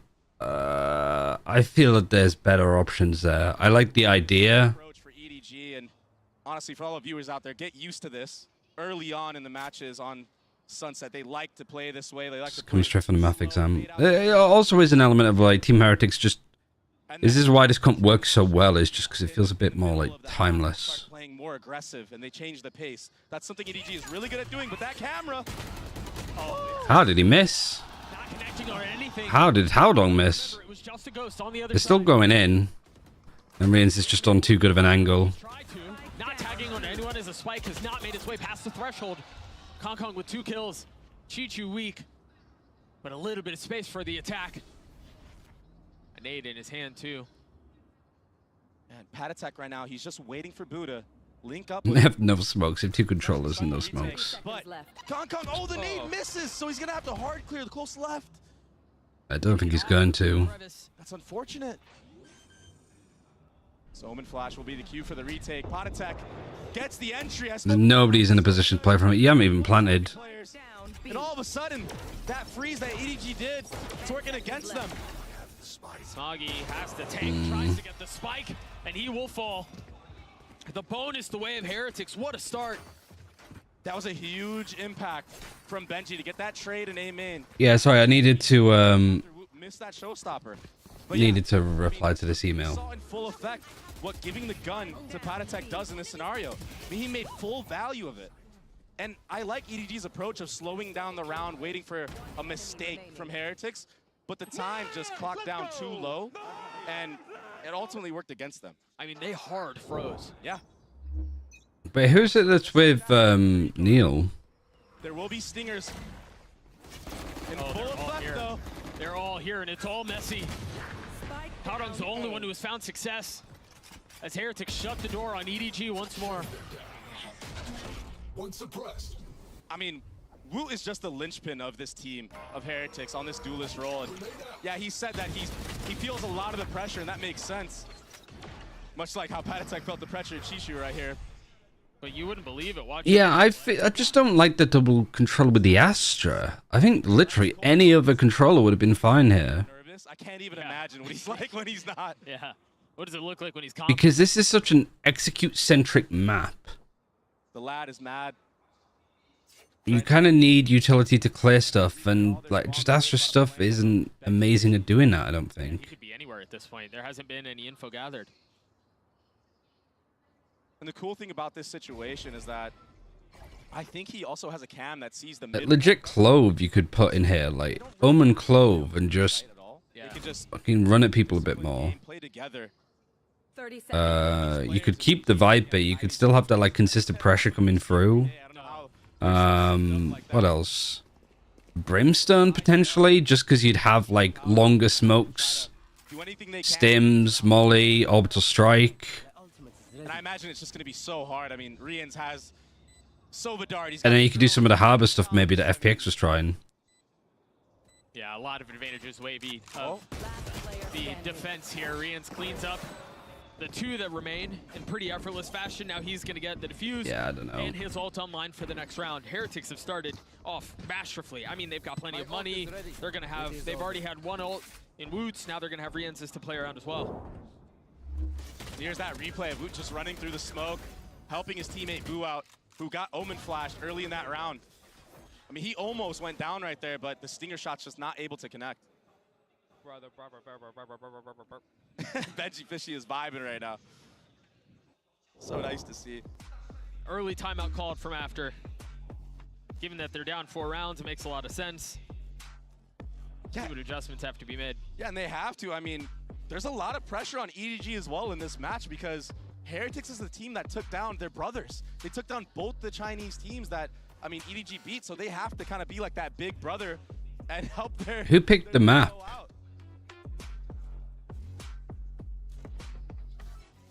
But so far, I mean, it's just That's the other question I have. 7-2. My camera... That'll put him on a showstopper. I don't know where my camera... Where is it? This one. The Hunter's Fury. Yeah. I feel like I can do this a bit more. I mean, and Boo hasn't even died yet. It's just looked really good out of Heretics early on. I think, obviously not phased, not concerned about who's playing on the other side of the stage. They look really comfortable. They look great. And this is kind of to be expected. This is Heretics' map pick. EDG, the last time they played it, I mean, I think Team Heretics' pick.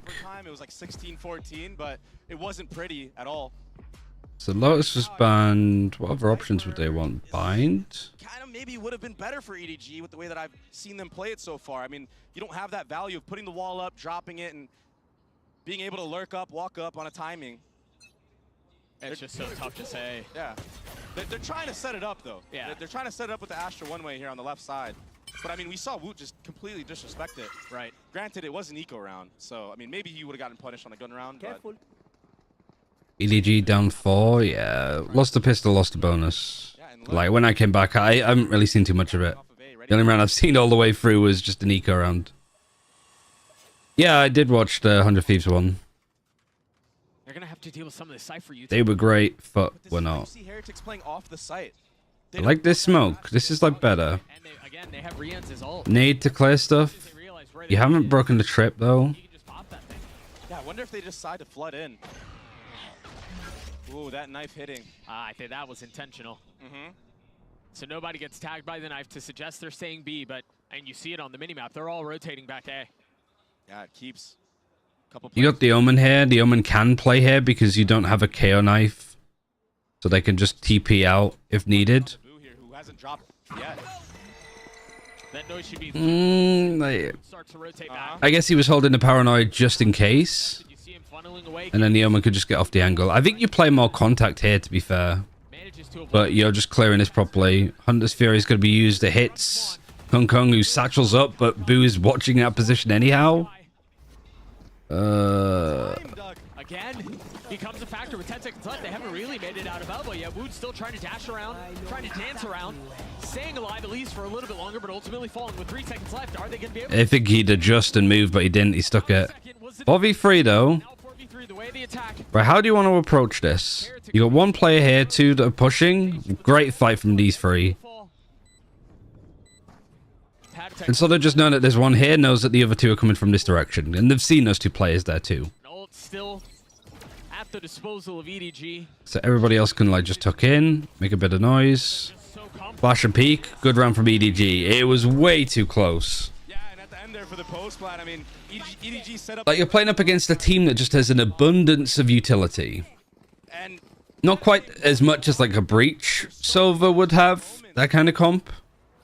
Not a doubt in their minds that they had the time to... But I think, especially when you're running 2 controllers and a Cypher, like, full contact lurking should be able to find more here, I think. So finally, EDG will get on the board and have a chance to... He's very happy about it. Kong Kong is sitting on a showstopper. Chichu does have that Astral ultimate. But Woot is already doing a walk down mid. There's the ult. Yeah, so they're just cutting a bit of noise and then going. It's fine, but it's just completely dodged. Meanwhile, there's a lot of space that Team Heretics got from here. This just looks like it's going to be like a 4-1 retake, or all 5. Why not clear it? I mean, he's gotten so much value in that spot. Like 3-1-1, like watching for a flank because they don't have complete information. Everybody else grouping up, one player. Yeah, this is a good retake. You just have the utility and you all just like body through. Aldron to clear this too. Unable to survive the spam. Incapable of staying alive. Conca playing up close to Yeah, Cage is really good. EDG again have been picked apart. So it's a 2v4 though. They can settle it. Great light utility. Fucking fantastic retake from Team Heretics. That was a very convincing retake for Heretics. I mean, yeah, there's only 2 players alive, but the initial fight, that initial exchange against the 4 players in that A lane, it just went their way. Their spacing was perfect. That's why this comp is just so good. To flush out a kill for Boo in the I don't like the KO as much. Like, I think you could replace this for Gecko. You could replace it for Breach. From Team Heretics on that retake. Especially with how the last, retake went. EDG had such good crossfires this time. Not exactly a crossfire onto that lane area. But I guess it's just like the KO knife to stop them using utility against you. Like, if you get a good knife whilst you're retaking and they can't counter you with any ultimates or abilities, yeah, it's tough. Now you have to be worried about all that discipline. It like kind of soaks into your brain. You're like, oh. They need the satchel to fight for this mod. They see nothing. Maybe 3 guys holding me. Good information. You leave one player here. Like, your strong side in A, you fight actively for this space. You have somebody rotate to help on B. They're ready to fight this though. They're getting ahead of it too. They've got the dart. They've got the cage to cover and then spam. They are just able to plant. It was in a different spot. That's why. They've invested Patatech's ult, but they're playing so close that Shock is up close and personal. 2 members of EDG fall. G2 and Nobody trying to hang on to the Good round. ult. Showstopper, not afraid to dedicate these ults. And then they had to move him onto the other side, and they know that Chi-Chu is all the way over here. He has a rifle, so I guess he's just saving it. It was the moving death ball approach from Heretics that secured them that round. And yeah, the showstopper doesn't connect from Woot. But I mean, that Cypher ult.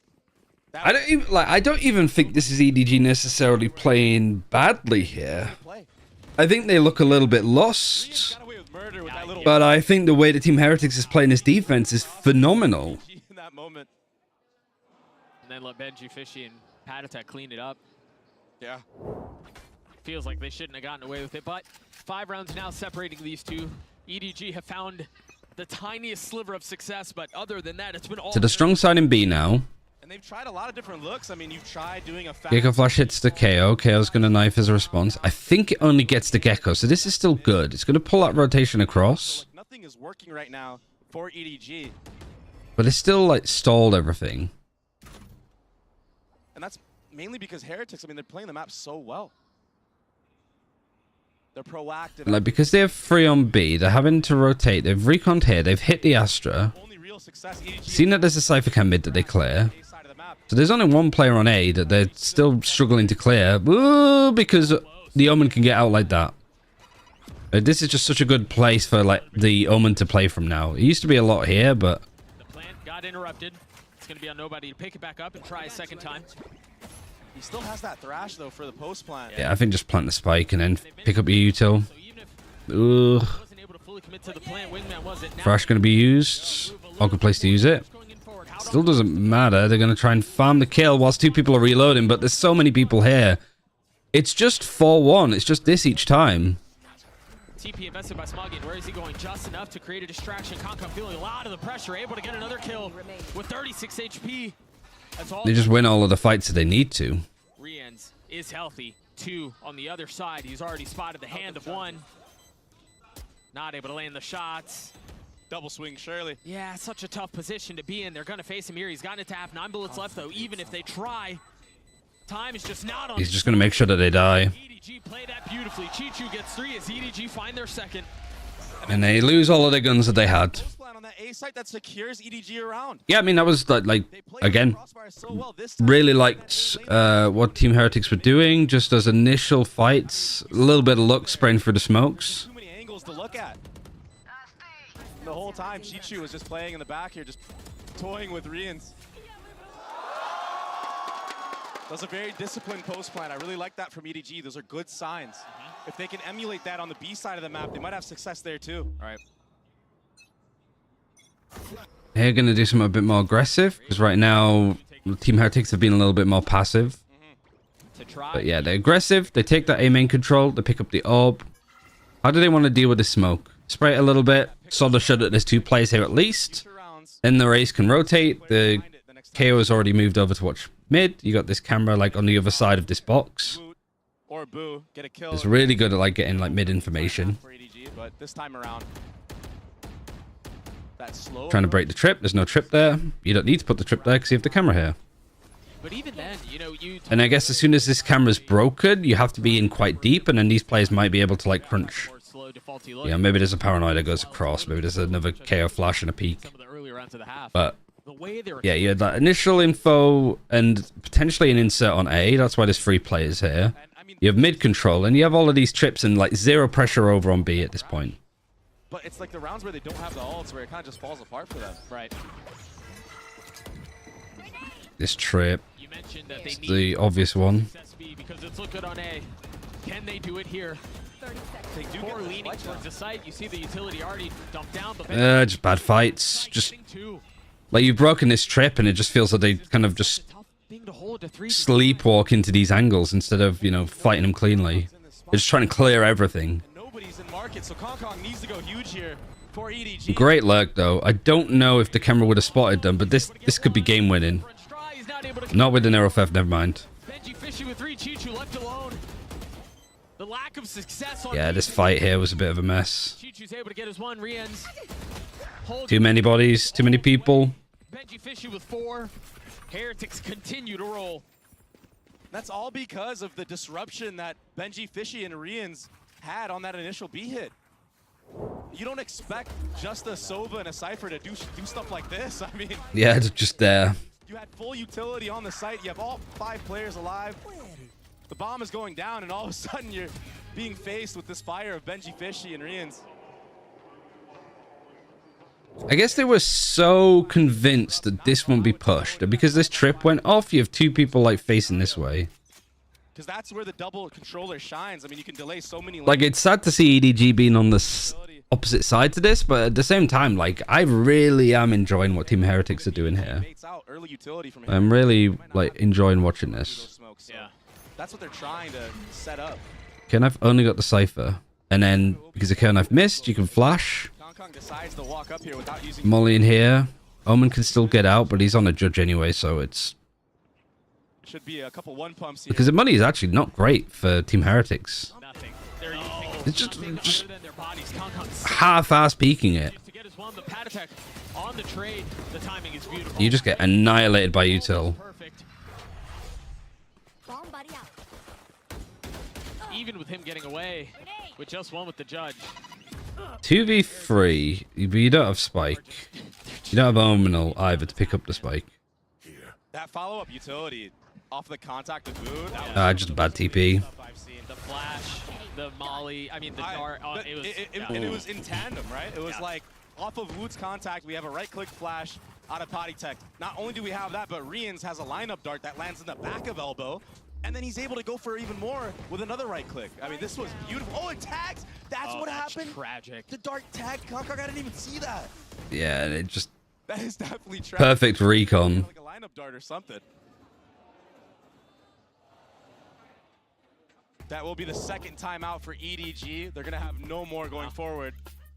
And you kind of have to. I mean, 8-2 is a very decisive and convincing lead for Heretics. Just to remind everybody, this is not EDG's map pick, and they did switch it up. This is the first time that they've ran an Astra over the Viper on this map, and maybe that is playing a factor. They're just not used to playing it in a match setting. Maybe. They've had a couple of cool ideas. You mentioned some of the recalled smokes, but yeah, it's been really tough for them to find success, and I think we can attribute some of that to the comp change, but I think the big takeaway here is Heretics just continues to dominate on Sunset. We mentioned earlier, they've bested the other 2 Chinese teams that are playing in this tournament, and now they're having their way with EDG as well. And a big part of that is the anchor players for Team Heretics. They kind of allow the rest of the players to be enabled and do a lot of stuff on the retakes. It's like they're running into a brick wall every single time they try to hit a site. Yeah. And the brick wall is sometimes it's Rien's, sometimes it's Benji Fishy, sometimes it's Woot. Like, you kind of have to invest a lot of utility on these early chokes to get up with the comp of EDG. And What's the plan? This is the same sort of setup. Again, like the KO flash to just get people on the angle and fight aggressively. You got a Gecko flash, but because you don't have a breach stone, you don't have like a recon or a horn, there's not really too much pressure that you can put on this position unless you just go straight away. Online 2 within 1 point. Getting a lot of Like, I think if you're playing this comp for EDG, you're just planning to like out mid-round the opponent. But I just think like this comp against a Sova is just not great. You're hoping like if you go up against a KO or a Gecko, even a breach, that you're just playing up against teams that like lack information, that they have to just, that you can like maneuver around them. But here I just don't think that you can, not with the way that Heretics play this map. Fishy again has not been cleared now. Going down at the hands of Chi-Chu. The rocket not going to connect either. So 100 Fury has been invested by Rians. Boot playing further back. Pytek gets nobody. He's playing from market. You got a late lurk. Just Howdong is going way too fast.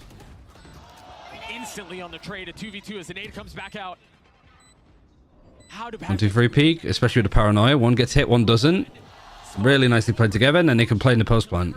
Omen can TP to the other side. Leaving Patatek alone, a 1v2, a tap of the spike, the swing coming through. Nice, okay, good, better. This I'm not a fan of. I also don't like playing Howdong on Cypher when you have a player called Chi-Chu. Brought his team back into it. Heretics did a good job of re-clearing the lurk in mid. But the answer back from Kong, that was huge. Look at this right here. Nice shot on the Woot. And then Smoggy, this kill right here to support. A little bit unlucky, really. That the paranoia gets one and doesn't get the other. Last round of the half, 3 ults on the side of the attack. Has there been any rounds where EDG have gone here quickly? EDG do a really good job of using that first Thrash ult and then pick. I guess you just, like I said, you can't really do anything fast. And not only on But I mean, that's why you want comps that can play a little bit slow and sort of fake pressure and such, but you're not breaking utility. You don't really know what utility they're using. Maybe go somewhere else. The Heretics have been able to play the Cypher on B every single round, and it's almost like ignored. Howdong, he's way ahead of it. Meanwhile, they invest the Thrash and the Paranoia on the other side, feeling some of the pressure coming in on one side. Yeah, the Omen could just get out. Kong has already gotten all the way up into elbow. And here it is, he's able to pick up the Thrash again and have it for the post plant. The thing is, they don't have the Paranoia. clear out the box. So they're going to have to try to get through. Molly's good. The Molly bounce is weird because of Pytek being there. It's still fine. Pytek still gets one. Taking one with him. Leaving Wood in a 1v3. Wood is All right, play this sensibly. in electric fashion. Is going to have to close it, bookend it. If he wants to win this thing out, otherwise EDG will get to 4. Oh, this nade will have Kong have to peek. That's heat. All right. Kong gladly takes that swing. 3 on the round for Duelist. Good timeout at the end there to just get those final 2 rounds. Could be the savior there, but you don't have a timeout for your defense. You're just hoping that Heretics have to take a couple and you can discuss stuff there, but you don't really get too much of a choice. Beautiful play on this site. And even in the post plants, even if Kong drops there, you imagine that Howdong Thanks. and whoever else was on site, I forget who it was. Was EDG are a very disciplined team in these scenarios. Kong popping off, getting the crowd back into it. As you mentioned, EDG have gotten all the way up to 4 rounds, and it's been in the best that Heretics has been able to throw. We've got Mika standing by with Chinese professional basketball player Guo Ailun. We have another special guest in the audience right now. We have Guo Ailun, who is a professional basketball player. Thank you so much for being here. What does it feel like seeing esports and gaming on a stage like this in Shanghai? 想首先请问一下，觉得在上海线下观看我们的电竞比赛，来到我们的5位竞技场，感受怎么样呢？开心、热血，为什么呢？因为这是一项国际项的大赛啊，因为很高兴就看到这么多来自世界不同国家的顶尖的5位契约选手聚在上海，然后这个城市，这个热情的城市，我觉得让我现在自己来说也替他们非常高兴和热血沸腾啊。I was really happy and feel the passion about it. You know, it's an international tournament. Also, all of the top players from all of the leagues, and I feel like deep in my heart, I feel so happy for them. Oh, that's so wonderful. And of course, as an athlete as well, what is your mentality going into a big competition like this? What is the Who's this guy? He's a basketball player. 想请问您，作为一位职业选手，您是以什么样的心态再去面对各种世界性的赛事呢？以及有没有一些助言和建议能给到我们的职业选手呢？参加这种国际的比赛，跟国外的顶尖选手对抗，他们肯定心里或多或少说上场之前有一些紧张嘛，要带着我们这些。Afternoon, how's everybody doing? I'm doing good. How are you guys doing? When is your next game, Craig? I saw that you had a couple of bully people.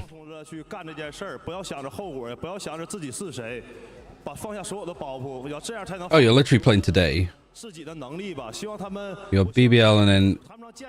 That's so weird that you had like games back to back, and then you have a game this weekend, and then 5 days time. 结果设更多预想，然后就会顺其自然发挥到出 weird. 水平，结果就会顺其自然的好。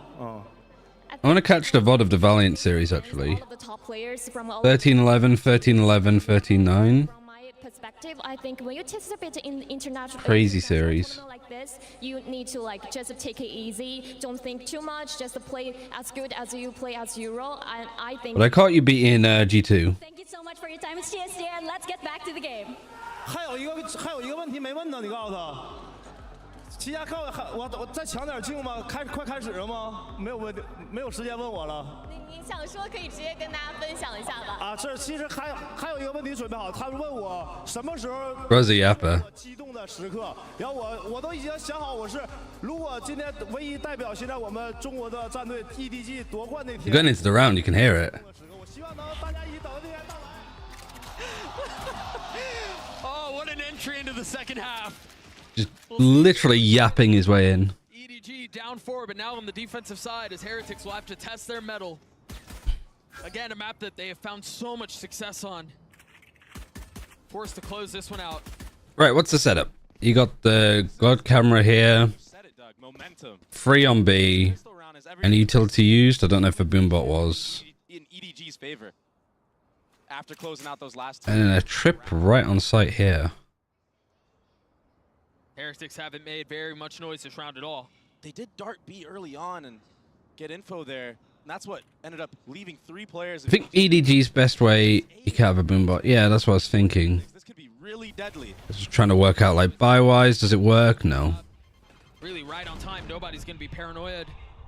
Trying to dance around it. Still Gets one. How don't get shocked outed? But Heretics have gotten all the space they could possibly want. Bad fight. On the swing. Good timing. Omen flashed. Let the flash.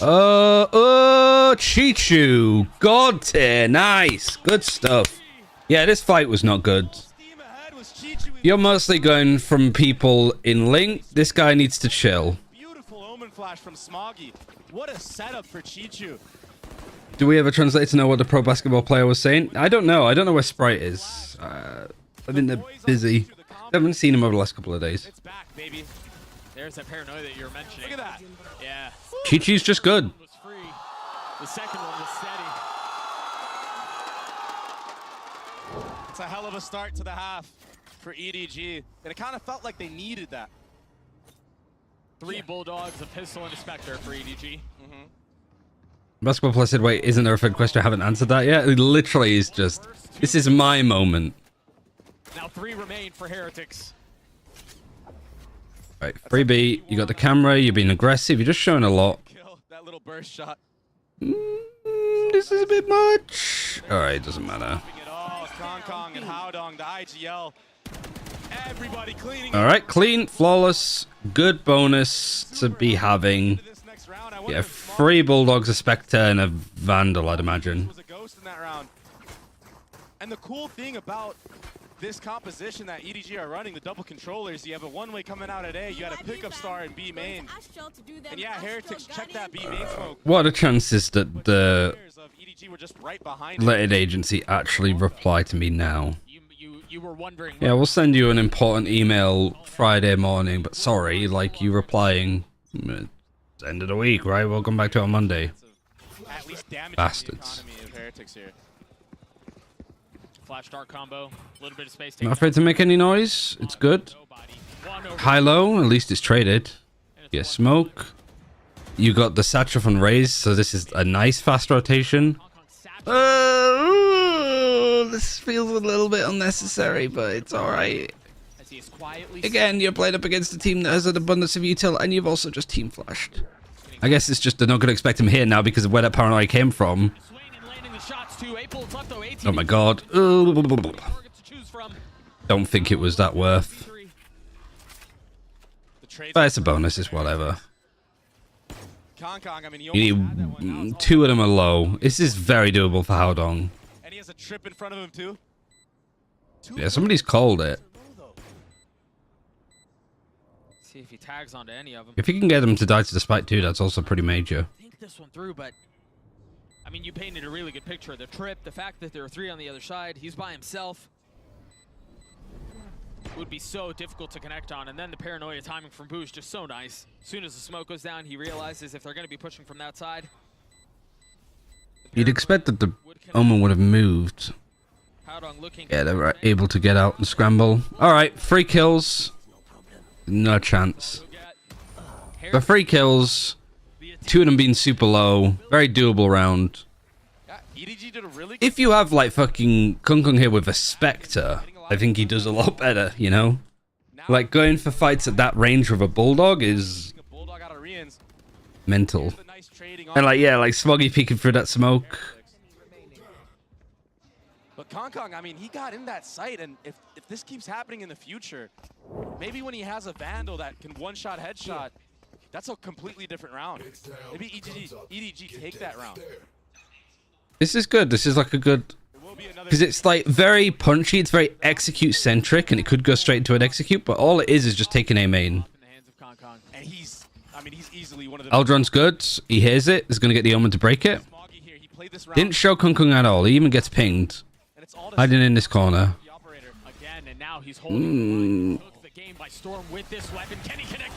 Great trade, though, from Riens. Nobody's just had bad fights today. Like, just sloppy aim. Space to be gained on the site. Smoggy close by. G2 as well. Kept back by the smokes. The tags through. They might try to wrap around him. Oh my god, there's so many smokes. They might find a window of opportunity here on this. Yeah, they have an inclination that they've been flanked, so they're going to recon this and try to take it. So Haodong needs to not die here. All he needs to do is not die. There's no way to expect that. That's what they'll be. If they don't make any noise, He doesn't need to be on the angle. And he drops the first. That shot was so clean. G2 in a 1v4. I mean, all of that came down to like Riens. This is like really good trade. That was round winning.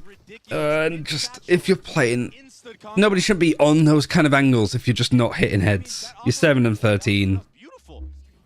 Tries to satchel out. I mean, look at this. He's stunned. Oh my gosh. It barely left his feet. He's so quick.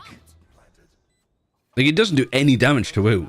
This was really nice by Riens. I mean, we talked. Yeah, the read that they were getting flanked, the little pressure that they were putting towards like Ali, and a lot of that was off of Woot actually. And the angles that they were just facing on. Right. They don't have to worry about lane whatsoever because the Cypher cam's there from Benji Fishy. Where else are the players? Right. Hello, Milo. This time around for Heretics, a very quick A default. To be fair, like, it sucks to see EDG losing, but I think I've been loving what Heretics have been doing. Kind of been in that elbow area, so that was kind of. You can't get that flashback, EDG. Thought they had, but this time around, Heretics, they tap the orb there and they just wait and pause, waiting for a trap play. And then when they do commit, EDG aren't able to funnel in behind it quickly enough. A little bit slow on the draw. The rotation was perfect for Heretics. This is a really nicely round, a really nicely called to the round. He gets hit by the drone. Haodong's utility is not going to be a factor here, and they can just run him down or at least try to. He will fall. It's brute forcing, man. So far. Kong and Nobody, the only 2 that remain, approaching the site from opposite sides. I mean, just look at the mini-map, how together of this Deathball Heretics is. Entering the site, you have to fight 2-3 people in front of you with gun disadvantage and utility flooding you. And then they all get out together. Right, and then if you somehow win those, you're going to have to deal with the rest. A miserable spot to be in. The tap of the spike, drawing out action. Flawless. But when you have that big of an advantage, Very clean anti-eco. Nice and simple. You know you're up against an eco, you fight for A a little bit, and you just KO ult onto B. Honestly, in a 5v3 there, you don't necessarily have to be disciplined, right? You think, all right, we're able to clean this up, but they play that really well. That'll seep into the minds of EDG, not only on this map, but future maps when Heretics are on post plants. And it can be so hard to play against a team that is like that. It kind of feels like you can't really do anything. Right. If you force the issue, you're just going to get met by 2-3 players in a crossfire. Wow, what a read. Heretics just all the way over on B. You can just go straight for this execute if you want. No point in resetting now. No kills found. You got 4 people here, EDG. Get some good fights here. Nope. Oh, Smoggy gets 2. Oh, Smoggy. The way that Heretics are just fighting together there. Like that initial fight here, and then you take their attention, and then these guys peek, and you get the kill. Just like these players being able to go up the stairs and down the stairs, like just peeking and taking those fights together instead of like splitting up. Yeah, Smoggy gets this 3rd kill after that trip connects, but He gets hit by the trip again. I mean, he did everything he could.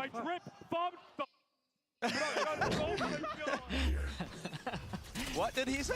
They're getting really good at censoring it so far. Yeah, they are. Another Paranoia A aggression again, just missed. Omen ult as well to see nothing. So why are we making the call for Howdon to go into B? Why? What? That's just not a good idea. hands there and check. Just base check that smoke. But now that Cypher ult's gonna give full info. They're all here and they know it, but they might try to hit it anyway. Fuck me. Trying to get a crossover to Marcus. Wood with the fadeaway shot. They're just not missing right now. I mean, you can't make it up. What was that? Yeah, just shocked that actually is crazy. They got obliterated. But like I think the attack from EDG was fine. The defense, you know, unlucky. You sort of high roll, expect them to be on A with the showstopper, and then you try to do another A execute play and they're on B again. So you just miss. But the reaction if you're like being aggressive on A and how you adjust on B was just not there. But when it's your IGL, it's not making that decision. When you have people fighting on A and your IGL is in B main alone trying to take fights. Like, you know that they're not on A at all that round. So are they going to be in mid? Well, they've not really been playing mid. They're an execute-centric comp. There's only one place that they're going to be, and you decide to try and walk into it and see if you can catch one. And even if you catch one, you're probably going to get traded anyhow.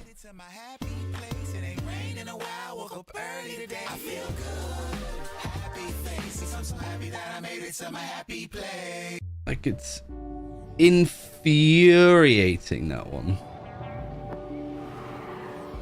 That's just the only round I think that I've just been mad at. Everything else was fine.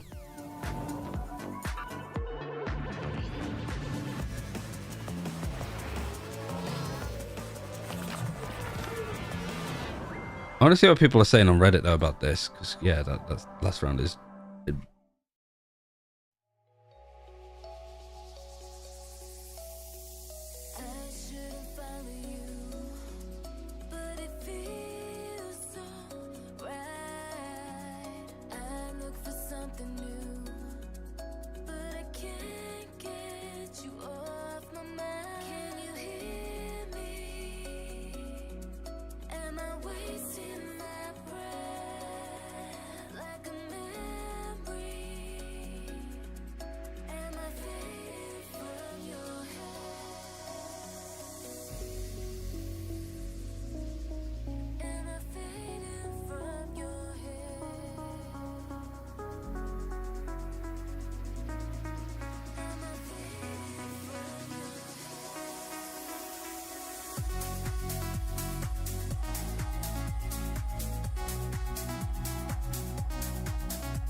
Did you two mess up your pick'ems too? I actually didn't do my pick'ems.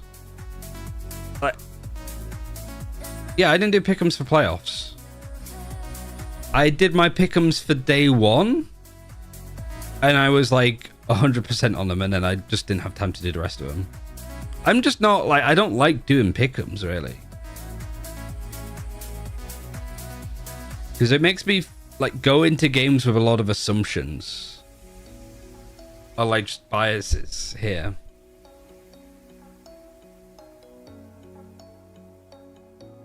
But I did predict FPX beating FUT. The gamer mentality in me. I think it's more like I can do pick'ems and stuff for China because I'm a bit more like aware of the teams and like their form and stuff on certain maps, but because I haven't been watching super closely the other regions outside of China, it's hard for me to make a call. Like Split is next. I don't know realistically how much of a chance EDG have there.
Hey guys, I'm here right now with Nilzinho from Team Heretics. So what do you think is the game plan going into Split right now, which is going to be EDG's map pick?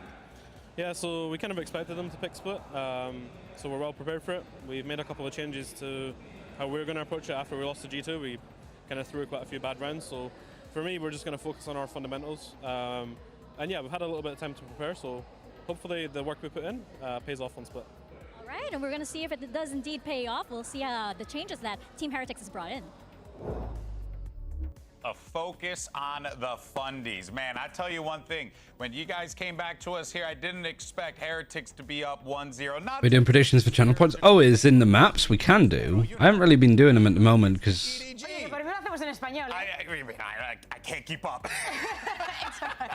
who wins map 2? Split. For real, like, what an unbelievable game that we just saw from Heretics. Really just showing everyone, proving everyone wrong about this team going into it.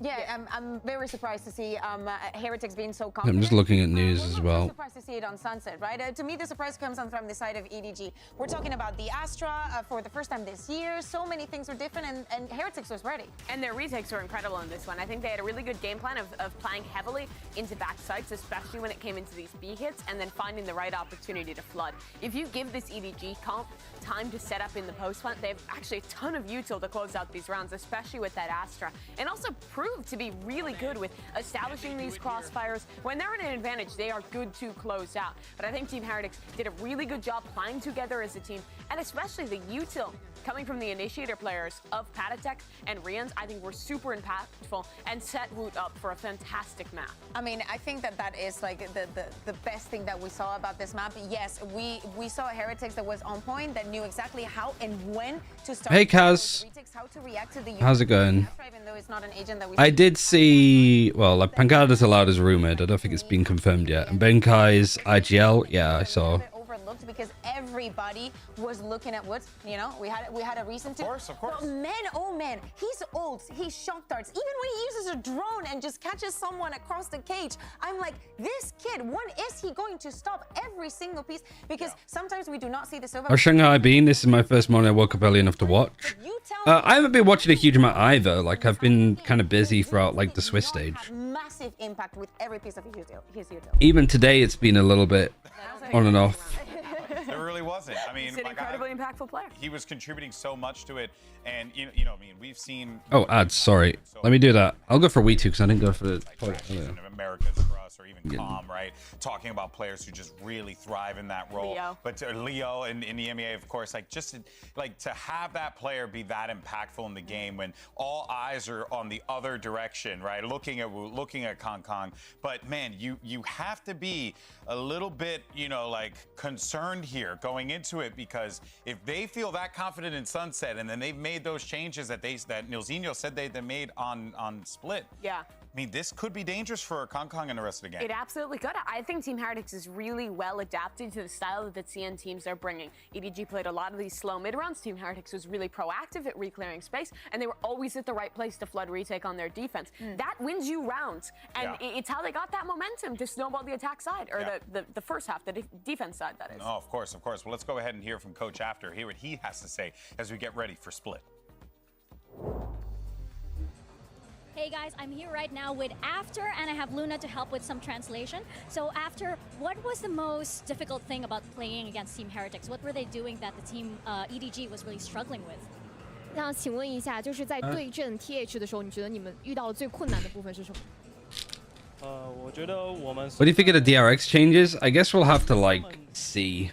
Strange to see DRX without stacks, but I guess we'll see overall. Thank you very much, Kaz, for the sub. Tier 1, thank you. Very appreciated. But yeah, it's been a good Masters event so far. Feels very, I don't know actually. It feels a little bit better than Madrid, I think, because there's just more team, more competition. There's been some really good games so far. I've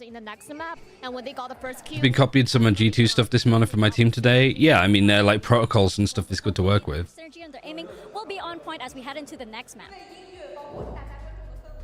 Well, they're going to need that synergy to really synergize because, I mean, look, they were looking at... Because what would it be, like EDG versus PRX in the losers bracket? That's crazy. Team that's honestly coming into this one with the most hype that they've ever come into a tournament. Absolutely. I think we also saw players in terms of what he's talking about the aim there who need to step up not performing. This is one of the few maps where you watch Kong and you're not blown away, right? Yeah. Like these guys, the individuals were one of the big reasons they were lighting the world on fire in their international league, and we weren't seeing that here. But going into Split, this should be comfortable territory for EDG. They've played it a ton regionally. They're really strong on this map. Ascent was banned, Lotus was banned, Bind was banned, Icebox was banned.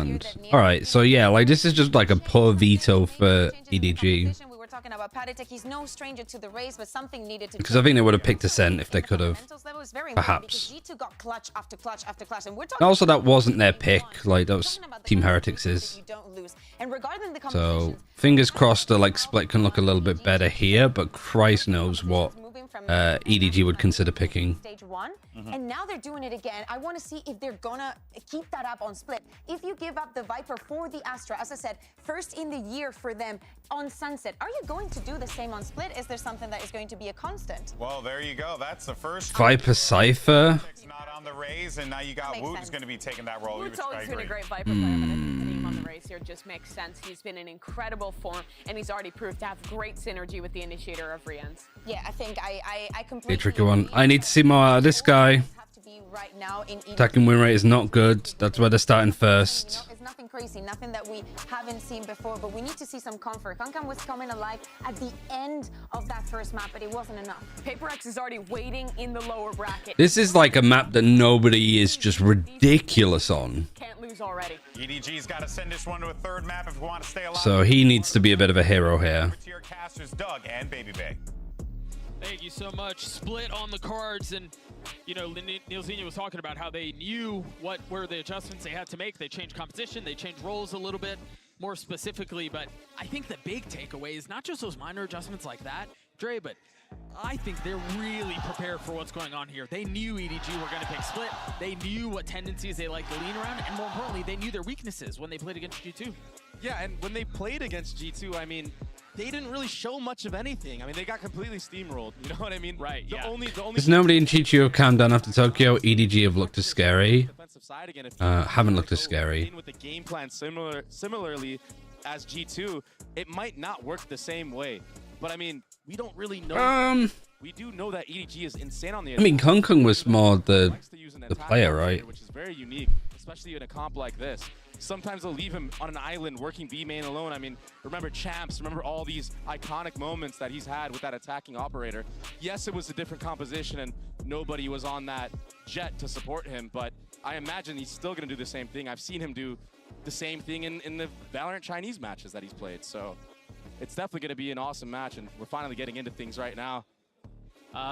You lied to the people. Oh, no? We're not getting into it. I saw the clock going down. I apologize. I am being told there is a tech delay. It is here. No. But, haha, we fixed it. I mean, we didn't fix it. Honestly, we didn't do anything. Except What are we running? Camera over here, Cypher over here, Trip over here. I like it. how EDG played the attacks that you were mentioning. Pretty much just all retake on A, which is good because it's 4-1. It's 4 attackers going in this direction. Don't want to die to the Omen here, but they break the camera. You know that one's up there. Ooh. Silent but potentially deadly approach to the round. And then immediately you got 2 people grouping up together. No utility invested at all. This contact style is just in the meta right now. Toggling of that wall. Here we go. Now the nade, the flash, the swing, Howdong tagged by Boo. Baiting away from where the Viper is, potentially. And then you got another one through here just to add more chaos. It's a really nice crunch. That's bomb too. Can they settle on this? They're all here. There's 3 players that'll just fight this A ramp while one watches the vent. Brave from Boo to be clearing this, but he has got teammate to help. A lot of damage done. Man, messy. Really good bait here, though, that happened for Boo. To just leave Pytech here and then having a player go through vents. See a free here fighting tower. Taking pop shots. And honestly, Howdong, he jiggled that. He saw Woot there, but it was just still the mechanics of Woot that has been prevailing for this Team Heretics team. I really like, though, you mentioned it earlier, but I really like the way Pytech played his positioning there. Yeah, me too. To come out, not just the pot shots, but Shame that EDG didn't realize that they just had an open A site. How do you really handle that in such a tight choke? You can't. You really can't. And now for EDG, every time you go A ramp, you have to be worried about that A ramp re-clear. Right. Yeah, it was only pistols, but you see the potential that they can do, the damage they can do. Right, and the ideas that they brought into this map. But it doesn't. I think if EDG goes out 8th, I think they make roster changes. With the Sheriff in hand, there's a slightly different re-clear. Gets the info. Persistence. Very nicely done. And a judge at the end of this, too. We saw some judge antics in the previous 4-1 again.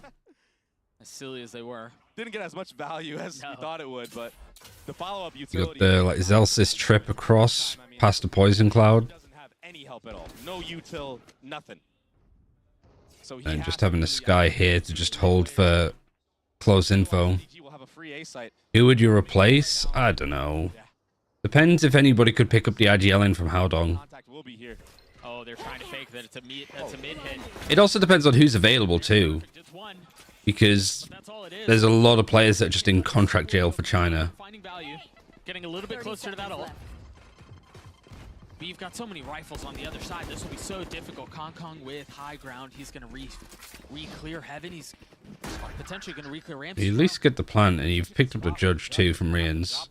So I like this call actually. Because you've satcheled and you made noise towards heaven. With nobody at his side. But they've smoked it, so they have a good idea. So again, they want Kung Kung to sort of come in. Paranoia used Snake Bite as well to delay these two, which is real good. The spit keeping him back for now. Forcing them to come out through heaven. Yeah, like all the heretics sort of coming from one direction. With the judge finding value. They're able to snatch his Might not be it. Still fine. Disaster avoided, but damage dealt from EDG, man. Another like close round. They had it as well, like on losing the pistol on Sunset. Oh, bonus even, wasn't it? They almost won. But they killed 3 and 2 players are like 30 HP. Yeah. I mean, he's already 3 to a showstopper. Yeah. That's going to be big for the future rounds. Here's the replay. Nice shots from G2 too. EDG have a lot of money to throw around though. I think what's more important for EDG right now is just a bit more like those clutches, those multi-kill moments, those ones that like get into the heads of heretics. You know, you win a thrifty round like that, the whole morale of the team can change. Bested and disrespected. Because then if you have a fall by here against a bonus and you lose, He started on the A side of the map early. morale drops massively. But since there was no rush, it Is looked like Taiwan counted as an import for China? No. lean already towards the B side of the map, and the proactivity right now from Heretics is really impressive. It's the same as like dual nationality in other regions, though. Like, if you play in the Pacific region for Hong Kong and Taiwan, because there's a Challengers League there, you would count as foreign aid for China. So decisive, so confident. He ran all the way from A site to get that. Well, and the desk was talking about it, right? They've kind of gotten used to what these Chinese teams are going to want to play. These slow defaults at the beginning of the attack rounds. If Heretics Same way that like Ban count is like Ban isn't an import because he's dual nationality. and it's little things like that. So last year he was considered like an Americas player. This year he's considered a Pacific player, and it's sort of the same with like Taiwan and Hong Kong. They're doing such a good job, Team Heretics. That's gonna force the A split, the walk up. But there's trips. I don't think there's any good Korean players that you'd import really that would. I think it is just like a communication and team play. Now gets through Rien's, finding a little space behind it as well. Yeah, you see what I mean? Like, With a ghost. See, able to upgrade away. time is low. What a round to be losing potentially. Out of reach. Smoggy's gonna have to push his way through it just to pick it up. He has no time. But that's another round the way. Oh my god, EDG. Oh my gosh. That's perfect. EDG. They're kicking themselves for losing that round. Benji, Fishy with the ghost and elbow. I thought it was over once Rians ran through that smoke. Here's that proactive start to the round. Yeah, really good start. Poor Kong, he saw nothing on his screen, but White, oh, yeah. Neither player really knows what the other's doing. And it was off of, I believe it was Patek. Minus held on plus Yeoman. I don't know if that would work because that, again, you've got a full Mandarin speaking team then having to like look at what happened to JDG once they stopped communicating in English and started communicating in Mandarin. It was a shit show. All towards A right now. And they're making it seem like it's just a Cypher alert. But again, the proactivity. Oh My god, Woo, that's 6 shots. Pistols this time, but they're decisive in every decision. Come on, Smoggy. Kills to switch it back. Oh my god, Smoggy. Might be a bit of an overheat. 2v2 now as Kong is spotted. Look at the beckon for the swing. He knows he's low. Yeah. Daring the challenge. Oh, the wall doesn't really help. Wall helps him get out. Why would you all, G2? Just have him cornered in. G2 with the Sheriff in a 1v2 re-ents week. Ooh, nice shot. Ah, fuck, man. Able to land the shots as Benji cleans it up. EDG are doing so much damage on these eco rounds, and they're getting the bomb down on top of it. So yeah, it's helping their economy, but it's coming down to these 2v2s that are just not going their way. They're trying their darnest. I mean, Smoggy this round, the upgrade into heaven with the Omen. So clean. Oh my gosh. He almost got that last kill too. And if he gets that, it's over. He just 1v5. That was not the case though, and that's that 4 Scary time to be timing out because you're going into a full buy. Just like Sunset. So similar. So you see what ultimates they have, they see what ultimates you have. Watching right now, slow approaches in the early round. Players at this point are kind of like, all right, when you take a timeout, you usually do this. You know, that kind of data is available. The last map. But I mean, it's just like heroics from Heretics. They're playing off of each other so well. And I think it goes back to a word that you and I have used a lot throughout this tournament, and that's disruption. Yeah. That just really feels like the approach for Heretics here. Don't let them settle into that slow, defaulty attack approach. Don't let them settle into feeling out the map and then striking where they want. If you're going to take the fight to them, if you're not going to allow them to settle in, you're going to leave EDG in fits, and that's exactly what Heretics have done here. Yeah, and that slow approach is how G2 absolutely destroyed Heretics. They completely dismantled them. They manipulated them around the map. They had them run circles around the map. Right. Oh, I wondered, that was, you know, graphic design is my passion moment. I am you watching, but I am watching you, but it's just as a circle thing. They don't even care if it's It's just messy. They're going to take that fight aggressively.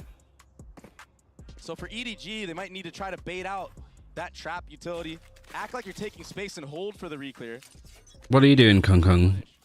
But sometimes What are you doing? Why? Especially with Heretics, they're just on point right now. Why is he starting over? They're just dialed in on their crosshair. You just had a timeout. G2 has thrown this orb a couple of rounds now. Why was he over here and then just like focus? I guess I don't know. And it's off of the cam again. Just like Sunset Doug. So that orb going up and down suggests that somebody could have crossed. FPX better than EDG potentially.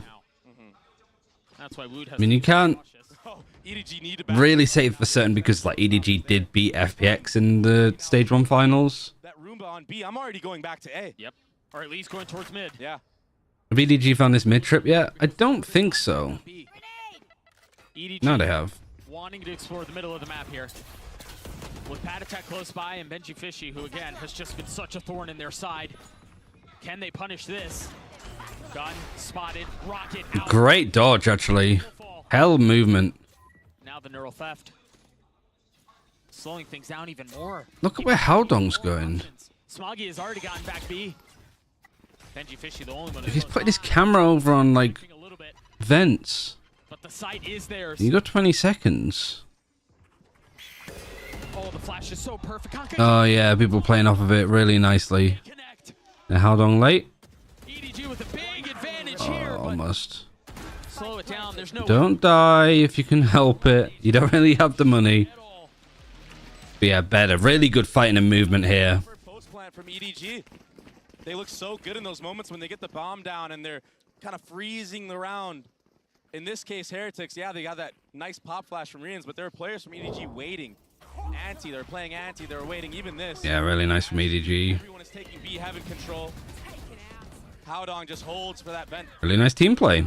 I mean, that was all she wrote. I mean, it was a really clean post plant from EDG. Yeah, but the problem is they haven't been able to get into those post plants. Oh, Chichi. Oh, is that what you said before about like the Russian? Because you're right. When they get there, they look comfortable. When they have time to set Like the Chichi was the game in Russian.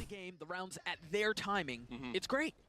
And they were fortunate that that showstopper from Woot didn't connect because everyone was funneled in such a I think this is a good adjustment though. All side for you till A. Because you have been doing this well, but it's not really been amounted too much. But you are just sort of taking this space anyhow. I think so many teams get into this whole mentality of, you know, if we put this wall up here, we can like lurk and scale up this quietly. With the Cypher here, we can obviously do the same. But you can't do either of them as well as if you just put all of the utility on A. And like have the Cycle lurk up with the help of the Viper wall. Staying in their setup. Why not? Why not gamble at this point? I mean, if they go B, you can go for another retake round, whatever. Right. There's 4 here, including the trips. Oh, these double trips, this could be really bad for EDG. Is Benji Fishy gonna play spoiler again? I've got your trail. Interesting timing on the Seekers. That should give the info. Yeah, that should give you plenty of info that everybody's over here, everybody's over here. Space, the Seekers that are being traded, it seems like they're still considered. Don't do a Carmen call, please. They've got to be cautious. 20 seconds. They're actually doing it. Man. Getting the first. Wood on the cross, and now time is up. They can't really reconsider this. They can't really decide to flip the map. They've got to commit A. 10 seconds left.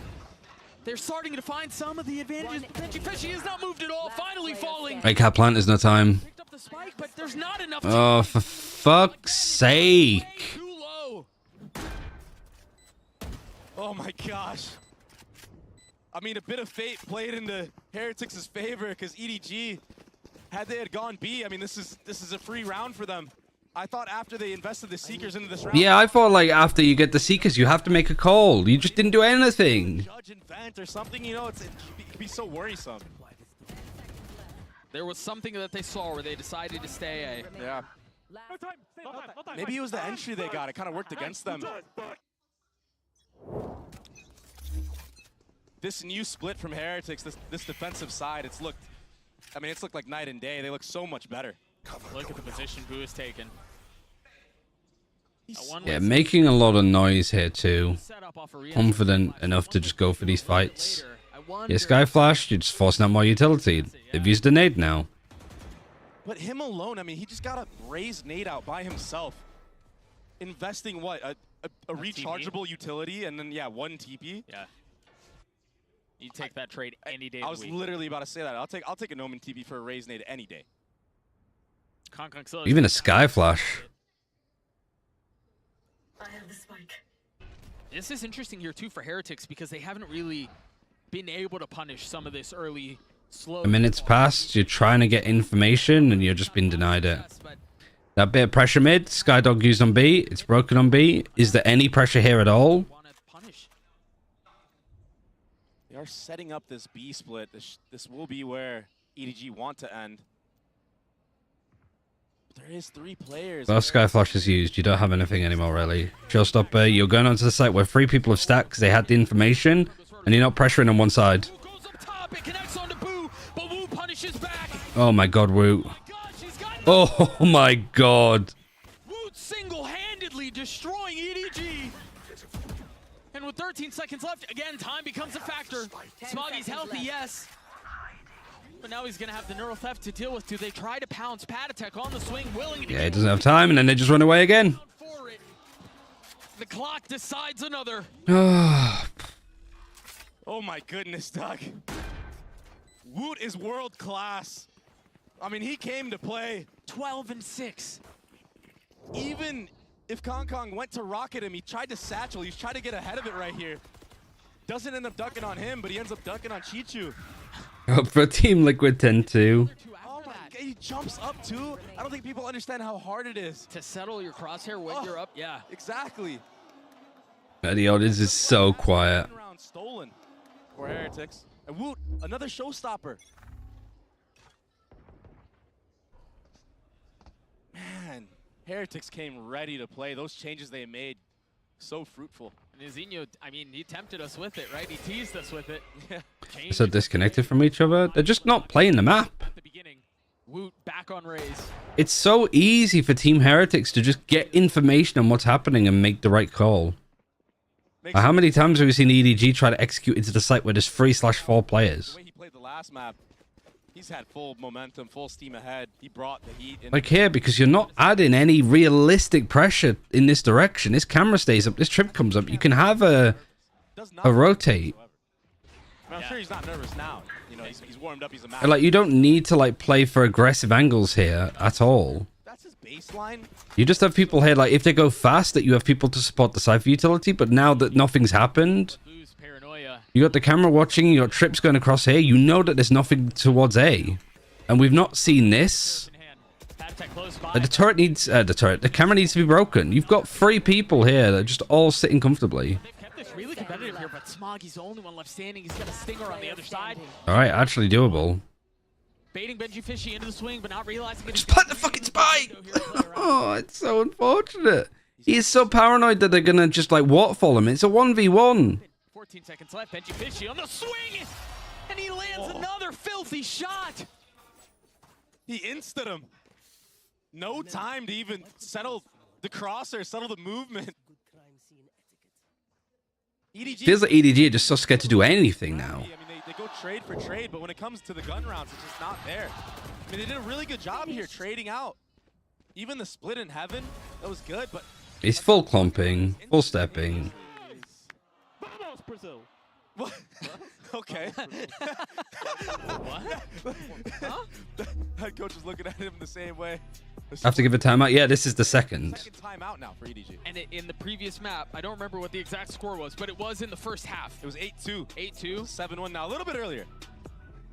But the same concern. Wasn't this kind of expected? FPX were the better team all the way until the grand finals. It was expected, but I don't think anybody expected EDG to be this bad.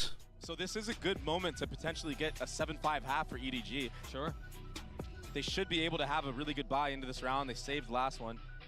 It was a little dodgy, but you know, it's fine. The thing is Heretics are winning these rounds without having to invest a lot of big ults. Chinge after? Yeah, but for who? And then they use them for the gun rounds. Right. And then all of a sudden, again, EDG's on eco. Right. Assuming that you can't get any other coach without paying an astronomical buyout. This team in general, they've just gone toe-to-toe with the... It's the same with, like, if they want to get another IGL, who? I mean, FPX really did give them a run for their money, though. this time around. They're not having it. Because this year it's also hard because a lot of the players, a lot of the teams that didn't make franchising, that didn't make partnership, they're holding on to their good players to like sell them out. Hey, baby, destroy it. Yeah, like Trace will ask for a lot of fucking money for both of them. Default hasn't really been getting much value for EDG. Like, that's a move potentially for like 2025, not this year. Heretics are just so calm. They're so poised to not use anything early on. The paranoia out in the face of Rien's. Boo repositioning, still saying, oh, clear of any of that utility. See if you can get Sword 9 back to IGL for you next year. On the swing, it looks clean as the fight ensues up in heaven. Rien's still dancing around Woot. Close by with Rocket in hand and satchels to boot. He may not have to use them. Spike down B. It's just another dominant stomp. They know exactly where G2 is right now. I mean, even Woot just jiggling in spawn here. Why not use the showstopper? He saw. Yeah, cleared him. Yeah, I guess. An easy cleanup. You're so close to the end to have two. The probability of Just all of the confidence is gone. pretty low. They're just so boomed. They have 4 ultimates and like no plan. Yeah. I don't think they're tilted. I think they're just boomed. He anchored this B heaven space so well. That molly to dissuade everybody to run through from middle, and then he focuses B main. Exactly. And then he snaps back. I mean, it's textbook. He just plays that so perfectly, understanding his window is there for him to focus on site. You're absolutely right. And the star of the show. I mean, Woot, he's sitting at 14 kills. 14 and 7 to be exact. This kid is something else, man. On the other side of the stage, Smoggy's the only one who's kind of... Everybody's grouped up. Good aggressive. You got 3 on 8. Have somebody to go get information. They hear one. Are they just gonna... Yeah, they're gonna get Decipher. Just isolate them. Clear them out. Still fine. More loss there than I think they would have preferred. They got the dog. They got the paranoia. EDG want to go, but they're so scared of these trip setups. And it doesn't matter. Like, you're just so isolated from each other. Smoggy, but at that point it's late. They've already lost their duelist. The pit invested. G2 falls. Now they're gonna have to dance around Pat Attack's ult. Heretics right now. They're just ready for... The way that they're playing with some of this Cypher stuff is crazy, though, from Heretics. It's all just, like, good fundamentals, like, good protocols of, okay, if we're in this situation, we do this. They have to creep around this pit. Maybe they get into spawn and try to flip the map, but the problem is they have 30 seconds left. There's not a lot of time to think. Early don't think it's Team Heretics. No, I don't think it is either. It was more on Sunset, but There's an opening now. the reaction should be better from EDG. Starting to corral and control them as they drop the pit. Because they're about to run out of time again. And they're planting open. Persistent in the attempts. Boo's on. Yeah, just... The spike goes down. So does Smoggy.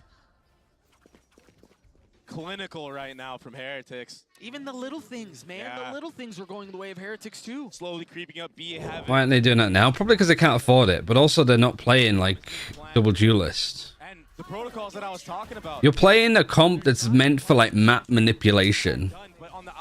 And you're not manipulating the map. You're meant to be putting pressure onto A, and a bit on B, and a bit on mid, to make it hard for the opponent to stack the right sites. Team Heretics have stacked the right site every single time. There's no point playing this comp if you're going to play this way. If you're going to play this way, just play fucking double duelist. That's where EDG's headed. Because this isn't... Oh, it allows us to, like, full contact walk up here? Kong down.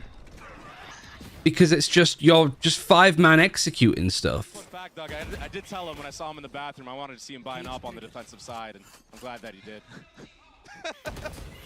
I'm glad you were able to communicate that to him.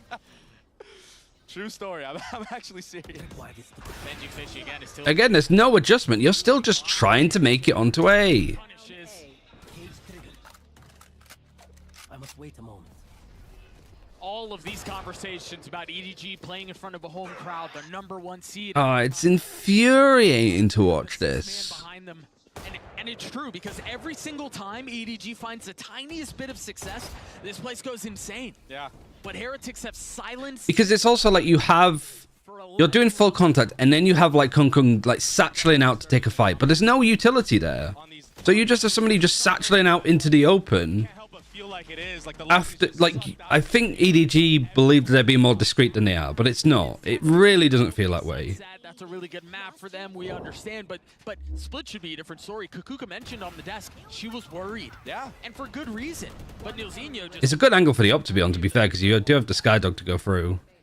And you know what? When you get rolled the way that Heretics got rolled, the second time around, you're way more confident going into a map like Split. Yeah, 1000%. There's nothing less how to play domestically? No, but like nobody in China has the protocols that Team Heretics have. The next time they play Split. If there's a team in China that can play like Team Heretics here, they're the best team in China.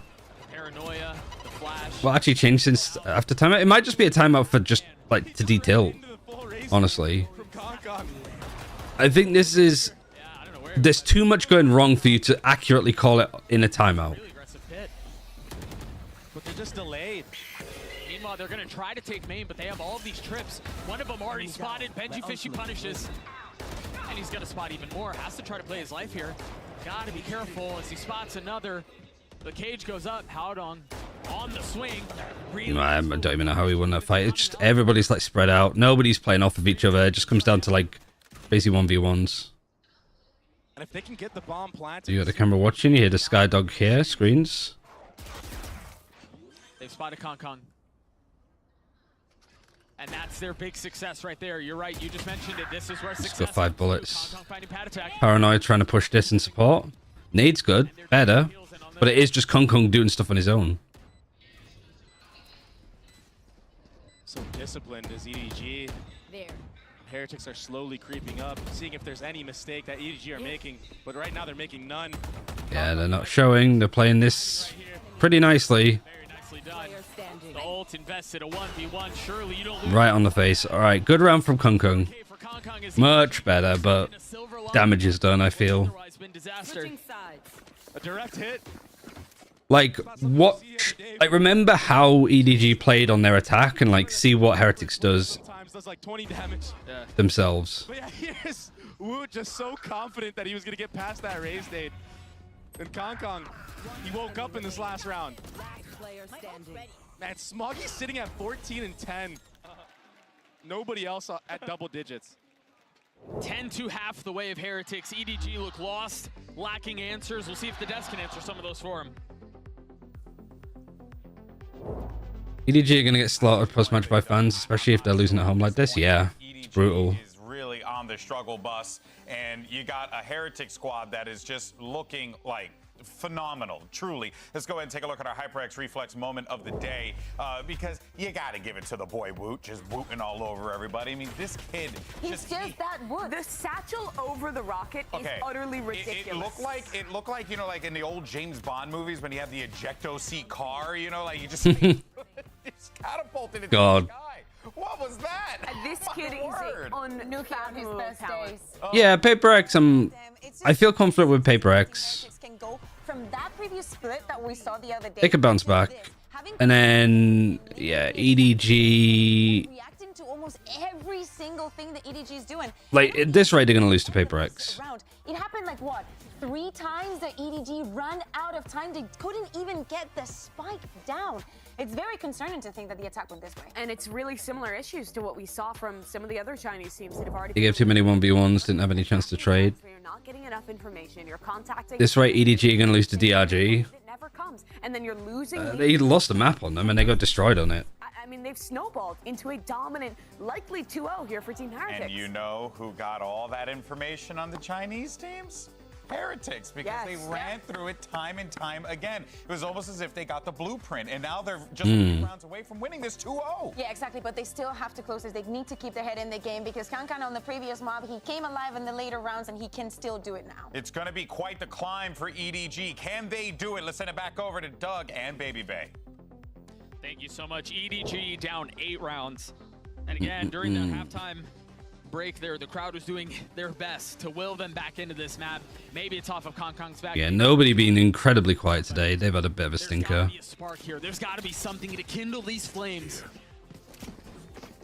It's just so tough because nothing has gone their way. Even the 1v1s, right? Benji Fishy just shutting them out entirely. Yeah. the shining star has been. So like here, like exact same comps, right? They got 4 bodies and stuff towards B. They got the Viper wall this side, and then a Sky that probably is gonna flash. Flashes for heaven. And already Heretics doing a 4-1. No noise anywhere else. Skydog as well with this wall. Maybe you throw in an Omen. Yeah, like they aren't falling for it because I don't think there's enough utility there. But they've seen this come through. Really for EDG to want to move a couple of these players. 2 of them got tagged by the Paranoia, Woot the only one who has not. And he's going to be the one on Oh man. Oh my god, he headshot him too. How is Smug still alive? He gets good information on what, like, the 2 players that are near him. And they know that the Sky was over towards A, so they're probably still rotating. Things slow down for just a moment as the dog now from EDG is Alright, play this together. Slow here, fast here. to get the space back down, and Reigns with the frenzy at that distance will drop the duelist. Oh my god. 1v2 G2 with the ghost in hand, 57 They haven't even planted yet. Oh, close. Come through. Great trading from Heretics in this scenario. It got scrappy. There was a push and pull on the actual site. But that frenzy, it was perfect for the situation that Reigns was put in. Those close range gunfights, all he has to do is spray and pray. Imagine we're gonna see the replay right here. Even the insta-dink right there. Yeah. Oh my god. Steady with it. Oh, he got him too in the back. Waving in and out. Just like gliding. I wonder what he said. I mean, all steam ahead for Heretics here. Let's flip and go, Doug. 11-2. A couple of members on EDG have to invest. They force up the Stinger and the Spectre. You have to. Yeah. Oh. That might be the only thing that's gone wrong for Heretics this map. Literally. They're not playing together. It's a ranked team at this point. I mean, it's a tricky place to retake from. If they want to come back into this map at all, that they have to do something crazy, something outlandish. This chip isn't broken either. Oh my gosh. Please. Stop. Trying to land the shot. Hasn't managed to, but he got what he I've was. seen 11-2 by EMEA team on split before. It's just cope though. It's not cope at all. It's doable. G2 finding some success. And that's A site. And he can leave it actually, so the other players can pick it up because of the smoke. And you got a Skydog as well to clear for a bit more information. Like, good protocols from EDG. You get a gun upgrade, I think. As soon as that kill came through, they started Might to not. rotate. Remember, it was Howdong. But you get good information, it allows to rotate, and now you're getting people in the right spots. You've got the Raze to watch mid, so the Omen can help on site like this. And then just everybody kind of loses how to shoot. Sheriff strikes again. Now, finally, falling Kankan from up in heaven, getting it. Oh, nice try. Again, like somebody, like the scoreline isn't close, but some of these rounds are. Heretics get to series point. It's the same narrative as those 1v1s on the opposite side. When EDG were on attack, it was Benji Fishy that was winning the 1v1s. In this case, it's Boo. But honestly, Kong, he did everything he could. He had to reload here, and the patience of Boo. I mean, just tapping away. Yeah, just a wallbang towards the end. Securing the round win, and you have to buy anything now for EDG. They have rifles, they have Yeah, Smoggy is no armor. no wall. He is a Vandal, no armor. G2 hit some really nice sheriff shots. Okay, Kun gets 2. Nade afterwards. Just a high-low. Again, that's something that we didn't see from EDG at all. Just a quick, like, we're going to fight. But meanwhile, whilst this is all going on, Benji is finding and taking more space than Howdong did at all when he was playing over here. If he catches out Howdong here, this would be big. Almost does. And he does. It's just such a bad fight for Howdong to be taking. As well. The truth is, Heretics have a fully open map right now. Yeah, I was about to say that opens the middle area of the map. Smoggy is statistically best on Brimstone, just a thought. Yeah, just stick him on Brim every map. Heretics to maybe go back to mid. They're gonna lean into this. They're still coming this way. I mean, sometimes just grouping up and healing your teammate is the right call. Just trade out. They've been so good at trading in this series so far. Doesn't get traded this time around. That cage was the problem for them. Oh, Chi-Chu's filling in on the space. And Kong from the other side. All right. I thought it was gonna happen. Yeah, Kung has to get a 4K with a Spectre to keep it alive. The Rockets online for the duelist. Brim Viper on split, what could go wrong? Plenty. The first time in B main, the little collat right here. Yeah. This was really nice. And then in the back of the A side here, I mean, it's not easy to get kills with the Spectre with this distance ahead of you. He was dead on. So clean. You still can't help but feel like it's a little too late. Certainly looks like that's the case on the face of the coaching staff, but Kong it has been a spark before. Maybe he can do it again. Aggression from Heretics at the beginning of the round. They just satchel past the pit. They just fully get ahead of the pit.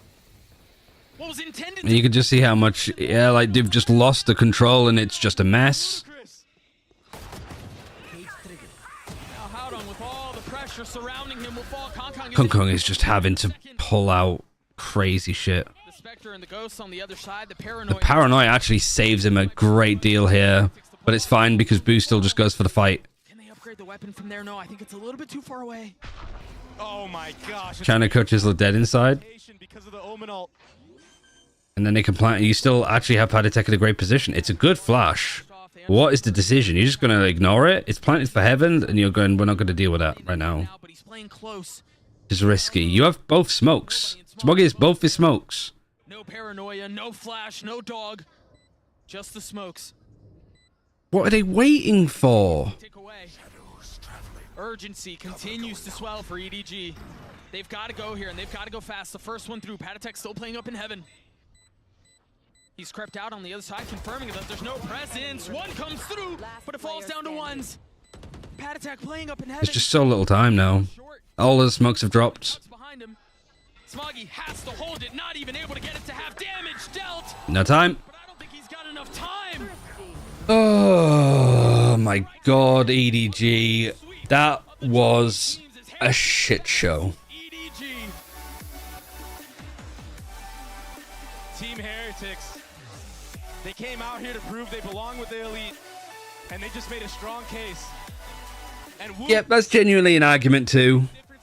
Like, Heretics have been great. Heretics have had a really, really good day today.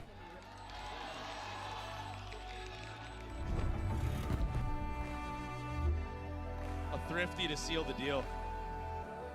That's as close to a complete, I mean, perfect stomp almost, as I feel like we've seen in a really long time. Because oftentimes you'll see teams get an early advantage, but the other team claws their way back into it, right? Yeah. Like they get a couple of things together, but Heretics, for all intents and purposes, really destroyed them every step of the way. That change on split, that, what, one-day turnaround they had. One match turnaround, I should say. So clean now. Take a look at a couple of these highlights once more. And honestly, if you missed the map, I'm gonna give you a precursor. What happened to the EDG that created the Gecko comp on Bind? I don't think they created it. I think that goes towards Sentinels. That was such a crazy game. Actually, T1 I think had them beat. T1 used that comp against EDG at the Africa tournament. I didn't believe that they were going to do it in this fashion. I thought it was going to be a 2-1 close game. Kind of like how they played against FPX. I thought it was going to be this back and forth battle. Navi tried it early. And honestly, they did it. EDG played it in Tokyo. Oh, they played Gecko at Tokyo. Rians was a freak. I mean, every single player. It was the synergy. That's what it really was. They played so well together today. The trading was on point. Thanks for the host, Liz. I'm literally about to end myself though, because I'm casting in, well, call time's in 20 minutes. So I'm not really sure what was going on there, but Let me just, I want to just see people's you give a little gas to tame reactions. a completely dominant performance from Team Heretics, and now the Verizon post-match interview with Paditech. Hello， 大家好，欢迎来到赛后采访。 It's actually funny that like 再次恭喜 Team Heretics 赢下了本场。 3 of the teams that picked their opponents lost. 选手来接受我们的采访。Welcome to the post-match interview, and now I'm joined by Paditech from Team Heretics with us. Hello. Hello. Would you like to? I must sleep before work. Have a good cast. Thank you. Would you like to make a short introduction? But thank you very much for the raid. I'm Paditech Fabrowski. I'm best standing in the world for Team Heretics. 也是跟大家 It's really not Team Heretics. It's EDG been really bad. Nah, I think it's ignorant to think that it's just one side doing put. Like, I'm not saying EDG didn't play badly. They did. But Team Heretics didn't fall for anything. And they made the, like, Team Heretics made the right decision every single time. Can you repeat the question? It's really hard to hear. Yeah. Now that you have fought against all the teams from CN region, how would you define the playstyle of CN region? How would I define it? Probably with one word, kind of crazy, not gonna lie. Yeah. Different playstyle compared to Europeans and Americans and like Pacific. But they are pretty good, not gonna lie. Actually, like a nice, humble interview. It would have been very easy for Paditek to just shit talk his way through this one now. Especially when you just beat a team like 13-2. And he's like, no, the region's pretty good. 那接下来也想说，其实他们今天的表现是非常好的，也想问一下他们对于今天这场比赛的准备工作有多少是基于他们曾经在瑞士轮的学习呢 ？So your performance was excellent today. So how much preparations coming into this match was based off your learnings from the Swiss side? Honestly, the 3 days that we had off after the win versus FPX helped us a lot. We prepared a lot of things that actually helped us to play like well in scrims. And let's be humble, else people wait for your downfall. Yeah. Also, you just want to those 3 days really helped us to like farm up as much of the China audience as you can. Our play style. 他说，其实他觉得瑞士轮的这段经历是非常非常重要的，在这段时间。But I do like Heretics as a team. 有了一个很大的提升，尤其是他们可以在今天把他们所有训练赛里的成果。EDG results were really bad in the scrims. I heard that rumor as well. 所有在瑞士轮之中的这些学习，都让他们更加巩固了他们的打法。Yeah, I mean, I think if EDG go out 8th, I'd expect roster moves. But what roster moves, I couldn't tell you. I just wouldn't know. Because it depends on the kind of contracts that some of these players are in and like how much money EDG is willing to spend. I think we're just gonna play our game. I think like I said earlier, we solidified our game style to the point where we are not scared. Kunkun was playing with AK at midnight yesterday. AK is a good player, but he's not what you need right now, I don't think. One more shot. You need a brain. I think you need a new IGL, full stop. Because there's no strategy, there's no plan. But man, I don't know how you do it. I mean, the only better Chinese players are in FPX, honestly. I don't know if that's true. We don't know. There's a lot of really good players that have shown in. 对，最后还是要对大家说一声，他很爱你们所有人，咱们是最好、最优秀的观众，对于他来说。That's how you get the fans on board, though. 结束啦，拜拜。And there you have it. Team Heretics gets the win, 2-0 over EDG. I can't believe that happened. But I can. That's what I don't get. I don't get why this is such an upset. Like, I'm the China Glazer, and I'm like, I don't know if EDG would. I don't know if they have as much of an advantage over a team like Heretics. FPX was just so incredible to watch in some of the rounds, how close they took everything. That, you know, we expected a bit more. Yeah, I mean, I definitely expected more from EDG, but I mean, Woot was lighting the world on. Yeah, this absolutely isn't an upset. Definitely Should be able to find players like the Fan Karen, no, but China likes to recycle players. Yeah, China likes to recycle players because everybody's in contract jails. For that top spot. Like the amount of players that we saw in Evolution aren't played in Tier 1 at the moment because they have like egregious contracts is a huge amount. I'd say that the best players for China for next year are not in the league now. Other than your Kung Kungs, your Lives, your Chi Chus, Fung Fungs and shit like that, right? But like, I think I could definitely see it as like a player that was in Evolution playing at a certain level. You know, like Seofat's gone to Wolves. Like, they could be amazing. And they were like pretty decent when I was watching it during Evo. Yeah, had to have been. It was super Actually, cool I remembered Berlin. But Eren was a good addition for Tyloo. Yeah, there's just a lot of that going on. But I have 10 minutes, so I'm going to go. Unfortunate loss.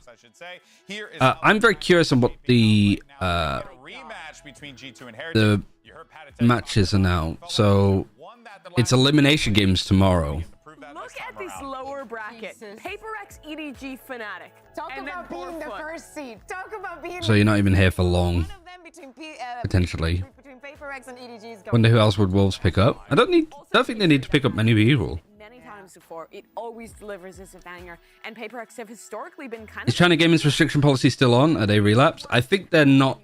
regional rematch between Fnatic and They're pretty tame, I think, right now. But I don't know. I don't know much about like China's politics, but I know that it was initially meant to come in hard and then they reconsidered because Goldfish and Plex is gone. No, I don't know. I don't know if Plex is gone. Sure. And you know, I mean, they're in Shanghai. You got to feel that, you know, like kind of like that elephant on your back, right? Is that the right word I'm thinking? The monkey on your back. That's what I was thinking of. Basically, the pressure that you're feeling. Our words are hard. There's another on your stage shoulder. and you have hundreds of people just looking Chip at on your shoulder. Yeah, sure. Chip on your shoulder. But it's like also like, yeah, monkey on your shoulder is fine. It's applicable. Yeah, I'm really good at idioms. Give it to me, okay? This is my last segment, all right? They could just use their parents' ID though. She would never. Yeah, exactly. I don't know. I don't know. But I'll end the stream now. I won't raid anybody because I don't know who's staying around, so I'll just sort of keep her out. But thanks for Liz for the raid. Also, thanks for Kaz for subscribing. Geekest for subscribing for 6 months and also the 10 gifted. Thank you guys for watching today. Not the best result, but let's see if it's going to be a bit better tomorrow against FPX. Yeah, Christ. I doubt, but we'll see. All right, bye everybody. Bye.